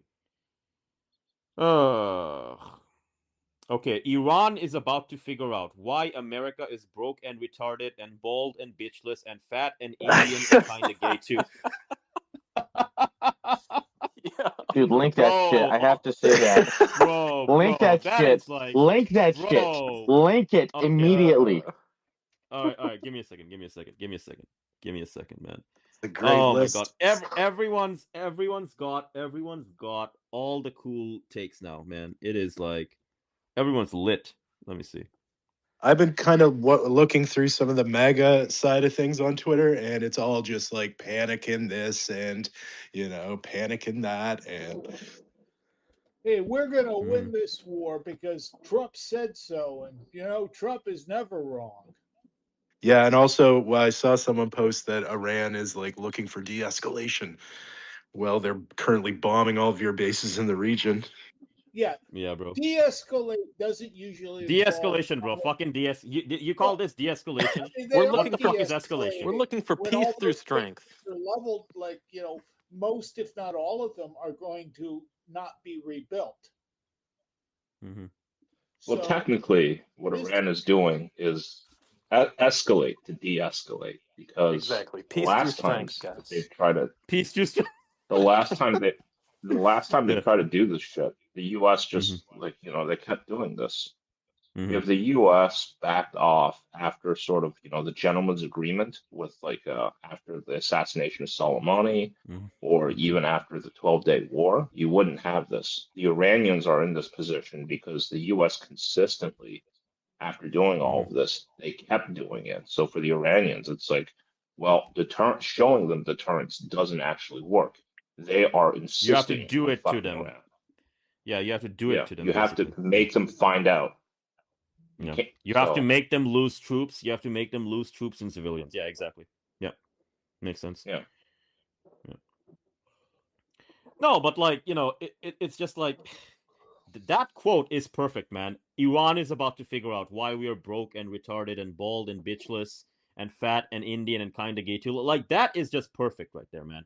Like America is like this is not about the fucking presidency, man. This is like the true end of an era. What we're witnessing, like sea power, American sea power, the mighty aircraft carrier. We're gonna beat the fucking like desert savages and like the fucking aircraft carriers in the Indian Ocean, man. It ran away. It fucking ran away because Iran started firing missiles, right? Right? Like we are witnessing the true end of an era, right? And people who are like, "Oh, it's about the fucking presidency." You're missing the fucking point. It's so much more than that. That's like a fucking like tertiary or like third or fourth derivative shit, man. Like you gotta go deeper than that with regard to what's going on here. Yo, breaking news! Breaking news! Breaking news. All Reports right, man. What do you got? reports that the Futanari Air Base in the UAE was hit. The what was it? Sorry, the what was the it? the Futanari Air Base. Oh, It means Futanari. transvestite airbase essentially. Oh, transvestite air. Yes. Okay. He's making fun, bro. He's making fun. All right. Okay. Are there Okay. actually Americans stationed there? Okay. Yo, 40. Saud, it's all right. happening. Michael Levine MashaAllah. was- The glorious Iranian Republic. Okay, so what happened is that yesterday the Americans and the Israelis struck Iran. Are you talking to someone else, bro? It's starting. And they attacked Iran. They attempted to assassinate. Yeah, he must be. Hold up, let me. All right. So Okay, I Fujairah Air muted Base, everyone. The guy accidentally Yeah. put in Fujairah Air Base has been hit. Okay. He said Futunari Air Base. All right. Which was really funny. So, but Okay. I mean, okay, they're at this point. Dubai. How long has Dubai been? Has the UAE been cooperating with the UAE? I mean, with Israel. For a while, several years, I guess. Yeah, over a decade, well over a decade in my estimation. I mean, yeah, well over a decade. Yeah. You know, and they realize if you knock out, I mean, the simple act of just attacking Dubai, a lot of the expats there are there because, it's clean, it's safe, and it's a good place to make money. Yeah. Get rid of like safe and get rid of good place to make money, and like Dubai shrinks dramatically. The thing with Dubai and all these other fucking things is that they don't have real economies. The only reason their economy works is because of the indentured slave labor. Take those away and the economy collapses, right? Because the majority of their population is like, like I was saying earlier on in the episode, that they're from South Asia and all these other places, right? But like, okay, Sir Kenneth, I gotta read this. Breaking news. Iran's Khatam al-Anbiya headquarters. Breaking. The attacks against America and the Zionist entity will gradually escalate over the next several hours and days. Okay, so what they're basically saying is that what we just witnessed over the last 10 hours is just a fucking appetizer. What do you gents think about that? Bye-bye, Israel. So real fast. Let's like take a step into the. Let's put the shoes of the IRGC on real fast and take a step in their life. Did they just do a 3D chess where they lulled the entire West into feeling that that they were inferior, that they didn't have they were weak, that they didn't have the capability to say shut down the Strait of Hormuz or engage in a months long missile campaign by doing these sort of moderate strikes over the last 2.5 years? Like that's sort of what it seems, because they went from 180 ballistic missiles, then a few dozen ballistic missiles, then a 12-day war where they shot like 150 ballistic missiles or whatever, to now they're I think that Channel 12 in Israel said they're already over 220 missiles launched just at Israel, and they've also struck 14 U.S. bases. They've attacked a dozen countries, or like 10 countries. Like who's reporting this? Sorry, who's reporting this? So Channel 12, so the Al Jazeera. It's the Israelis. It's the Israelis. Okay, all right. Yeah, that they sent 220 missiles, but I mean that's not like. I mean, it's not far off at this point. You see how many interceptors. You can see the video. Yeah. All I'm saying is that it seems like Iran just like pulled the wool over the eyes of like the entire Western military establishment, and we're just like, yeah, if you want to think that we're the boy who I cried don't wolf, think so though. like, Yeah, but Well, I've done so many missile drills. They've shown us how many, how accurate they are and all this other shit. It's just the West just ignored them, man. I don't think okay, The I don't West think it's 12D chess, man. I underestimated just them. The West yeah, underestimated that's lit. Iran because, of course, they're Muslim savages. Muslims never had a yeah, civilization. Forget the Islamic Golden Age. That was really Christians. But anyhow, Mhm. they had Mhm. this whole idea that, well, Iran is going, Iran is no more going to prove a threat to us than like Iraq did. And well, Iraq, first of all, Yeah, is basically. kind of a threat. Secondly, it's like any military strategist should have known that, okay, we've got, they're bigger than Iraq. They are more mountainous than Iraq. They have, thanks to decades of sanctions, they have a pretty strong internal economy, including their weaponry, which includes hypersonic missiles. We knew all of this stuff. Mhm. But, of course, Mhm. but the Iranians will never do anything about it. Yep. I kind of look at it as like and the negotiations piece, like they try to paper it over and make it look like it's all legit, much like how they did with the Palestinians, right? Like every time they were willing to come to the table, the Americans and the Israelis tried to make it look like on paper we're doing something here, but behind the scenes they were fucking them, right? So, and it's just same thing with Iran. They were never good faith actors at that negotiating table. No, they were never gonna yeah. negotiate properly and all this other shit. Oh, sirens in Tel Aviv 70 minutes ago. Yeah, this is gonna continue forever, man. Like fucking hell. This is gonna be like this is day one, man. We're on fucking day one, right? We're on fucking day one. This is the intensity level. How long did it take? Iran military. Go ahead. How long did it take What was Israel that? last time to sue for a ceasefire? 12 days. So probably 10 days, and then they eventually. So, real quick, I want to say Mina Unleashed said something interesting. Quote, Iran is clearly waging financial warfare on the UAE to trash its reputation with the rich. These areas are not military targets, but economic targets representing UAE role as a wealth-preserving capital for global elites. By creating such images, Iran ensures the UAE is no longer seen as safe for business. The UAE will never recover from this. In June 2025, Iran hit Israel Bond Corporation CEO, who was in charge of raising funds through bonds for Israel, which affected Israeli financial markets. I am Yeah. impressed by the level of Iranian articulation, easy, cheap targets with high, devastating, longer-term impacts. The UAE was always a house of sand. I told people this constantly, consistently. Like you build a country off of slave labor, it does not last forever. It actually dies very quickly. Like niggas forgot like the helots of Sparta. And what Yeah. happened to Sparta? What happened to Sparta? Mm-hmm. Yes, sir. Yes, Yeah. sir. Very true. Very true.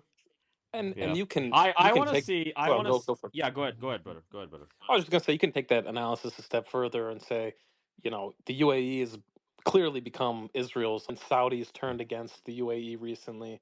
A lot of their projects are being rolled up across the region. So yeah, the UAE, in my opinion, would be likely the first, if not second, of these Gulf monarchies to fall. Or at least have some kind of serious regime change where a new guy comes Yeah. in, and maybe Yeah. Bahrain, because Bahrain again is majority Shia. But But yeah, it's called Naji. Where are you from? Inta Falastini? we talked about this before, but I'm Pakistani and Oh, I'm in America. But I speak some Arabic, and I read the Quran, uh, do my groovy, best. You groovy, know what I'm groovy. saying? I was just curious. Yeah. But no, it's I forgot. My apologies. But no, again, fuck the UAE, fuck the UAE. And my understanding is the reason why they hit, the reason why the Iranians hit the Saudis is because apparently through the Saudis were helping the Americans through their base in Riyadh or something. Mm-hmm. Like, what was Yeah, going on with that? that's a good question. That's a good question. Mm-hmm. Yeah. It's a good question. What was going on in Riyadh and these places? I mean, UAE's been doing all kinds of shady stuff, right? Like they do that Sudan thing. I think Saudi had to beat them out of Sudan. Then they're doing all this other shit, right? UAE is trying to cash in on like all these different conflicts everywhere. Like they're trying to do like this quote unquote soft power thing, right? Yeah. But fundamentally, it's not going to work because there's actually only 3 million, Emirati Arabs in UAE. The remaining 7 or 8 million of them are like fucking migrants from like my part of the world, Bangladesh, Pakistan, India, right? So we actually do all the real work. They do like whatever, right? So Yeah. oh, all right. What do we have here? I'm just seeing. Khatam Al Anbiya says, what does it say? Sorry, give me a second. I went away. So many notifications, man. Holy shit. So it's gonna be busy day. Busy day. Iranian Shahed 136 drone struck the HQ of the US Navy's main command in Bahrain. Another one? Bro. It's just they're fucked, man. There's no interceptors left. Bahrain is getting smoked. Okay. And what is this? Bahrain from a different angle. Speculation lingering. It was a targeted assassination. Khatam Al Anbiya says Iran's air defense shot down 12 types of combat and reconnaissance drones in various parts of the country. All right. There we go. Getting some stuff done. Okay. They might actually finally be moving to close the Straits of Hormuz, something that has been threatened by the Iranian state for almost all of my conscious life. Well, they did close it, actually. More ballistic missile launches towards Israel from Iran. They're happening more often. I just can't keep up with their pace. Oh, man. Funny. Local sources tell me most recent strikes on Tel Aviv have caused many impacts and injuries. Big explosions heard. It seems U.S. radars have been successfully neutralized. Mina Unleashed, yeah. This was 2 hours ago. So if the radars, because I know the big radar in Qatar, that was officially confirmed by the Qatari government. So that was a big radar that was giving them 7 minutes of reaction time to the missiles. If you take that radar out, they only have 2 minutes to react to the missiles. And then you've got the other shorter, weaker radars, right? So if they've taken those out as well, so yeah, now it makes sense. Now you can simply fire off the drones and they'll just keep on killing Americans and Israelis on the ground, basically. So now they're just dead meat. Because like I think that they've basically de facto run out of most of their. Is that what's happening? Yeah. I mean, it appears that that's some for sure at some level version of that's that is happening. Yeah, right. Yeah. One crazy thing is we haven't seen very many reports of strikes in Iran. I mean, bro, obviously not, because it dude, you gotta get on the plane, fly the plane, get in position, fire the missile, get back and land. Like, dude, it's like it's basic fucking like mathematics, right? How long does it take to do all of that? Versus like a missile takes like 7 minutes to 12 minutes to get there, right? Like that's what's going on, right? So concentration of firepower, and in tandem with that, what you also have here is sortie rates, right? Sorties are like 30 minutes on the fast end, and because they're from fucking Israel, it's actually not 30 minutes. It's closer to the maximum, which is like a 3-hour mark, right? So that's why you're not seeing any shit, right? They fired off their load of like tomahawks from the submarines, then they ran off to the Indian Ocean, so that's gone. And then they fired off their load of like fucking cruise missiles, air to surface launch, right? Sources tell me, breaking news. Sources are telling me that Ian Miles Chung was evaporated in Dubai by a direct hit from Iranian Zadr 110 ballistic missile. Based if true. Based if true. Based if true. Based if true. Oh, based if true. All Damn. right, Ian Miles Chung. It's very funny that this is exactly so. Breaking news: Al Jazeera. Go ahead, man. Al Jazeera Arabic says we detected a new Iranian missile attack towards Haifa and the areas of northern Israel. So they're gonna hit the port basically. So you were right. They're gonna hit the port and the oil refinery up there, man. That's and there's also they're gonna disable the infrastructure. I think so. I mean, one really fast one thing is that there is also a massive the largest airbase in Israel is located in the north. I can look it up. Perhaps here it is. 1 minute ago. 1 minute ago. Okay, I gotta read this. Apologies, brother. No, go for it. Okay. United States officially urges all commercial ships to avoid the Gulf. The U.S. Transportation Department has called on all commercial vessels to stay away from the Gulf following the attacks on Iran. The Straits of Hormuz, Gulf of Oman, and Arabian Sea are subject to significant military activity, quote unquote, and it is recommended that vessels keep clear of this area if possible, the department's maritime administration said in a statement. U.S. flagged owned or cruise ships should also stay 30 nautical miles, equivalent to about 56 kilometers, from any U.S. military vessel to avoid being mistaken as a. All right. Separately, the Qatari Minister of Transport said earlier, maritime. Okay, so they're fucking running scared, man. They're fucking running pussy bitch. That's basically what this is. That's basically what this is, man. They're telling the world. They're telling the world the emperor is naked. We actually cannot, sorry Japan, sorry South Korea, sorry, UK. We actually cannot like escort the fucking oil and gas. Dude, they're gonna dump the bonds like fucking nuts, man. Like this is a true emperor is naked moment right here, right? The implications of what I just read, right? And it only happened like 1 minute ago. This is like history making moment right here. Can you post it Like real fast so history I making can moment. reread Yeah, it? yeah, bro. Yeah, this is extremely important. Bro. All right, just go here. Give me a second. I'm just gonna link this up. Hang on a second. Just go here. Yeah, just make sure everyone has sources and shit when you're like, okay. Just go to that live update thing and it'll show you. It's one of those. Okay, gotcha. All right. All right, and then let me see. U.S. official tells Al Jazeera they will continue to launch extensive strikes. Where the fuck are you going to launch your strikes from, bro? You ain't got shit. Your Navy ran away, so now you got to do airstrikes. Okay. Red Crescent. Yeah, it's all said, standoff okay. munitions. And to be fair, the thing about standoff munitions is that, my understanding, correct me if I'm wrong, that they're kind of hard to intercept. At least the way the kind of munitions they have. They're very small, basically. Yeah. Yeah, but basically, like the reason they're hard to intercept is because they are like 20 kilos, 50 kilos. The bigger ones are like 200 kilos or whatever, but you can't actually detect them by radar that efficiently, right? If it's like a bigger thing, you can kind of see it better. But yeah, no, like they're not going to be intercepted that much. The thing is, it doesn't fucking matter because like he's firing like 250 kilo, 50 kilo. Iran's firing like 500 kilo, 1,000 kilo, 1,500 kilo, and it's doing it at a faster rate, right? So I've got a shotgun, right, or whatever. I've got like a rifle. I fire one bullet at you, and you've got like a machine gun, and you're like machine gunning me. Like that's basically what's happening here, man. Oh yeah. So yeah. So just give me a second, gentlemen. I just gotta take care of something. Sure. You guys continue. Well, I am actually going to have to be leaving soon, but no, it has been a day. So do you far, guys? Sir Do you guys? so far. I just want to say, do you guys remember Mr. Medicare? Mr. Medicare. I remember Mr. Medicare. Yeah, he was great. Hilarious.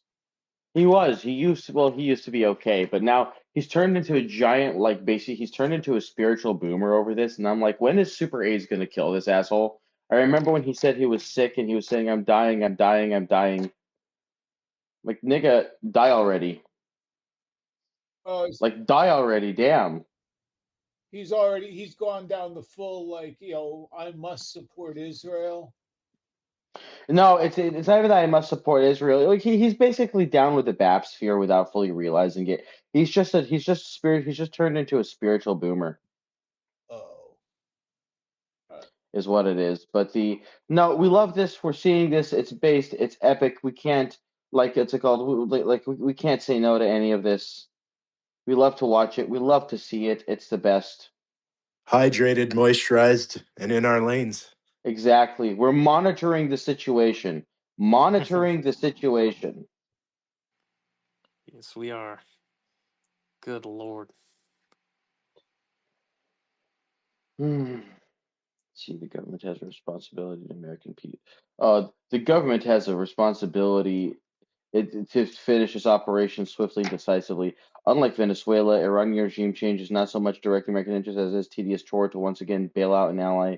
With Iran, there is no discernible justification.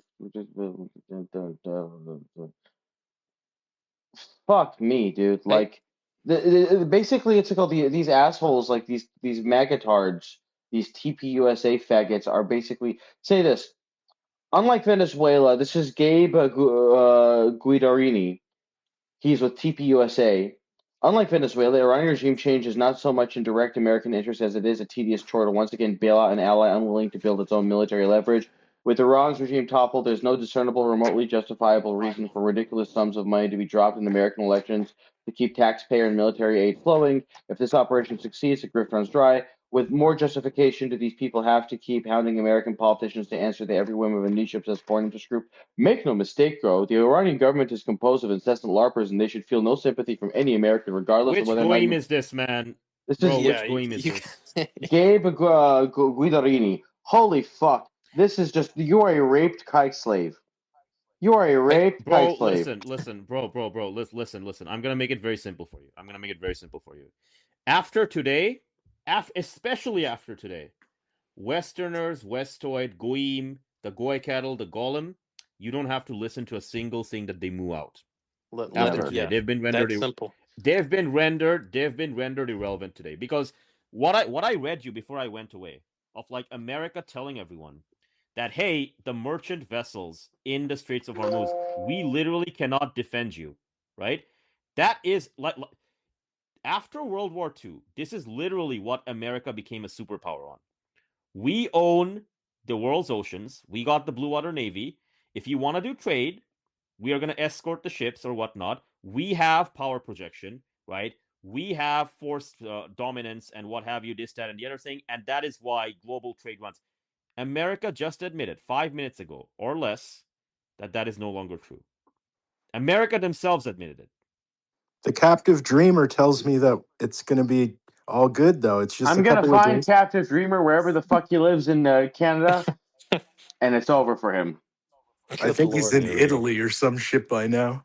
Sir Meow Meow, could I ask a question about how the Chinese, or I believe you said you're Chinese, but you're in Canada, or you're Chinese in China, something. But how are they viewing this escalation? Because a lot of their oil is on the line.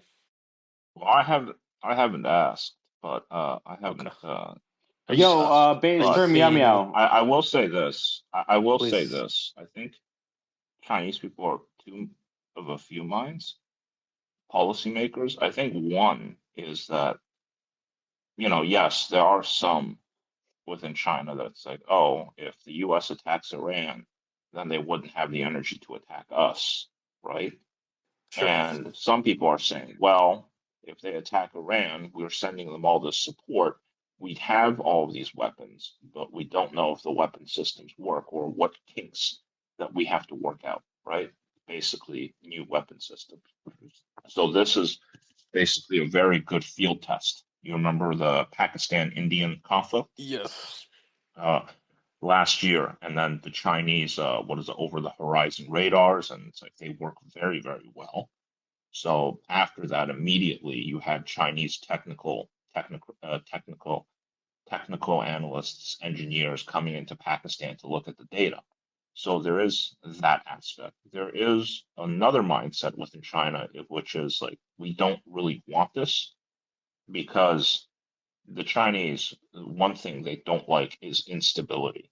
And yes, geopolitically, this is going to give America a bloody nose, but it's going to cause a lot of instability, complications in the Middle East, and who knows what that would end up leading to, if that makes any sense. Yeah, In that the makes sense. way that after basically the war on terror by the U.S.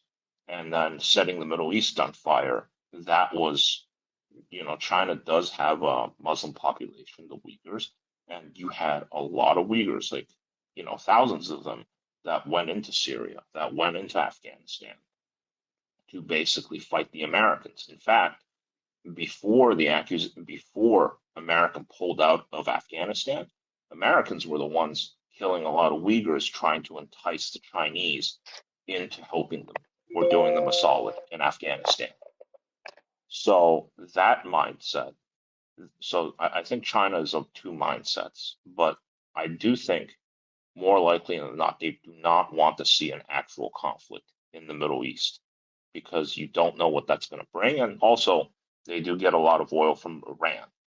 I do think one of the idiots is like, oh, this is about control of China. The problem with that is China's just going to buy from somewhere else in the world market. So that doesn't affect them except for price. And if the US really wants to try to squeeze China, well, they're going to have to park the military, basically try to do a blockade on China. Like China's going to be able to buy the oil from the world market. So that's basically my 2 cents on the issue. Gotcha. Thank you. Hello, all. What did I miss? Oh, we were just talking about China's reaction to the ongoing events. Real quick, Sir Meow Meow. Can a nigga, can you call up Chairman G, ask him if a nigga can join the People's Liberation Army real quick? Finna want to invade Taiwan for the glory of the People's Republic of China. Look, all I'm going to say is this. Like, China still sees people in the mainland see Taiwanese people as Chinese people. So for them, they do, they don't want violence. I mean, China, yes, has red lines in the sense that if Taiwan declares formal independence, or if, they're noticing something that America is giving support to do something like that, then yes, they will attack. But people are not excited at the prospect of a war. It's something, you have to do, but it's not something they're excited. As for joining the PLA, you'd have to be like a Chinese citizen. Basically, you have to have a Chinese hukou. That being said, I mean, it's not like the Chinese have their own version of the French Foreign Legions. So I know. I was just trying to be silly. I was just trying to have some fun. I know. I'm just saying. No, it's I'm just saying. China. Look, I'll say this. All right, like people in the West, like the Goyim, when it comes to China, like they always really fucking forget this. Like China has 1.4 billion people. Like people are like, oh, China has all these aggressive intentions. They're gonna try to conquer like everyone. It's like, no, motherfucker. They have like 1.4 billion people. They don't want more people or more fucking land. Like, in fact, we could use less people, less land. That's why, when a lot of like talented people left China, the Chinese make much big of a deal. So, okay, they'll leave. We just got way more. And we could do with secondary talent. It builds a world class economy with secondary talent. So, anyway, I'm digressing.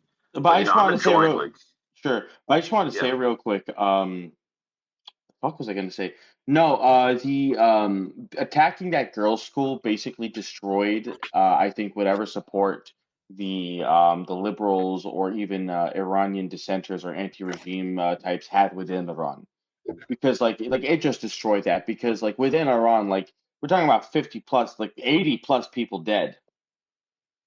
80 plus children dead. And now what can the liberals say? What can they say? There's nothing they can say. They have no choice but to fully support the Iranian regime.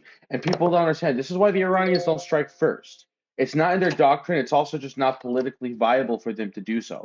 And in order for so they have to maintain. It's important for them to maintain a defensive posture internally, so that the so that the liberals and the reformists and the anti-regime types don't have a reason to say, haha, this is why we need to get rid of the regime, etc., so on and so forth. And it worked perfectly. And now, again, the UAE is being decimated, and it will become Spec Ops: The Line. I will see the UAE, I will see Dubai turned into a wasteland. I will see this happen. I mean, I don't know enough about the Middle East. No, well, I agree what will with happen. Sir Based Math Addict that Iran is very intelligent to maintain their defensive posture and not go on the offensive and strike first. Politically, it makes a lot of sense. And also, let's remember that the only times the U.S. really gets up in arms and actually does something real is when there is at least a false flag, like the Gulf of Tonkin, or if there is like a serious attack, a sneak attack like Pearl Harbor, etc. So I think that's very correct. Also, breaking news: more Shahed 136 drones just attacked the American naval base in Bahrain. So these Shaheds are getting through. That's not a good sign. I mean, I think Iran also is just, they're not a belligerent like country. I mean, they're very defensive in their postures. Yeah. And the last, since the Gaza genocide, that's been pretty clear. Like they're very patient with the Americans on this. I mean, the fact that the Americans pushed them this far and now that they're massively retaliating shows you, I think, just how retarded American policy has become in doing this. So I also think that it's not that it's not in Iran's current regime's nature to basically take a very aggressive approach to foreign policy because Iran is much, much more, I think, cautious, even with its like traditional allies, like the Chinese, Iran, they're relatively new, but historically, I mean, it's amazing that Americans have ended up pushing, I think, the Iranians and the Russians very close together. Whereas if you read the history, they're very well, especially the Iranians. The Iranians are very cautious about the Russians because the Russians took a big chunk of Iran during like the 19th century in the Great Game, and during the Second World War, they occupied Iran. So the fact that the Americans could push the Russians and the Iranians together, I think, is quite an accomplishment in American foreign policy. So anyway, that's my 2 cents on the issue. But I guess it just goes to show in life, fuck around, and if you fuck around, you're gonna find out. And sometimes finding out is not very pleasant. And then Yeah, now, and the thing here, is, yeah. I just want Sorry, to say, go. no, I just want to say, and the thing is, people don't get is that Iran is the borders of Iran were not formed by external powers. These are internally formed by borders by the history of Persia itself. This is one of the oldest civilizations, and the different peoples who live within Iran have naturally lived within Iran forever. And like you're not gonna get the Well, kind of you're not um getting Iraq. You're not getting you Iraq because Iraq is like an artificial creation and Sykes-Picot and all of that. Iran was an actual like real historical empire, yeah. and Iran was actually like a distinct culture, right? Even after the Islamic conquest, the Iranians were still like had their version of Islam and still a very distinct cultural identity. And it's formed out of that, right? Like that, Uh-huh. core border that Iran currently occupies. So yeah, It's the same and thing in it's also just China. I mean, it's the same thing in China. I mean, maybe something. I mean, maybe something could be said about the western fringes of China. Yo, new wave of Iranian ballistic missiles have been detected based, but like I just want to say, even though one could say, the on the fringes of the western borders of China, there are there's grumbling and dissent, but overall, like China has existed in the form that exists for a very long time. These people are all part of a larger. Um, I don't want to. They're part of a larger like Han cultural sphere, and they've accepted that, and they're fine with it, and it's part of who they you are. could say Sinosphere. You could say Yeah, Xenos, Sinosphere. yeah, it's a Xenosphere, a larger So Chinese I mean, sphere. Iran is just it's a huge fucking country. Like people that think, oh, they're gonna like the only way you could really induce regime change is if you actually threaten and put boots on the ground, and that's not happening. Like Right. that is not happening. Iran is, you just have to take a look at the topographical map of Iran next to Iraq, and it's like I hope the U.S. military has gotten their stairmasters, like prepared because that is a fucking mountainous country that is the size of Western Europe. And you're gonna fucking tell me like you need like millions of troops to try to, take over and then try to run the damn country, which Mm-hmm. just the US doesn't have. And I think Trump is a fucking retard because he thought he could fuck around and get away. And all the things that he's done has shown that. And now he's calling for a ceasefire. So, As brother Arnoff said, they're not going to give it to him. They're only going to give it to him if he makes major concessions and if he fucking backs off and maybe, I don't know, puts Israel in a fucking cage, which is probably not going to happen. I mean, the best thing maybe we could hope for is sort of like the Houthi resolution, which is just the status quo ante. Just the Americans just fucking leave. And then no one tries to push. But I don't know what's going to happen. I so mean, I don't want to see the global economy. I don't want to see the global economy meltdown. Let's put it that way. But that's fair. That's You for know, Sir Meow Meow. To your point of retardation, the IRGC, this was from Americanets reposting somebody. The IRGC General Jabari, quote, the American empire has shown its retardation on the world stage. So that's an IRGC general talking shit about yeah. I mean, how dumb America is. America is Yo, run by a direct hell bunch on a of direct hit on a morons. hotel in Manama that houses U.S. personnel. What the fuck is Manama?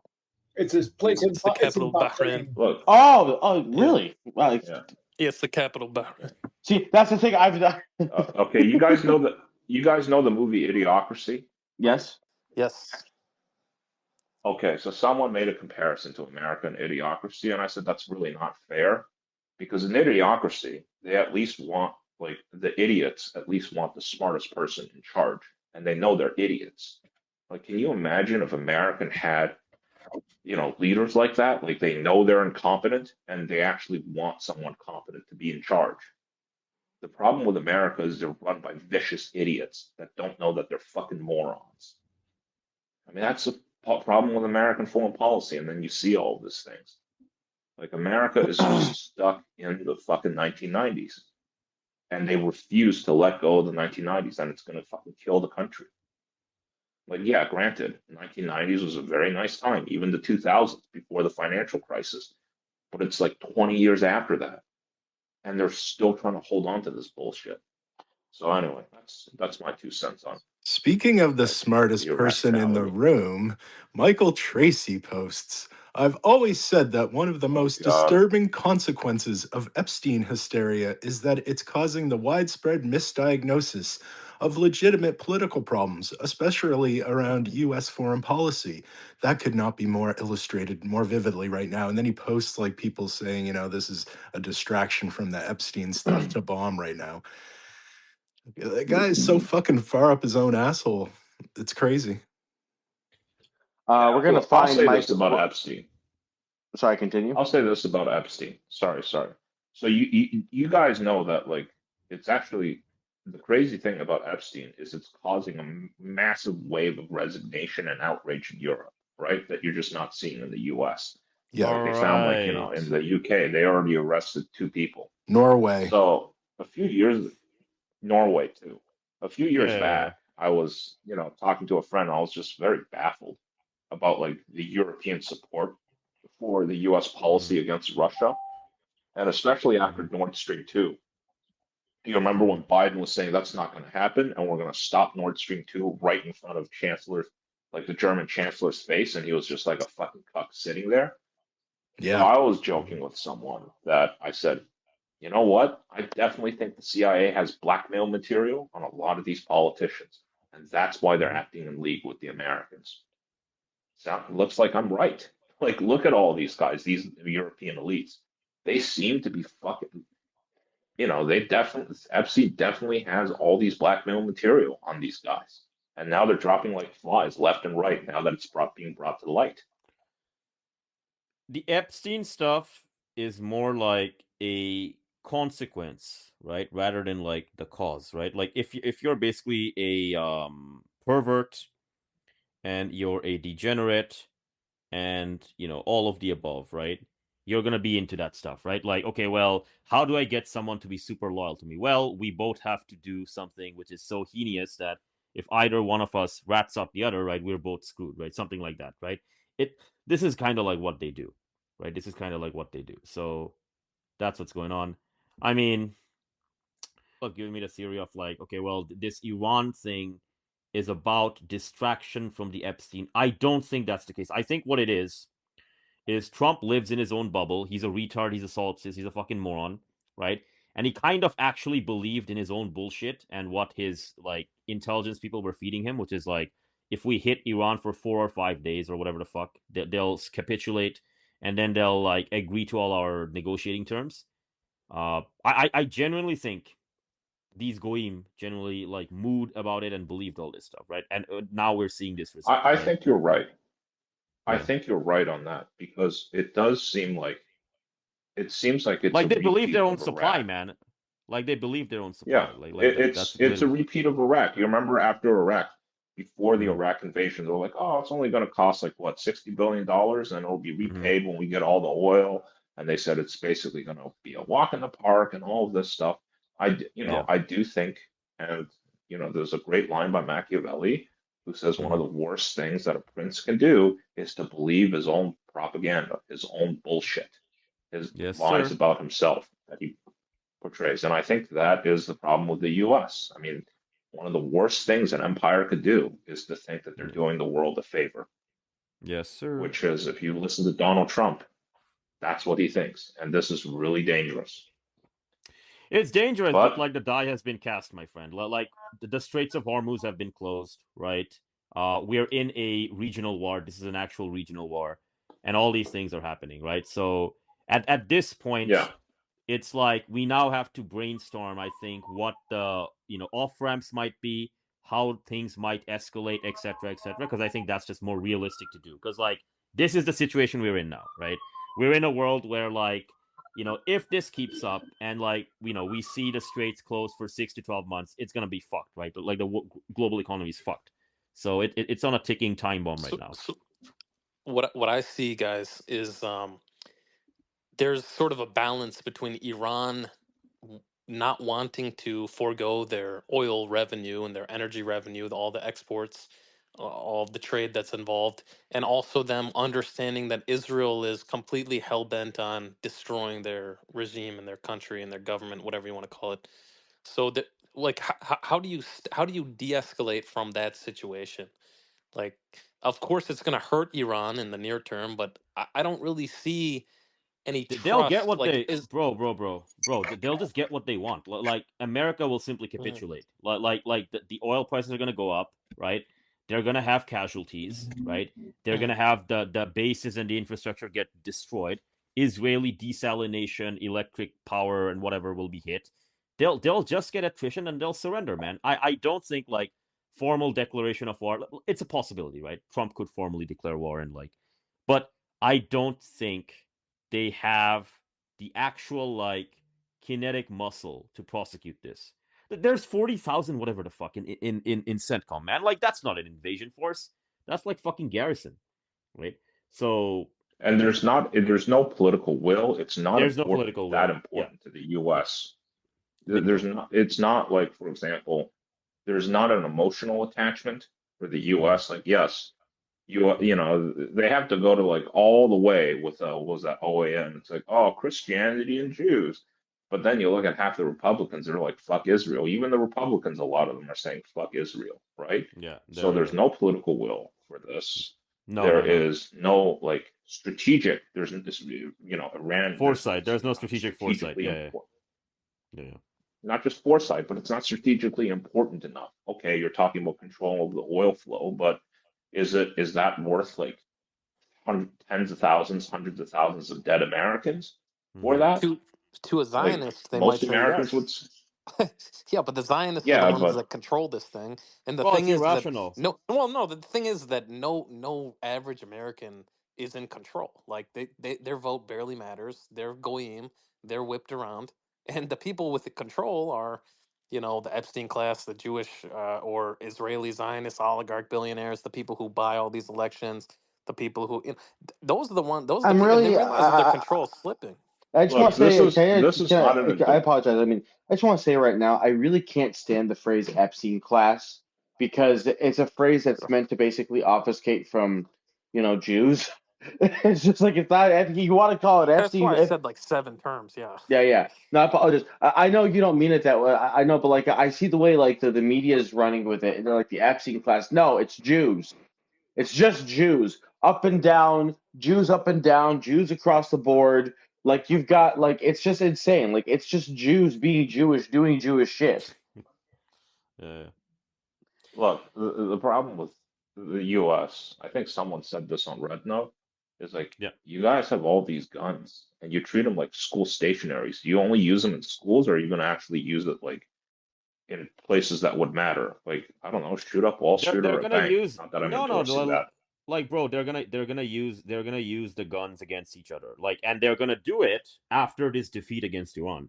Because they are headed towards defeat, right? They're headed towards defeat, and what's gonna happen is And what's gonna happen is like the American mind, which is like this solipsistic, like, well, only America exists, nobody else exists out there, and oh, if you do exist, you want to become like us, and oh, if you do exist and you don't want to become like us, well, you're just the axis of evil, and we gotta kill you, right? Like those are the three modes. Mode number one, solipsist, you don't exist. Mode number two, well, you do exist, but you want to become like us, right? Mode number three, you do exist, you don't want to become like us, we gotta fucking kill you. You're the axis of evil, right? If you destroy all three modes, what is left? What is left? It's just like the solipsistic, Amerimat, Goyim, Goy-cattle, whatever you want to call them, right? They have to admit, first to themselves, right? And then to the rest of the world that actually the outside world does exist. I'm not the only thing, right? We are not the only thing. America is not. If you do that, America falls apart. Because America was born through this like pursuit of exceptionalism. And if you take that away from them, it becomes a fundamentally homicidal, suicidal, like you know like those like guys who like shoot up their entire family and then like commit suicide and kind of stuff. That's where America's headed, man. Like if America is defeated in Iran, and I'm like 99.99% sure it's gonna happen. That's where things are headed. They're gonna look for a scapegoat. They're gonna be like, why did this happen to us? You know, oh, I thought America was the best thing since sliced bread. I thought only we exist. I thought the evil mullahs were gonna be defeated in 4 days. If none of that shit happens, I'm telling you right now, they're gonna go out on the streets, kill random people, and try to feel better about themselves. That's where things are headed, man. Like it's you know, it's not just bleak. It's the bleakest black, basically with regard to like this shit and Well, where I will this is say going. this.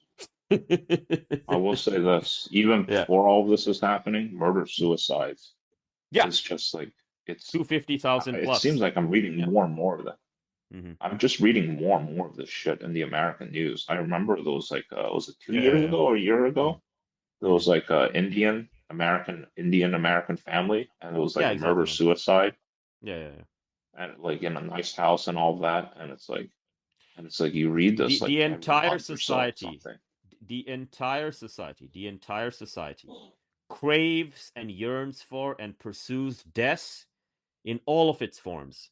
Not just metaphysical, not just theological, all of its forms. It's not just America is not just a nihilistic society. That's like the fucking optimistic word, bro. Like America is like fractal levels of nihilism, right? There's the individual nihilism.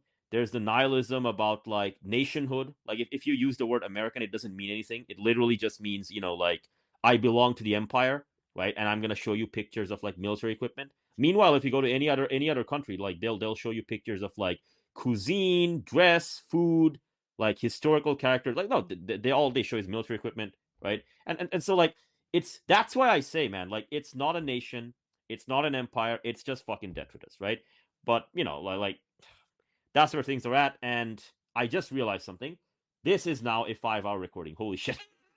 I think I need to cut the. I think I Let's need to cut go. this episode. Record Yeah, setting. yeah, record setting. No, but Sir Kenneth has already left us, but thank you, Sir Kenneth, for co-hosting. But like, I just realized I gotta cut this up, and the reason I want to do it is not because I'm not enjoying the company of you lovely gents, and it's not because I don't want to continue this further, but because if I want to compress this down to an MP4 file and send it to Sir Kenaz, you know, like if it's over 5 hours, it might have some hijinks, right? So apologies for that, gents. I think I gotta cut it Oh short yeah. for like formatting purposes. But No, it's no, fine. yeah, but no, Well, we've also got some. I'm guessing we also got tomorrow to see what the next day brings, right? exactly, Indeed, we exactly. do. Like it's All right, you guys, I'll head Indeed. out. You guys take care of yourselves. All right. Thank you, Okay. yeah. gents. Thank you, dear listeners, Stay for safe, showing up. everyone. Bye. Stay Take safe, care, everyone. folks. And yes, thank you. And remember, as always, dear listeners, you know what my words are, but I'll say them again. As usual, the doom cometh. See ya. Thank you. Your soul is mine.